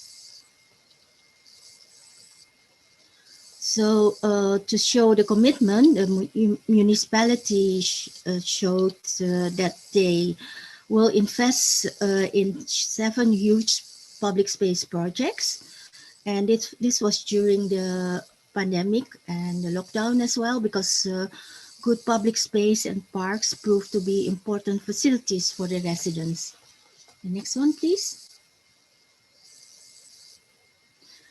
Here, it is shown what the benefits will be of the 7 new projects. Apart from building new houses, there will be more water retention, like 4,400 cubic meters more.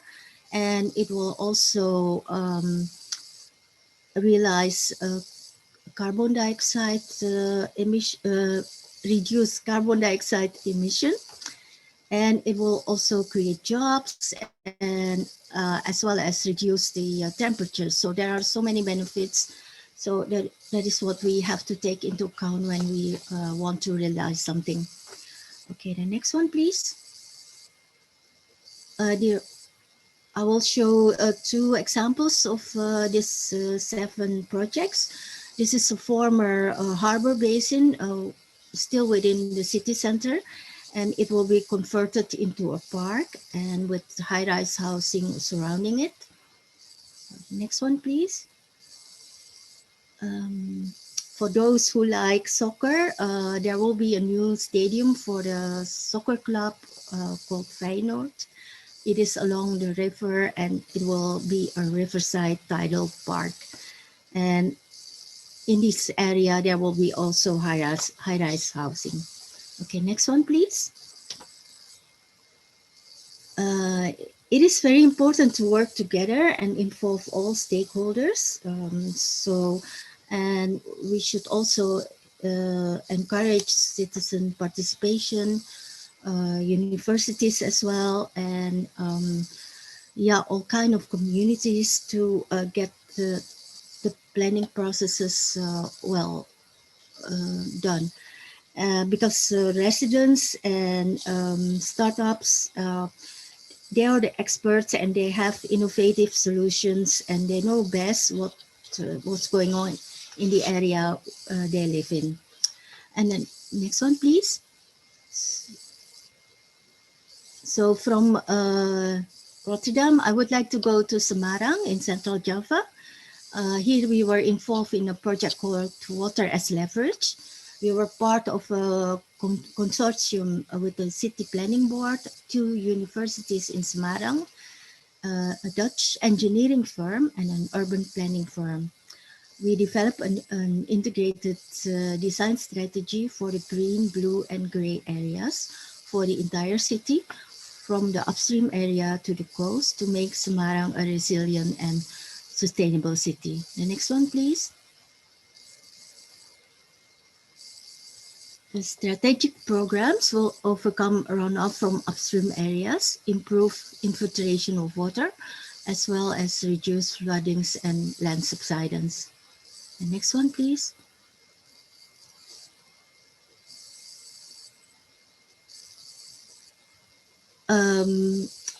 We want to create a robust network of green and blue to ensure a sustainable system.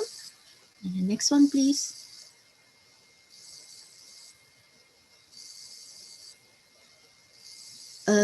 One of the strategies is called Spongy Mountain Terraces, with the aim of improving the existing condition by expanding the terraces inspired by the Sawa system or rice field terraces and the network in between them.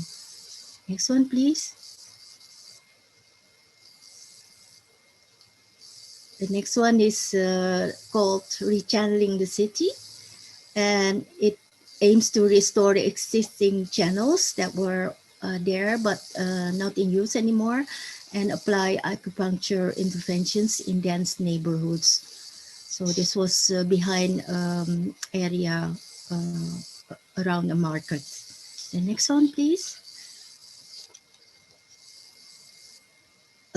Bottom-up approaches should be included as part of the solution, like water harvesting, making biopores, urban farming, as well as aquaponics and hydroponics. So we all should work together to make the city better. Next, I will show some examples in Southeast Asia. The next one, please. This one is a stream in Seoul, the Chonggaicheon stream. I don't know if I pronounce it correctly. It is 8.5 kilometers long and used to be covered by a road and an elevated highway. The stream was restored so as to reintroduce nature into the city and promote eco-friendly urban design. It became an important landmark and gives identity to this part of the city. The next one, please, is an example from Singapore, and it is in Ang Mo Kio, the Bishan Ang Mo Kio Park. It used to be an old concrete canal, and it is renaturalized. It is 3.5 kilometers, and it's now a meandering river and has lush green banks with flowers and recreation areas, and making it a popular recreation area. This is part of the Public Utilities Board. It's similar to the Public Works Ministry in Indonesia, and here they have an ABC program, the Active, Beautiful and Clean Waters, and this is one of the projects that was done. The next one, please, is... Sorry to interrupt. I think we have around, could you sum it up into 1 minute? I think yes, I can.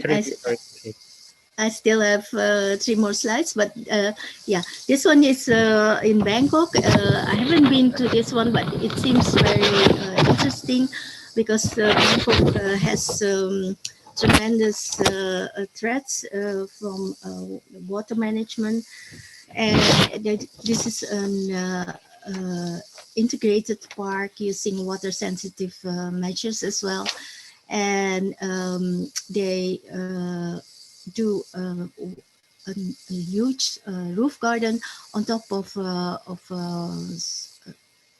public buildings, and they can, as you can see, they have a storage tank, and the water is being treated before it is being released, so there is zero water discharge, and every drop of water that falls in the park will be utilized. So the next one, please. I'm going back to Jakarta. At the beginning of my career, which is already 20 years ago. This is a 2 hectares roof garden on top of a shopping mall in the center of Jakarta. And it is, until now, it is still a green oasis in the middle of the city. And yeah, we can accomplish this kind of projects. And this was, yeah, quite a complex cooperation, but we can manage to do this kind of things for our cities. Okay, then the last slide. Yeah, the small photo on the left was taken at ITB when my Rotterdam colleagues and me visited Bandung. I hope to hear from you in the discussion, and hopefully we can meet in the future, and I also look forward to the next presentation. And thank you for the time, and so sorry for the hiccups. Okay, thank you, Wiwi. It's a very interesting presentation, starting from, I think I have a virtual tour of Rotterdam City and also how it could be applied to cities in Indonesia. Okay, maybe we could move on to the next session. Mbak Ovi, are you ready to begin your presentation? Hi. Yes, yes. Okay. May I share the screen? Can you hear me clearly? Yes, yes, yes. You're completely audible. Okay. Let me share the screen.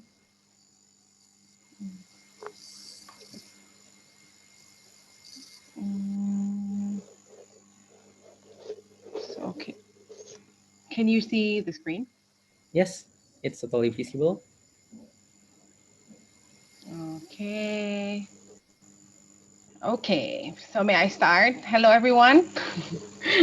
So yeah, it's been a pleasure to be here. Thank you, Wiwi, for a wonderful presentation. And first of all, I would like to thank the organizer who have invited me to join in this wonderful event to have a chance to speak amongst all of the outstanding speakers in this conference. So yeah, well, I'm Ovi Sabrina, like Abi already introduced before. I'm a co-founder of Rebricks. So today I would like to share with you guys, maybe my presentation will be like a little bit less technical, and it's more like we would like to share our journey as a company that actually invented and making eco building materials in Indonesia. So yeah, let me start my presentation. So yeah, so in this first picture, as you all can see, this cardboard is actually saved the world from like 45,000 pieces of rejected plastic waste. So what is rejected plastic waste? That would be like our question, right? So back in 2018, me and my partner, we actually visited landfills, and then we visited waste banks, and then like private waste collector all around Indonesia, all around Jakarta and around Bogor, and also outside Jakarta. And during our visit, we discovered that there are several types of plastic that are rejected or considered to be waste from waste that sent straight to landfills, or worse, polluting our environment. So what is it? What are they? What are rejected plastic? Some of them, one of them are basically like multi-layered plastic or sachet. It's from our sachet, from coffee sachets, and also like shampoo, like the sachet shampoo. That's all multi-layered. That they are rejected plastic.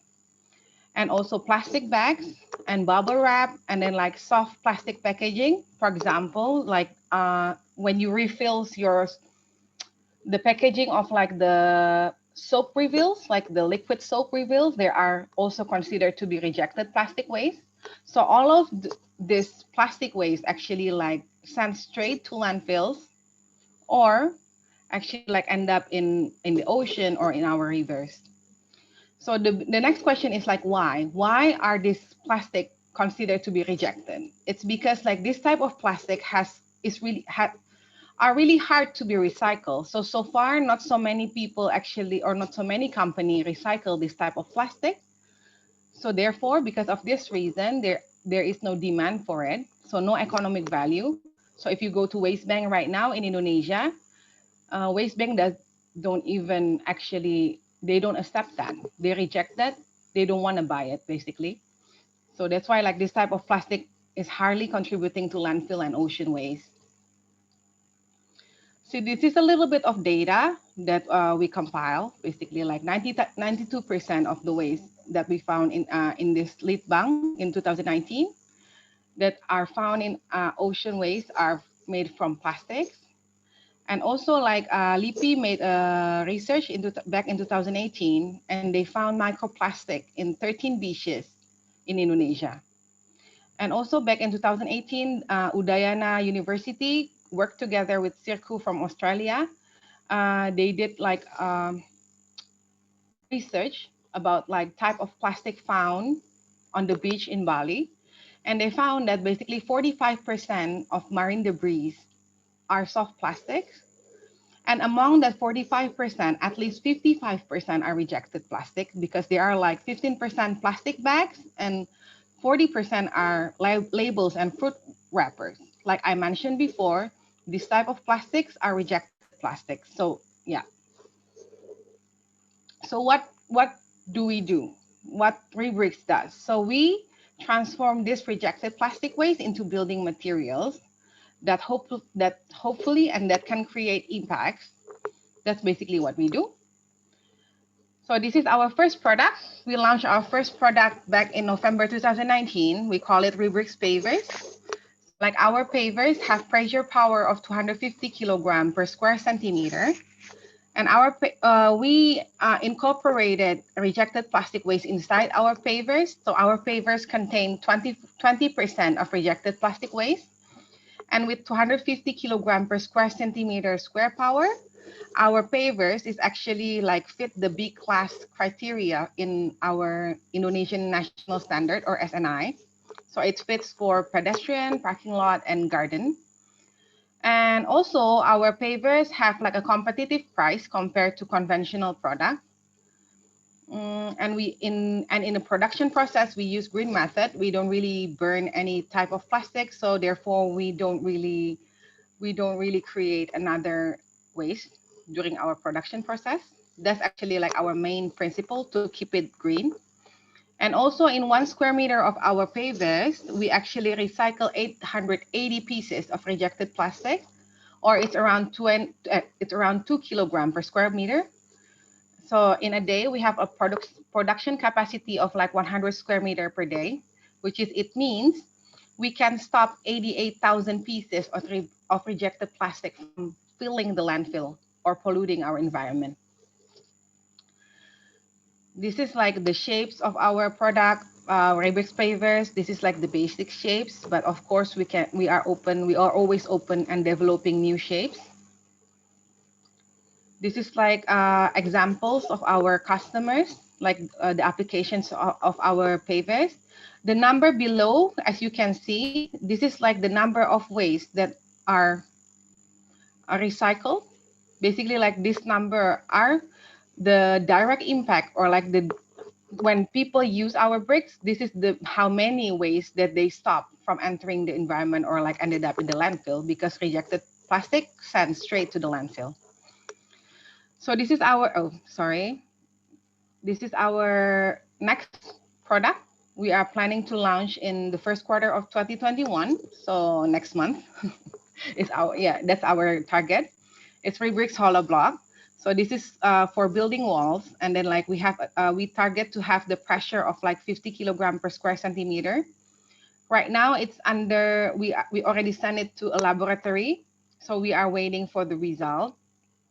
So in the production process, we also use the same method, which is green method, and it's also recycle rejected plastic waste. So this is like in doing our business or in doing our work, we actually like creating a tangible impacts. So like first we create economic impact to the people. We haven't really openly buy waste from the people. Actually, like we haven't buy waste from the waste banks, but we did bought from 2 specific waste banks that work with us. So this is like, in our opinion, it's kind of like quite an achievement, because like we can actually give value for something or for the type of waste that used to be like don't have any value. And also like back into in 2020, we actually like we have 15,800 followers right now in Instagram. So we have 3 drop points, and then like we create a social impact because we actually moving the people to send us their waste, to actually like we try to to remind people to segregate their plastic. So back in 2020, we got like 1,210 regular suppliers that send their waste to us, that donated their waste to us from 14 cities around Indonesia. So that's where we got our waste. We got it from the people. And also we created like environment impact back in 2020, despite all the pandemics, like around 6 months effective operation, we applied around 1,000 kilogram of rejected plastic waste as pavers. So we stopped them from filling the landfill. We stopped 1,000 kilogram of rejected plastic from ended up in the landfill and pollute our environment. With our production capacity, we have like we have the potential to actually stop 1 million ton per year. This is like our focus and plan for the next 3 years. We are going to focus mostly on like our increasing sales and R&D, because as like a new product, as a new invention or technology, we actually put so much emphasis in research and development. And we also want to increase our sales because we recycle rejected plastic. There is a direct correlation between how many waste we can recycle and how many sales we make. So therefore, we put sales as our second priority. I mean, like the first, they are tied in the first priority. And apart from that, we also like we are right now currently in a discussion with some NGOs that work in collecting ocean waste, river waste, and marine debris. And we are kind of like discussing about how we can collaborate so we can recycle ocean waste. So that would be like our next priority, and also make branch across Indonesia, because we believe that waste are all over Indonesia, not only in Jakarta. We hope we can actually contribute to recycling rejected waste in other part of Indonesia. This is like how all of you can join in our journey, basically like be our partner, maybe as a user, or like using us as a service provider for like recycling, and also like support our research and expansion. Maybe like also you can, as like an excellent student, maybe you can also create your own sustainable product that can support the green building in Indonesia. And the second way to support our journey is maybe you can be Rebrickers. You can actually be the person who send your waste to reduce your waste at home, like changing your lifestyle into like more green lifestyle. And also like you can also support us by spread our story. This is like our stakeholder and partner. Like this is like some of them who actually we have worked with them in recycling their waste, and they're using our product. This is like the media partner and also international media partner. So yeah. And lastly, let's build a better Indonesia one brick at a time with eco-building materials. Thank you, everyone. Okay, thank you, Bofi, for the presentation. Thank you. It's really to hear about the idea of the Rebricks, since it's really directly tackle the problems that we have nowadays, especially on the matter of the waste. Okay, I think we could move on to the panel session, and I will tell you guys about the short introduction, also the operational of how we would like to conduct the panel discussion. First thing first, I think the operator, could you help also to present the screen, maybe? And meanwhile, I will tell you about the first. We have in total 45 minutes in the panel discussion, but we will divide it into 30 minutes now. And also we have short break for around 30 minutes, 25 until 30 minutes. And we will continue the last 15 minutes after the break session. And to begin with, the panel discussion will be conducted around 3 past 10 p.m. And how to ask question, we will tell you about the operational. So to ask a question or maybe give your opinion, please use the raise hand feature. And after that, wait for me to call your name. Then turn your microphone on, mention your name and also your institution. Then please ask the question or give your opinion. And also please keep in mind that we have limited time, but we would like to cover as much question and as much opinion as possible. So please take note that you have 2 minutes at maximum to deliver your idea or opinion or maybe your question to the panelists. I think that's clear enough. So I guess we could move on to the first question from, sorry, I will read out the name. Bayu Laksono Jati. Okay, thank you, Abi, Please. for the opportunity. Yeah, my name is Bayu Laksono Jati, and you can call me Bayu. I come from 11 Maret University, majoring in urban and regional planning. And I have a question from Wiwi, and yeah, I will start it by my opinion from the interesting presentation that she already gave to us. Yeah, it was very interesting to know about how Netherlands, especially Rotterdam, implemented the living with water concept. I mean, yeah, as we know that Indonesia has several places that have the same problem with it. Yeah, even though we also have some other problems since Indonesia has wide areas. So yeah, I have a question to Mbak Wiwi that already been in my mind for a long time. What do you think about with approach to hold the water as much as we can, as long as we can, uh, to reduce the runoff of the water to the sea? Uh, yeah, it's like using the rainwater harvesting system and creating like a well, infiltration well, or maybe biopore and something like that. Is it still relevant now? Since it needs a massive movement by the society, a massive participant by society, and yeah, usually we don't have it in Indonesia. We don't have it. A lot of people want to doing that without, I mean, like incentive from the government. Uh, so, what do you think, Bawi, about this concept? Is it still relevant or not? Thank you so much for the time. Okay, okay. Thank you, Bayu. Can I answer the question directly? Yes, Mbak Wiwi. Yeah, okay. Yeah, thank you, Bayu, for the excellent question. Yeah, it is indeed very alarming because, the last few days I've been getting videos from Jakarta with the floodings there, and the week, I think 2 weeks before, it was in Semarang. There was a lot of flooding as well. It is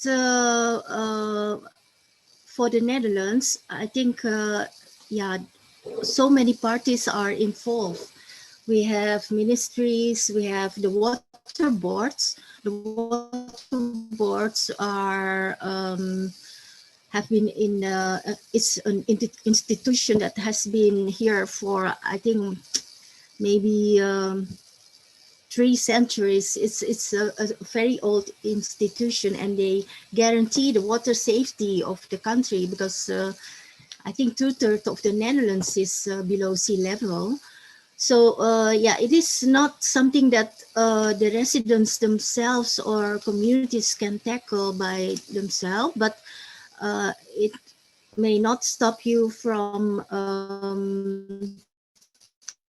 telling the urgency of the problem, because making an infiltration well and making your garden green, and instead of paving it is still better, because what we see here in the Netherlands as well, they people have little time, so they pave their garden, and to have less maintenance, but in the long run it is not good for the environment. So it is true that in the Netherlands you get an incentive if you do rainwater harvesting. You can get a rainwater barrel for free from the water board. So they work together with residents, and what is also important is that the government and perhaps developers, property developers, that they also give good examples of green building, and for instance to apply a green rooftop, and contain the water within their own plot, and not pave everything and let the neighborhood be flooded when they build a new development. So all parties should work together. It is not easy, but I think that would be my answer. And also a good regulation should be in place. I know that for Jabodetabek Puncur or something, there's a new government regulation, and for upstream areas it is very critical to reforest as much as possible and not build new developments. I think I hope this answers your question. Okay, thank you, Mbak Wiwi, for the answer. We still have around several minutes for this topic. Yes. So I would like to ask Mr. Bayu, do you have any follow-up question? Or maybe anyone, if you do not have, then I have. Okay, for sure. Yeah, Mbak Wiwi, you told us before that Netherlands gave like an incentive, or people can get barrel water or something like that freely from the government. So it's like a concrete solution. I mean, there is a concrete action from the government to help the people, help the society to doing that, not just the like some instruction from the government, but they help by a concrete solution. Is it true like that, or maybe there is something? Yeah, that is it is a program from the my internet is unstable again. Can you still hear me, or? Yes, I still hear you. Yeah. Okay. It is a program from the water boards to get free rainwater barrels, indeed. And the water board also we pay tax to the water board, which is quite considerable per year for every household, and that way the water board can maintain the water safety, so the areas won't get flooded, because they have to operate the pumps and the canal system and regular maintenance of the canal system as well, because otherwise it won't work here. And what the city of Rotterdam also did, and I think other cities as well, if you apply a green roof, they have a subsidy for let's say maybe 20 euros per square meter. So this is very attractive for building owners, especially office buildings, huge office buildings or apartments. And of course, the loading of the roof is an issue, and that has to be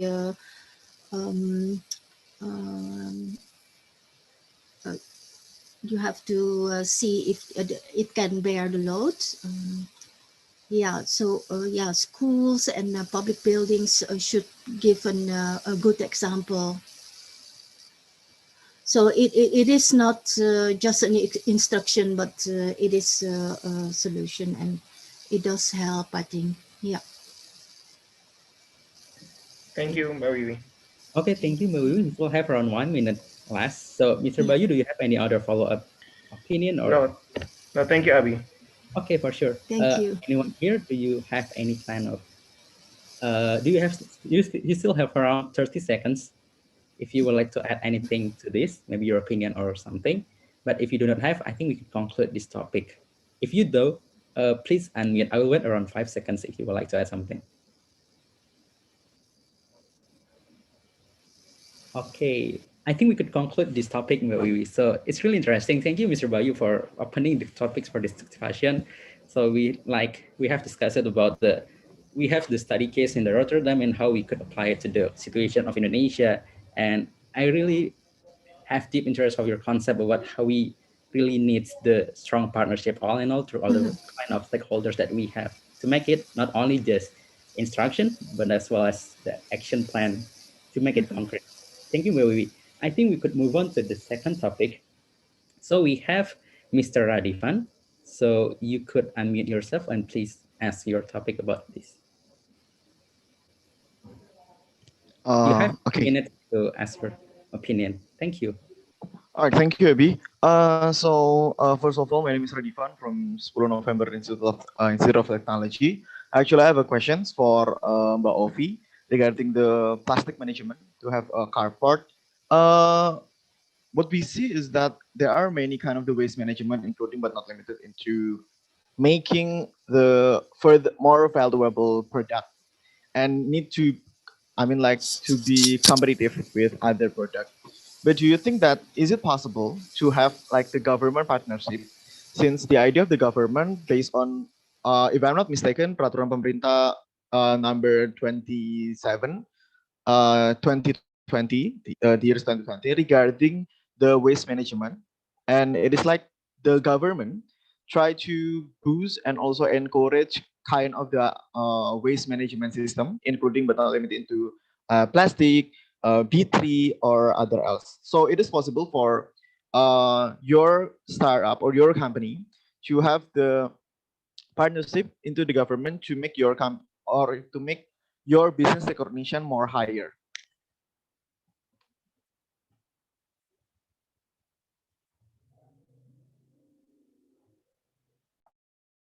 Sorry, Bovi, you still on the mute? Sorry. Thank you, Radifan, for the question. Can I answer directly? Yeah. Okay. So, well, okay. Regarding this question, so is it possible for us to work with the government? Basically, when we started, we actually really wish to work with the government.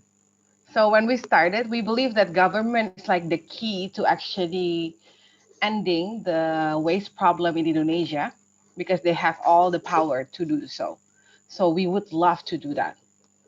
But during our experience, like in this field for 1.5 years, almost 2 years right now, it's like we figured that in Indonesia is to gain recognition from the government, we need to go from below up. We need to start from the people first. So when the people start using us, and then we will get like bigger institution to pay attention to us. So we would love to work with the government in like creating some sort of synergy where the government basically do the waste management and we're recycling the rejected waste. But we also facing a challenge. So basically, like to clarify the situation, Rebricks is not a waste management company. We are a recycling company. So we're recycling the rejected waste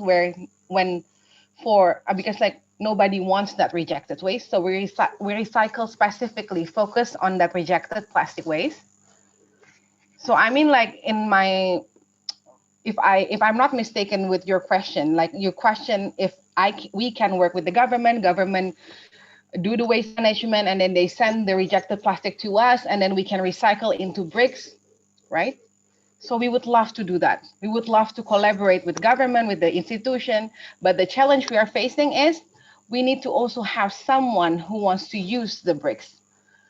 Since what we recycle is like the last residue of the plastic, nobody wants it, nobody recycle it. So our sales connect directly to how many ways we can actually recycle. So we need to create this demand as big as the supply, which is like it's the challenge we are facing at the moment. I hope it answer your question. Do you have any other question? Please go ahead. Thank you. Okay, thank you, Bovi. Mr. Devon, do you still have a follow-up question? Yes. So, okay, thank you. So regarding the idea of the recycle management of the plastic itself, yeah, we also agree that those kind of the business recognition or even market segmentation is also important. Yeah, that's also becoming the content itself. I ever joined like the business case competition regarding the how we try to recycle into the product itself. But yeah, the challenges was absolutely same with what we already stated, which is the demand or even the segmentation of the people, especially in Indonesia. That, for example, in my case, that I try to encourage people to have the organic fertilizer while there are like the amount of the inorganic fertilizer that so much and so many kind of the organic fertilizer. So according to you, like what is the closest approach, or even what is the like effective approach to, for example, widening your market segmentation or slightly create the awareness of society, especially in the kind of the construction and sustainable management in building or something like that? I mean, like you stated that this is like a bottom-up mechanism. So what kind of the detail of the bottom-up mechanism that you stated in your company? So maybe, oh yeah, so maybe like if I can share a little bit, right? So when we started at Rebricks, we thought we need to go directly to the government, directly to the company to make them use our product because they have all the demand, right? They have like they need it. And then the interesting finding that we found, the people are the one who actually realize how important it is to actually start the green movement. So like during Rebricks journey, the individuals, they are very supportive. They are actually like our first ever, like I think like the first beginning, I think 3-4 months of our sales, they main I have to say most of them are like either a company who actually work in a sustainability business or direct user, the people who follow us on Instagram. They are very supportive. They are kind of like, yeah, I believe in you. We are going to do this, right? So I think like in my case, in Rebricks journey, it's more like the people started to use our product and then suddenly we got more recognition of our product. And then like the people talk to other people and then like architecture companies start to contacting us. So it's like, it's interesting. It's just like from the people and then it's a little bit to like architecture company. And then like right now we started to talk with developers. We hope one day we reach the government, but you know what I mean? Yeah. So we don't really have a trick. We are more like, I think it's more like create your community with Rebricks. Like we try to communicate with our followers. It's more like, you know, just let's be honest, like be open with this is our situation. This is what we do. Yeah, something like that. I hope it helps. Okay, thank you, Bovi. Thank you as well, Redifan. We have Mr. Kevin Lowe here who would like to deliver his opinion. Kevin Lowe, the stage is yours. Please unmute yourself and deliver your opinion. Thank you. Thank you, moderator. Good afternoon, Miss Ovi. Good afternoon. It's my honor to meet you. Yes. I have some idea maybe for promote your brick plastic brick. Maybe you can use. Maybe you can communicate with Press Bank maybe, or in my city there are some program like thematic kampong. You know, it's in my city called kampong thematic. Yes. Maybe you can promote from that and then you follow up to government maybe. It's enough. It's just my idea. Thank you for chance. Thank you for the idea. I will note it. I already note it down. I will look into it after this. Thank you. Okay, thank you, Kevin. And I think we could move up to the next topic, Mbak Ovi. So yeah, the second topic is kind of interesting as well compared to the first one on how we could possibly partner with the government and also how is it going to be in the perspective of the companies as well. So thank you, Mbak Ovi. Thank you as well for the questions. And I think we could move up to the next topic. So for the next topic, we have Mr. Sydney Jose in line. Hello, could you Hello? hear me? Okay, please Can you hear ask. me? Yeah, Thank you. it's audible. I have like two topics and concerns to raise. First is to our first speaker, to Wiwi, and that is the issue on accessibility. Because when you try to look into the city, meaning that there will be a higher cost materials and higher cost of living for the people in there. And it might my concern is that it might further the gap between the access of opportunities between the rich and the poor, and that like further the gap. For example, they can access only the best opportunities for those who are rich, and those who are poor can't really have access to the opportunities in that city. So my concern is that how is there a way for you for that city to have to source out lesser cost materials and cheaper materials to make it more sustainable as well, and that ultimately to make to reach out to all the sectors to make it less expensive, like make it less expensive so that other sectors from the poorest of the poor can have access to all the opportunities that this city can really offer. Okay, so Mr. Sini, do you have you said earlier you have two questions. Oh So yeah. So I have to give them both already. yeah, please. So Okay. And we then still have so around 1 minute. for my second question, that is to Miss Ovi. First of all, I want to say that I'm really impressed with the idea of using rejected plastic waste, because I never really thought of that in the first place. And then my only concern, my I question to Miss Ovi is that, do you have a plan of expanding your network or your corporation to other ASEAN countries, to such as the Philippines? And then if there is a possibility that you can also share this knowledge on technology to the locals in the Philippines, so we can also, and to other countries in the ASEAN, so that the same materials can also be sourced out, because we also experience a lot of rejected plastic waste circling here in the Philippines. But as far as I'm concerned right now, I don't see any effort yet to use the rejected plastic waste as a source for sustainable construction and materials. So do you have any plans of expanding your corporation or your company to neighboring ASEAN countries to also have that capability of knowledge and technology to use rejected plastic waste? Thank you. Okay, thank you, Mr. Sydney. I think we could move up to the first question. I think it belongs to Mbak Wiwi. So could you please answer the question? The stage is yours.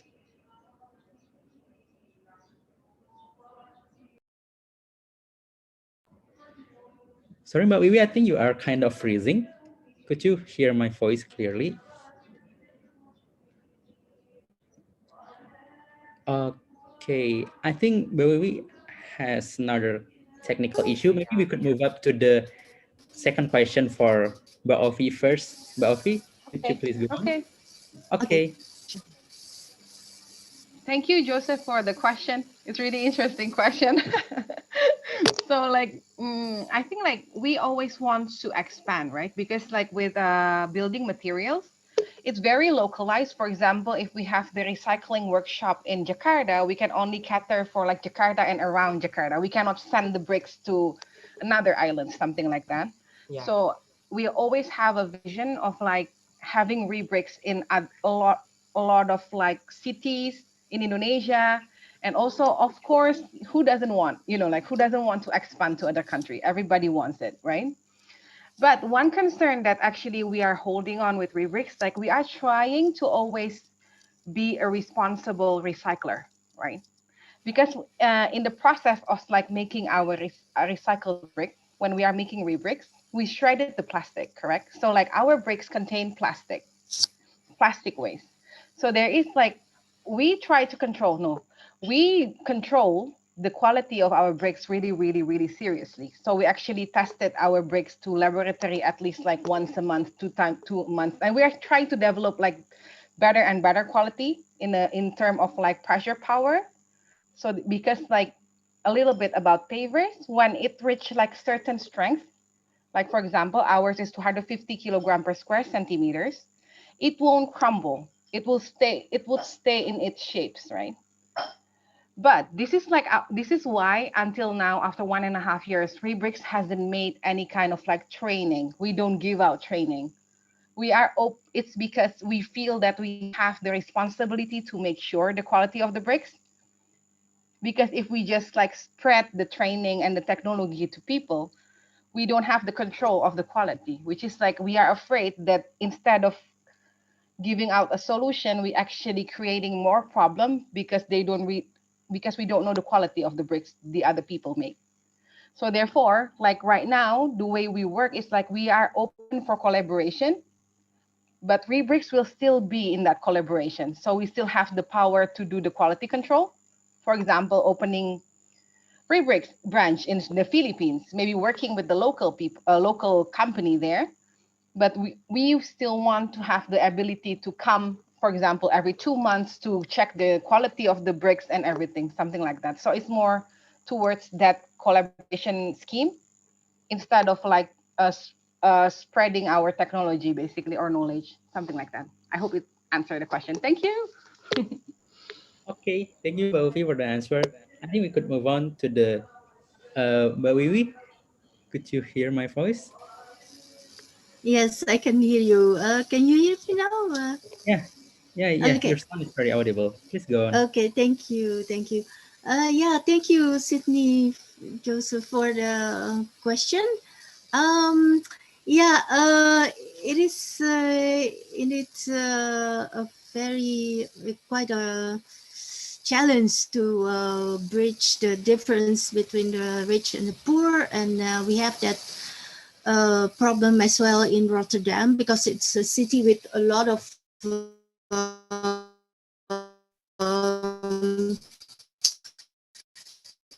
immigrants and opportunity. Oh, my internet is again causing trouble. Can you still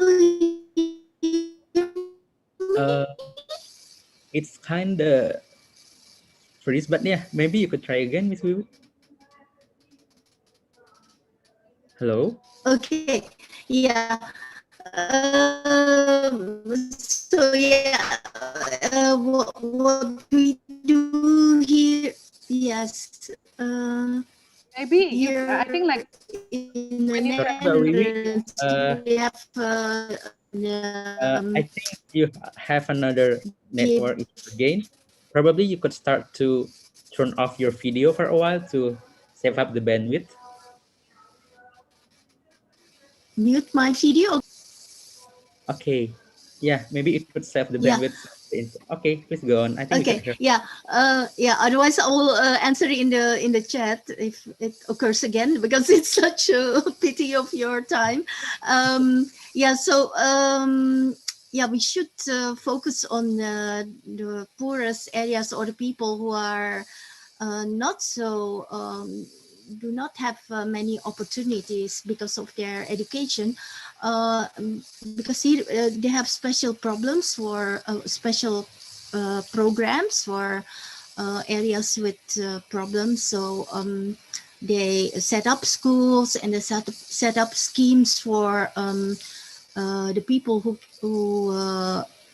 to give them a better education, so they will have better opportunities to enter the work market.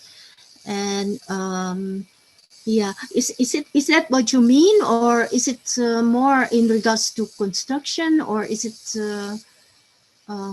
maybe you can clarify this a bit, Joseph? Yeah. Okay. Should I Yes, clarify please. it? You still have the Yeah. time. Okay. So going back to my question earlier regarding access to these Yes. sustainable buildings and construction here in the proposed smart city is that it might only go so much to those who are privileged individuals who can basically have access to these opportunities because the cost of living in these cities are extremely high, meaning that there is a high possibility that the poor population will be much excluded and that can have less access to these sustainable opportunities and these sustainable buildings and construction. So going back, my question is that how is there a way for the city to bridge the gap between the accessibility to the rich and then the poor in order to make the city truly inclusive towards all the population? Mm-hmm. Okay. Yeah.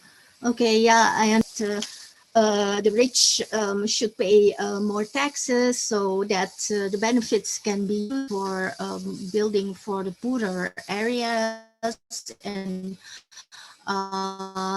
like, yeah, well, in the Netherlands, it's not so segregated because in each development there is a mix of high-end housing as well as social housing. And so yeah, that's something that we should strive for, I think,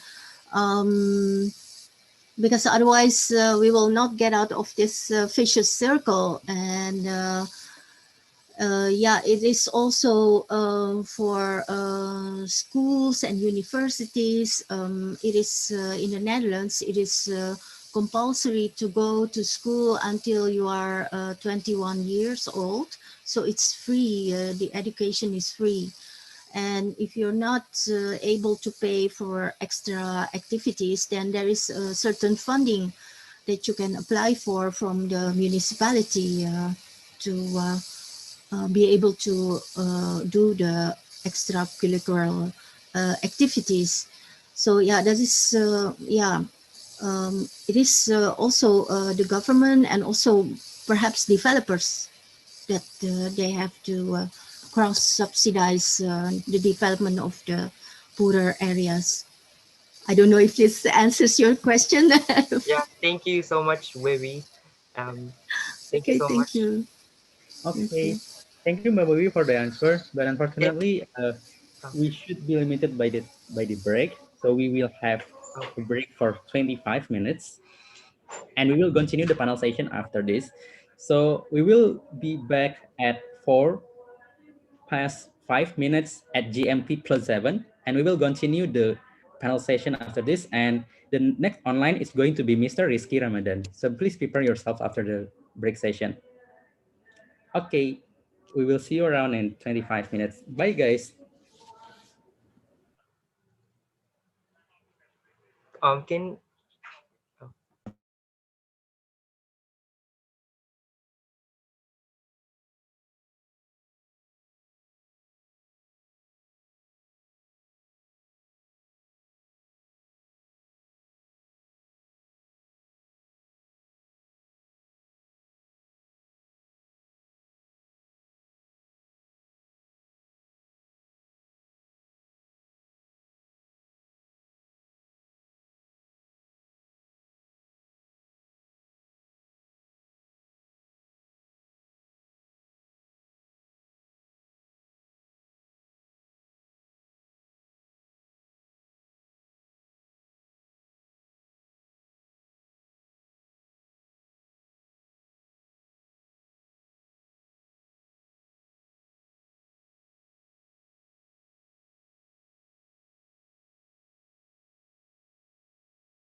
Hello everyone, we will start shortly in around 1 minute.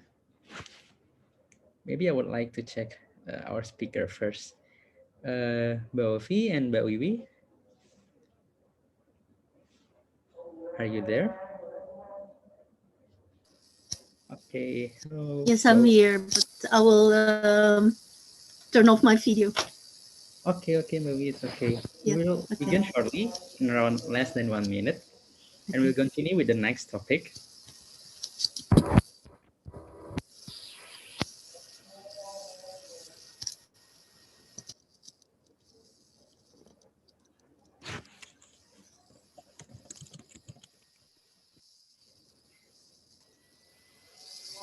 Okay, it's 4 past 5 minutes. I think we can continue. The next topic belongs to Mr. Rizky Ramadan. So, stage is yours. Please unmute your mic and deliver your question. Thank you. Well, thanks, Abi. I'm Rizky Praino from Universitas Gajah Mada, and thank you so much for Bu Wiwi and Bu Ovi for the NMS presentations. And we all know that Jakarta is sinking at one of the fastest rate in the world, and much of this NMS city will be underwater by 2050. Thus, the Indonesian government has offered NCICD or the giant seawalls on the northern Jakarta Bay. With the current situations right now, do you think that we still need NCICD to solve the Jakarta problems, or do you think that the implementations of water-sensitive urban designs will be beyond enough for Jakarta? Thank you. Okay, thank you, Rizky. I think we could move up to the answer. Wiwi. Okay, thank you, Rizky, for the challenging question. I know that it is a very complex situation as Jakarta, is a delta as well. And there are so many rivers that has the Jakarta Bay as its area, and the density of the city is getting bigger and bigger, and more areas are being paved, and also there are efforts to improve the situation, but it is not the implementation is lagging behind, I think. But still, I think the government should prioritize, and I think that the new government regulation regarding the Jabodetabek Puncur, so it's also including the Puncak and Cianjur areas, the upstream areas.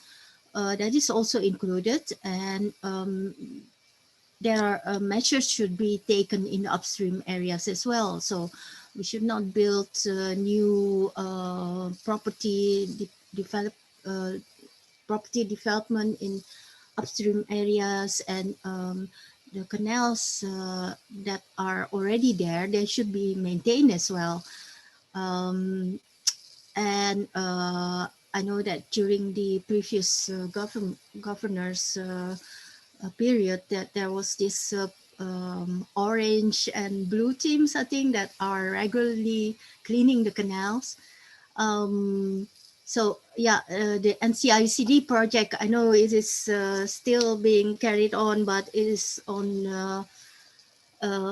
hold, or at a lower pace because of the pandemic, I think. But like strengthening the seawall, that should happen, because since there is still no pipe water system, people will still extract water from the ground, and that is causing land subsidence as well.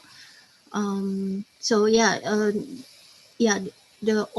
think the steps to be taken are known by the Ministry of Public Works, and it is high on the agenda.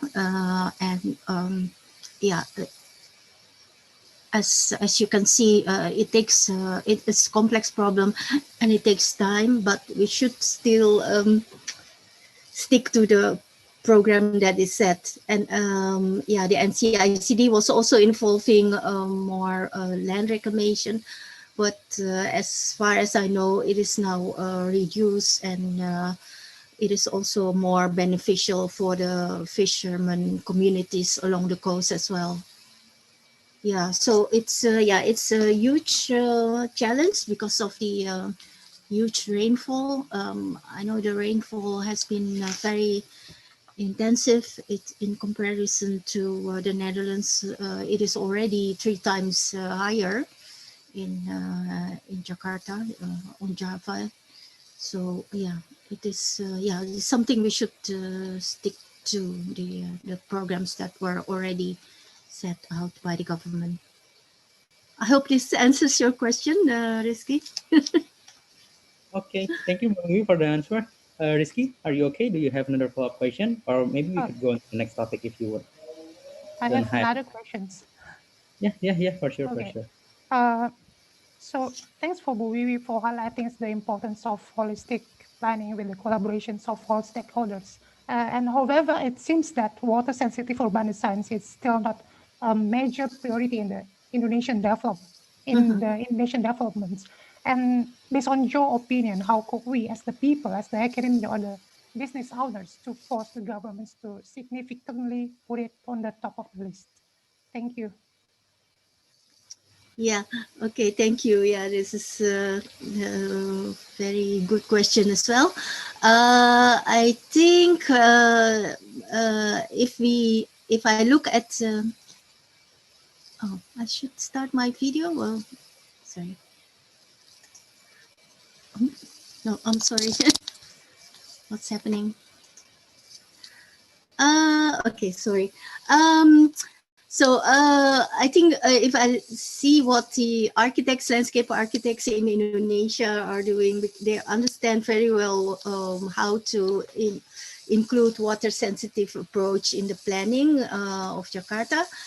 I think it is also good if architects, engineers also show the best practices that has been done. For instance, there was this major renovation of the area around Senayan during the Asian Games. I think the park was renovated and they use paving that can absorb water as well. So instead of blocking it, so and there are several wells reconstructed there. So yeah, I think you should show best practices, and I think there are already a number of good public spaces being constructed, like Lapangan Banteng also, and yeah, and many the how do you call that, the Taman Maju Bersama. I think there's a program in Jakarta now, the formerly RPTRA, so open spaces in dense areas that can absorb water as well. Yeah, so I think yeah, they should highlight all these best practices and show the government and convince the government that this is the way to do it. I hope this answers your question. Okay, thank you, Mbak Wiwi. Sorry, Rizky, but we should move to the next topic, to the last one, since it's time limitation. Hopefully it's okay. Okay, so for the last topic, we have Elvira Apriana on the line. Could you please unmute yourself and deliver your questions in less than 2 minutes, please? Thank you. Okay, hi Mrs. Wiwi and Mrs. Alfi. I'm Elvira from Universitas Gadjah Mada, majoring civil engineering. And thank you for the insightful presentation before. I want to ask some question. This question is basically for Mrs. Wiwi, but Mrs. Alfi can also respond to my question regarding to sustainable material in social and environment aspect. Basically, my question is correlated with Rizky's question before, which is about disaster risk. So as we know, Indonesia has high intensity rainfall, which often cause flooding in many cities. One of such is Semarang. And as the presentation told and shown before, Semarang has been developing various infrastructural projects, which is water as leverage program, if I'm not mistaken. I'm curious to know deeper about how is the flood resilience in the coastal cities. if it is needed to build infrastructure due to the disaster mitigation, is there any resettlement or relocation occurs during the revitalization? And as it might bring some conflict or social issues, what are your considerations regarding these possible issues? Thank you. Okay, thank you, Elvira, for the questions. I think we could move on to the answer, and this question addressed for both Miss Wiwi and also Mr. Ofi. But maybe Miss Wiwi would like to answer first, yeah. Okay. Okay, thank you, Elvira, for the question. Indeed, Semarang Water as leverage, it's a strategy and it will take various years to implement all the recommendations. Regarding your question about resettlement, I know that Semarang has been doing quite well to resettle their residents when they had to implement the flooding canals like the Banjir Canal Timur and Banjir Canal Barat. I think they built social housing, high-rise social housing, and we have visited those areas, and the people there, they live quite well, and they are a good community. They practice urban farming, and they live not too far away from where they work. That is important that when you have to resettle residents, do look where they have their work. Is that in the area, or is it further away? But usually it is around their house. That is also happening to the fishermen communities in Jakarta. That's why ICB has to, I think, citizen engagement is very important. Involve them at the beginning of your plans, what is going to happen, and that will be my advice. I hope this answers your question. Okay, thank you, Wiwi, for the answer. I think before moving on to the follow-up question from Elvira or maybe other participants, I think we could move on to Ofi's opinion regarding to this. Ofi, the stage is yours.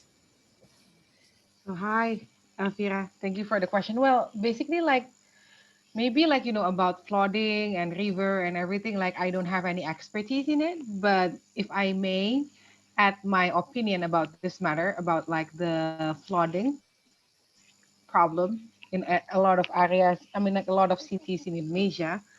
I think, in my personal opinion, I think it's very important for the government or like for the people to realize that there are several types of like building materials that are actually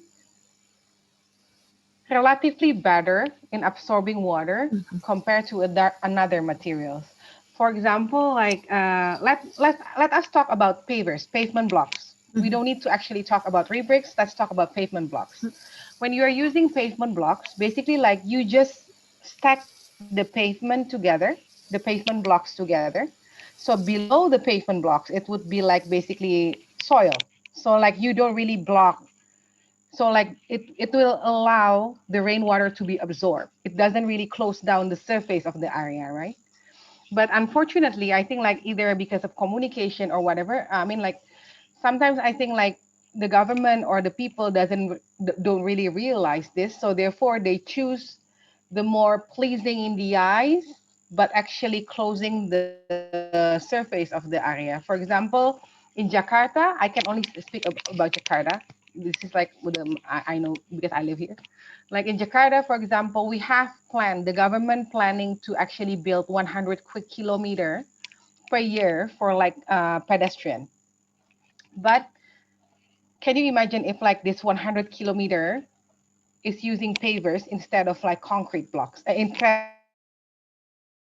now, like they use concrete, so there will be like 100 kilometer of like concrete concrete without any water absorption possibility there. quote unquote like more water friendly absorbing like pavement. That means there's a 100 kilometer of pedestrian that can actually absorb the water. So I think like it's more, yeah, I think in my opinion, like there are several types of materials that can help with this flooding. We just need to, I think like all of us needs to just maybe realize that and then like use it. I mean like prioritize that instead of like the other type of materials. Thank you. That's my Okay, thank opinion. you both of you for the addition. And Elvira, we still have around 1 minute left. So do you have any other kind of follow-up question maybe? Or Okay, I agree with Mrs. Wiwi and Mrs. Ovi. So basically, Semarang is doing quite well, and the contribution from government is very important. And I want to ask one more question. Is there any possibilities to apply this water-sensitive urban development program in another coastal cities in Indonesia? Because we need different approach in different city, right? Maybe I want to ask that. Thank you. okay, thank you. Yeah. Please Yeah, can go. I answer that? Yeah, Yes. for sure, Yeah, Wiwi. thank you, Elvira. Yeah, that is also the intention of the program, the Water as Leverage one, because there were two other cities in Asia, one in Bangladesh and the other one in India, Khulna and Chennai. And yeah, it is indeed applicable for other coastal cities. And of course, each city has different characteristics, different topography, and different community. And yeah, so each time there is a yeah, custom-made strategy for all the cities. So yeah, I think yeah, I hope it was an inspiration for other cities as well. And I think from the Dutch side, I think they are moving to Pekalongan at the moment, and there is also a program for the Welang River in East Java. So yeah, let's see what will happen there. Okay. I hope this answers your question. Thank you. Okay, thank you, Mbak Wiwi. And this could conclude the topic, the last topic of today's discussion. And maybe we could move up to the next session, which is the closing session. We would like to have Mbak Wiwi and also Mbak Ovi to deliver 1 minute closing statement, please, to sum up the discussion that we have today. Please, either Mbak Wiwi or Mbak Ovi would like to go first. Ovi dulu. Okay, maybe Mbak Wiwi. Uh, me first. Yes, Yeah, please. I would. Okay, I would like to thank you, all delegates. The questions were quite challenging, and it motivates me to investigate more into all your questions as well. Also, the previous questions that was sent by the organization. Yeah, it is. Yeah. It inspires me to move forward to deliver more sustainable cities in Indonesia. And also thank you, Ofi, for this innovative yeah, product that you're developing. I hope it will be spread out all over Indonesia or even Asia and hopefully other countries as well. Yeah, thank you so much for including me in this. Okay, thank you, Mbak Wiwi. The pleasure is ours. And maybe you could move to Mbak Ovi for the closing statement. The stage is yours. First of all, thank you everyone for the time. It's been a pleasure. I mean, like, I hope, thank you, Bowie, for like the appreciation for our work. Thank you, everyone. Yeah.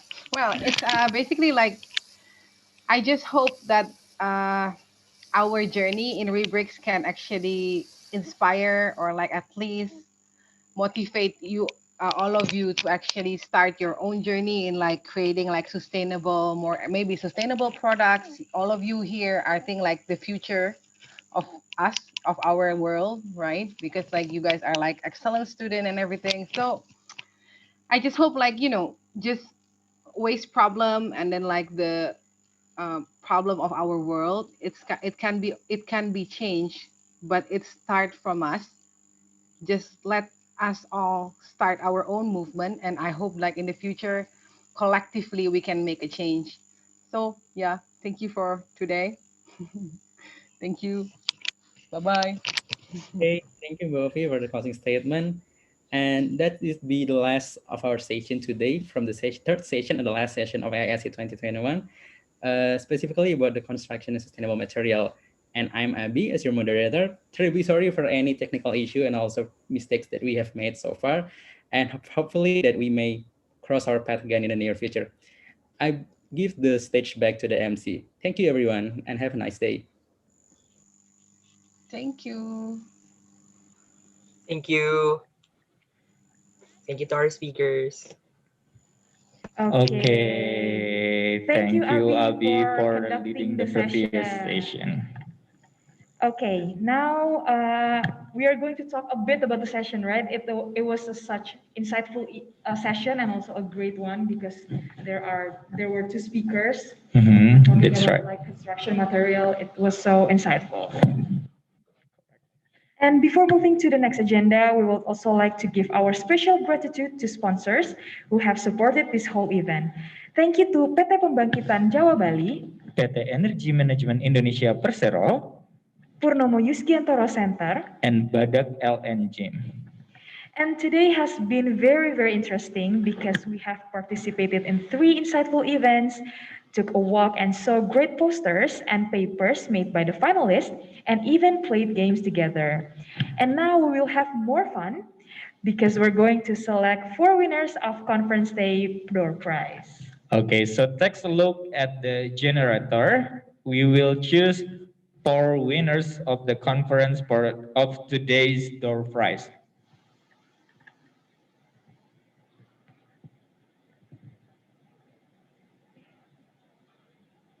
Okay, Okay, so we're waiting for the technical things.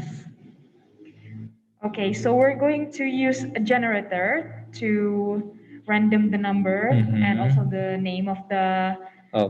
Okay, so this is the wheels that will show us who's the winners of the door prizes.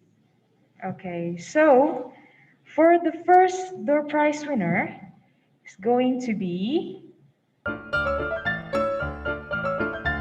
Okay, it's spinning now. So fast. There are so many names there. Please pray, guys.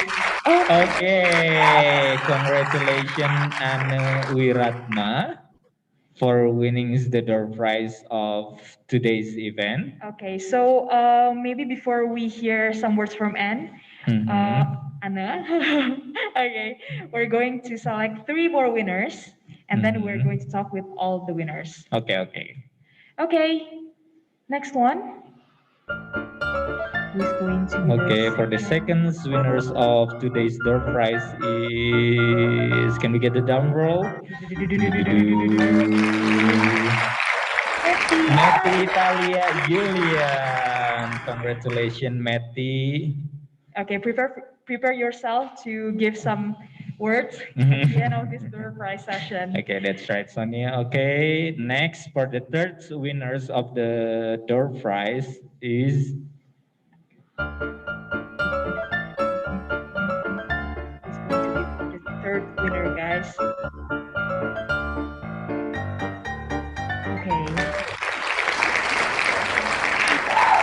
Okay. Mary Christine. Okay, congratulations, Mary. And now the last winners of the door prize. Okay.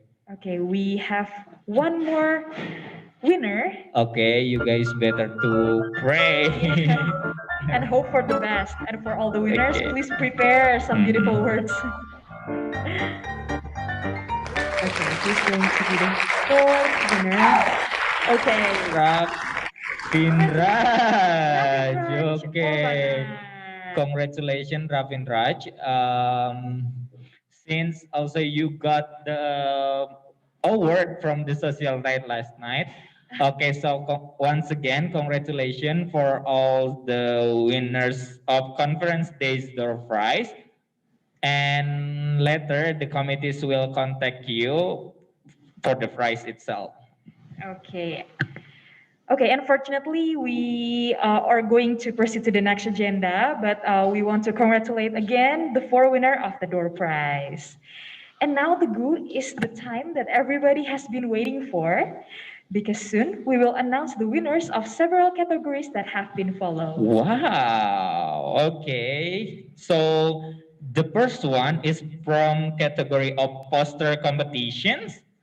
As you know that in the exhibitions earlier, participants of today's event have voted for their favorite poster. So these are the nomination of favorite poster.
And the winner is Blue Band. Okay, applause for Blue Band. Congratulations for winning the favorite poster. Okay, is one of the Blue Band's team's member here. We would love to hear a word of two from you guys. Okay, while waiting for Blue Band, I really want to ask like, what is Why? the background story of the poster? And also, I want to know what is the reason they choose this group's name. Okay. Okay, since I think it's like due to a short of time, we would like to proceed to the next agenda. We will announce what is that, Sonia? The next one, we will move on to another category coming from paper. And these are the nominations and also winner of paper category.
Congratulate Itu as the third winner.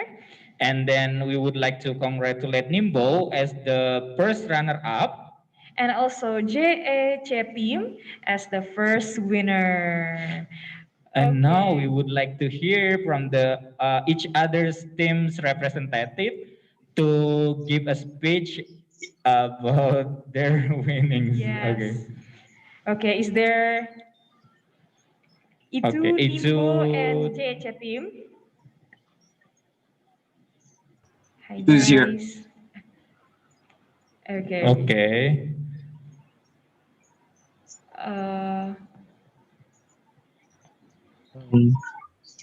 Hello. Okay, Is it wait. this Hello, way? hello. We cannot really see you, but okay. Okay. Hello. William? Or Yes. yes, okay. So William, so what team member are you from? So I am from E2 actually. Okay. We want to congratulate your team for winning the 3rd place. And how does it feel to be a winner of the paper category?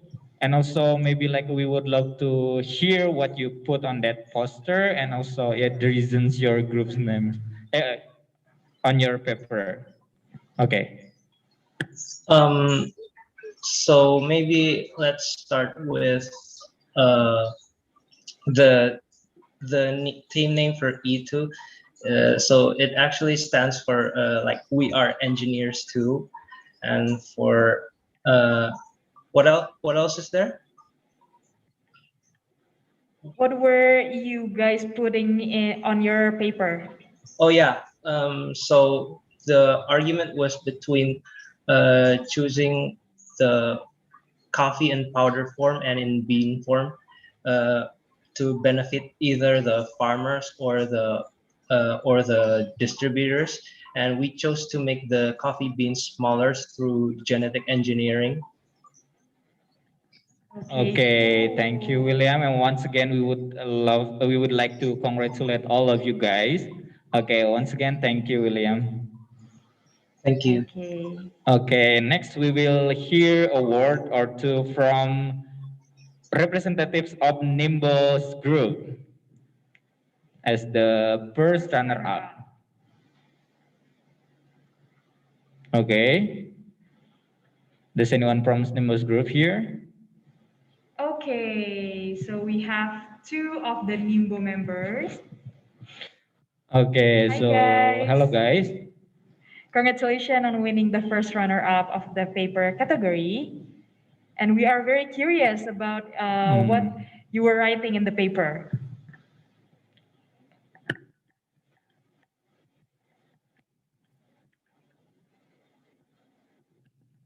Okay, maybe you guys can unmute your microphone.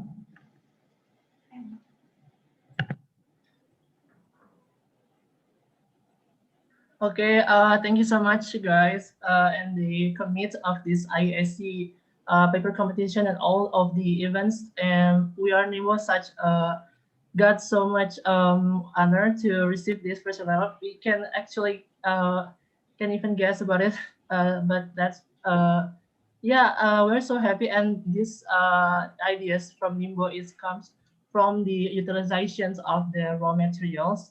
From the coffee shop waste as well, that consists of paper waste and another waste that the Qatar Espresso has assumed in the casebook, and we're trying to formulate all that raw materials to becomes more bring more profits that we could sell particle board made from that raw materials. And we propose the ideas with the business calculations, and also that we also consider the effectiveness of the methods. Yes.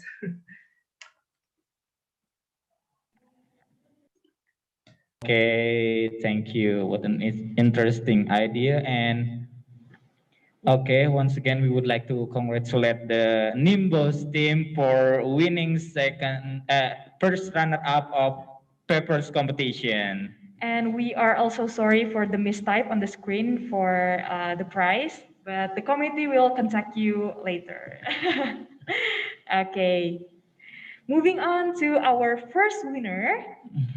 That is JEC team. Okay, hello guys. Okay, does anyone? Oh, okay. All of these members here. Hello, Sonia and also Teguh. Okay, I Am I audible? know this guy. Congratulations on winning the I first love. winner of the paper category. Okay, would you like to Thank you tell so us much. what is what did you guys write in on the paper? Okay, so hello everyone.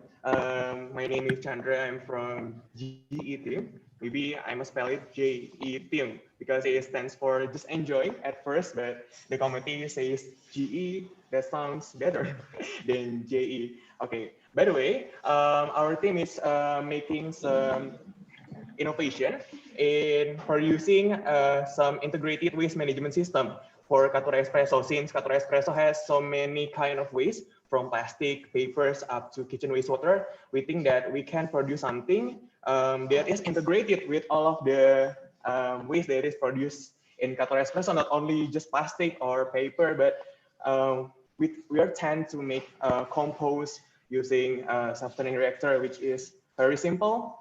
Well, our process is actually very simple, from the plastic management, from the composting process, and from the kitchen wastewater, but we actually made it on an integrated one.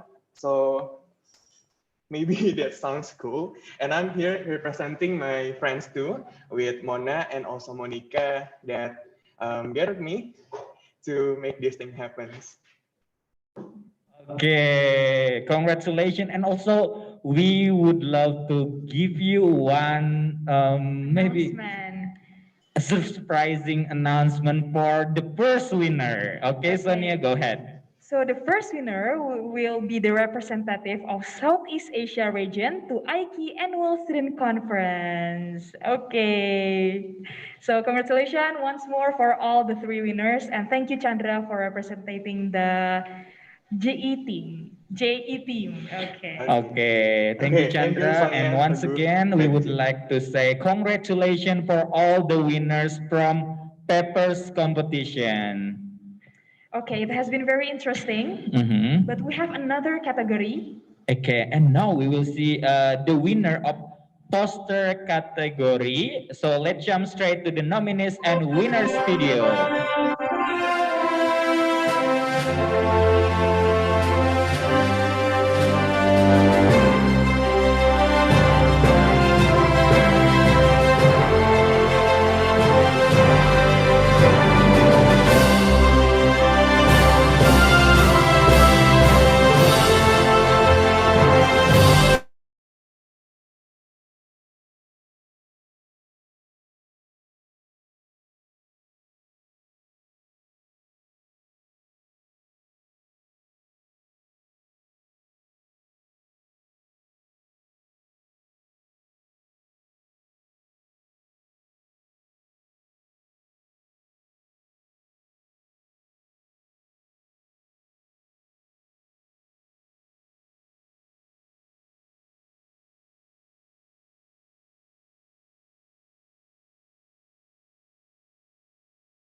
Sorry, since there is a technical issue, so we're gonna wait for the announcement. And maybe Sonia, we would like, have you seen the exhibition about the poster?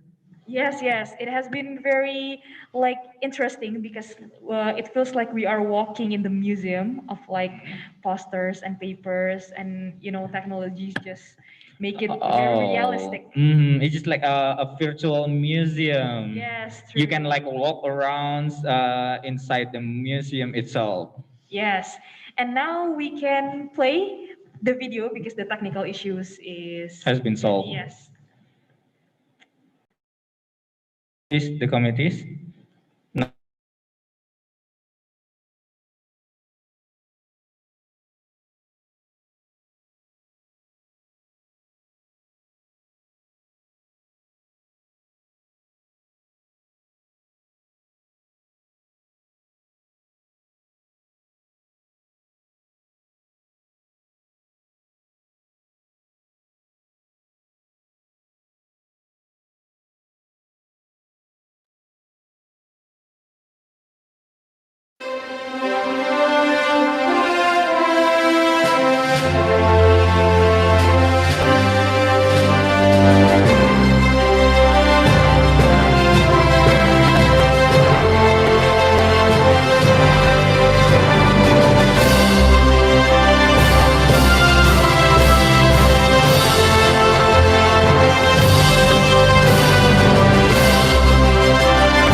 Okay, once again, congratulations for all the winners of poster competitions. And now we will hear a word or two from the second runner-up and also the favorite poster. Okay, does anyone from Blue Band is here? Okay, anyone from Blue Band? Maybe now they are celebrating the two awards that they got, so they're going to wait. Okay, here we have. Hello, Okay. Crescencia. Okay. Okay, Crescencia, maybe like, would you love to give us a speech about your winning in on a poster, favorite poster, and also second runner up? And maybe since I think it's kind of interesting about your group's name, would you also like to tell us the reason that you choose that name? Oh, thank you, MC. So actually, my friend Adeline and I joined this competition for fun because we wanted to try something new regarding poster making in the field of chemical engineering. So we're really happy to get the honor of winning second runner-up as well as favorite poster. Thank you for everyone who voted. And I think for the name Blue Band, it was sort of like out of a whim. I just like to spend my time cooking, and one day I just saw a Blue Band package, so I just thought it would be a great name to put as a team name. That's all. Thank you. Okay, thank Okay, you. interesting. So starting from cooking, it can lead you to be the winner of paper and poster category. And also that cooking things remind me from the social night last night. There were one winners from she dressed up as a cooking mama. Okay, interesting. So everything's related here. Yes. Okay. Once again, we would like to congratulate Blue Bands for winning second runner-up and also favorite poster. And now we're gonna jump to the first runner-up. That is Avatar. Avatar. Is anyone from Avatar here? Hello, guys. Okay, hello. Okay, hello. Okay, congratulations on winning the first runner-up. Sorry. Can you tell us a bit about your poster? All right. So first of all, I would like to say thank you to the committees, to our LO has been so patient by answering all of our questions. And then Avatar is actually stands for environmental innovator. So because we are aspiring to be an innovator in the environmental field. So the idea that we brought to this competition was about we're making a biodegradable styrofoam from raw material, and the raw material is actually also a waste, and it is a rice husk. So we're basically changing rice husk to become a product, an eco-friendly product, which is biodegradable styrofoam. Yeah, I think thank you for all. Thank you for everybody who supports us until this stage, and thank you for everybody, and shout out to my teammates Ratu, who is also might be here, and yeah, thank you everybody. Once again, congratulations. Okay, so we're going to move on to the first winner of the poster category. That is Man of Culture. And we have... Hello. Hi, everyone. Yeah, so it's Man of Culture speaking. Okay, culture speaking. Yeah. Are you speaking from heaven? Sorry, what? Are you speaking from heaven? Oh, no. Because it's just like all white. Oh, sorry. Sorry, it's just like It's just a default my background. joke is kind of in coins. What is it? Receh in English. Okay. Anyway, could you tell us a bit about what you wrote on the paper? On the poster.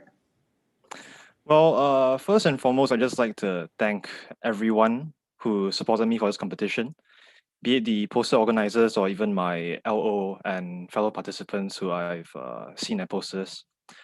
It was just a very memorable experience to, just show my poster to everyone here and, share more about my research to everyone. So to get on to the name for this competition, I realized that I might have been, slightly disadvantaged in the sense that although it was a team of 1 to 2 people, I decided to join alone because I couldn't find anyone else to join me in this competition. And the name of this, the name that I signed up for is basically also stemmed from the fact that I did research on algae. So because I was culturing algae and participated as a single participant, I decided to name myself as the man of culture. To move on my research, as you all may have seen yesterday, I did a poster presentation on my study that I conducted on the potential of microalgae consortia, or physical hybrid combinations of algae, to treat water as well as grow and potentially make biofuel at the same time. So I was always interested in algae because I felt in the industry, when we see industrial pipings, a lot of the engineers often say that, there's algae growth in this and it's a problem. But I thought that, why are we treating algae as a problem when we could instead be seeing algae as a solution to some problems that we have, including like wastewater contamination or, the lack of fossil fuels nowadays or the declining supply of them. So yeah, sorry for rambling a bit. Okay, that's really interesting and insightful, and the reasons when you're choosing alga also really wonderful. Okay, once again, congratulations for Thank you, you everyone. as the winner of the poster competition. Okay, and guys, last but not least, we will also announce the best delegate from every session of the conference day of AISE 2021. Without further ado, let's see the nominations of best delegates.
Okay, so the best delegate of the first session is Crescencia Melissa as a best delegate from Waste Management. Okay, maybe we can hear some words. I think Crescencia also won one of the previous categories that we have of us. Okay. Okay, is Crescencia here? Hi, I'm here. Hello, Crescencia. Okay, once again, congratulations. Thank you You so won the much. best delegate from the Waste Management session. Yeah. Okay, maybe would you like to tell us how could you like won this best delegate things? Oh, actually, when I was really interested in joining the AISC conference, and when the delegate application was announced, I was really interested in actually becoming one of the delegates as well, so I could interact directly with the speakers. And I actually didn't really think that I would get the award, because when I was in the conference, after I spoke my opinion and I asked the speaker, my laptop suddenly shut off, so I wasn't able to like participate for quite a major chunk of the conference. So I feel really lucky that I was still selected despite the technical issues that I had. So thank you for the committee. Okay, once again, congratulations, Crescencia Melissa, as the best delegate from West Management. Okay, now we're gonna proceed to the next session, that is renewable energy. Yes. And the best delegate is Tadadadam, tadadam. Aditya Perdana Putra. Hello, Aditya. Well, hi. Okay, congratulations on winning the best delegate of renewable energy. Okay. okay. Can we hear a word or two from you as the winners of a best delegate renewable energy? So yes, I think the motivation between that causes me to go into this event, that is some sort of a capacity building, because I wanted to build a community-based renewable energy in my campus. So it's some sort of a capacity building, and luckily that day I seen my friends post the Twitter. So I think, well, why not join the discussion? Actually, I don't really know that I'm gonna win, or I just want to share my opinion that and all that my insights that I've been gathered throughout my study. But nevertheless, I think I'm truly grateful. The event is great. It's a 10 out of 10 for me. Okay, thank you, Aditya, and congratulations once more. Okay, moving on to the next one, the best delegate of the third session. Okay, congratulations to Sydney Joseph Torrenueva for winning the best delegate of sustainable construction and material. Hello, Sydney. Hello, wow. This is such a surprise to me. Wow. Thank you so much for the opportunity. Yeah, well, after this event, definitely this really speaks of more of a responsibility, and it's a responsibility to us delegates to continue sharing the knowledge that we had gained in this event, and to continue furthering the causes of what this conference is really for.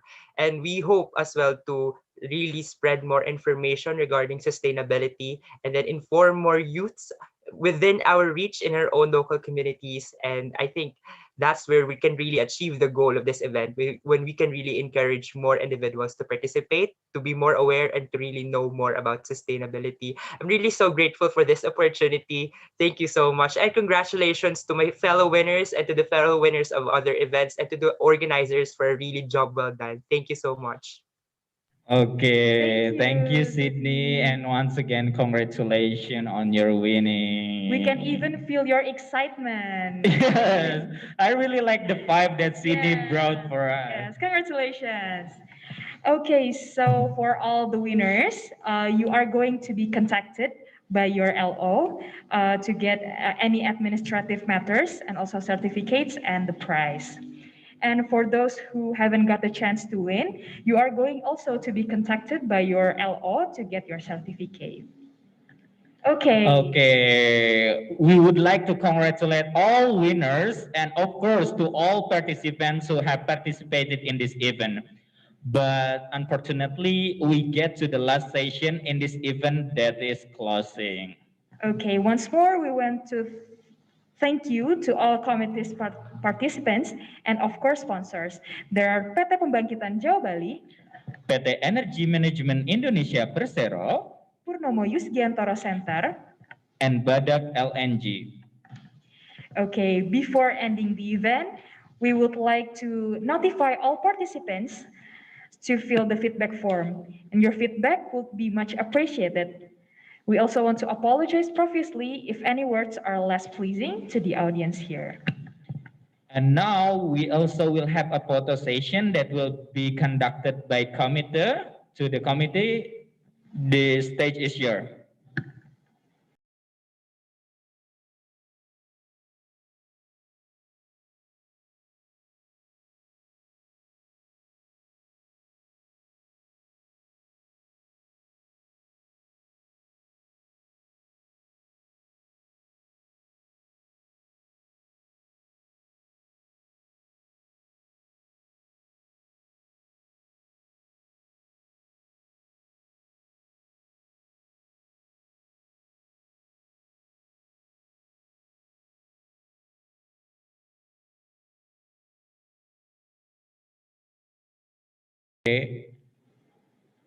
Okay, for all the panelists that join the session, please open the camera because we will have a photo session that led by us here. Okay, does everyone have opened your camera? Okay, we are starting to see everybody on the screen. We have 2 slides, I think. Okay. I think we're going to start the photo session. Okay. Okay, there's still some panelists that haven't opened the camera yet. So once again, we encourage all the panelists to open the camera because we will have the photo session right now. And everybody who has opened your camera, please do smile. Show your excitement for today's conference day. Okay, just brings that speed dating spirit last night that you got. Okay, I think the committee is already ready to take pictures. So guys, please smile. We're going to count down 3, 2, 1, smile. Okay, maybe the second slide. Okay, for the Stay second still. slide, still on your pose. Okay. Okay, on count on 3, 2, 1, cheese. Okay. Okay, thank you once again. Thank you. And now, finally, we are arrived at the last session of today's event. And finally,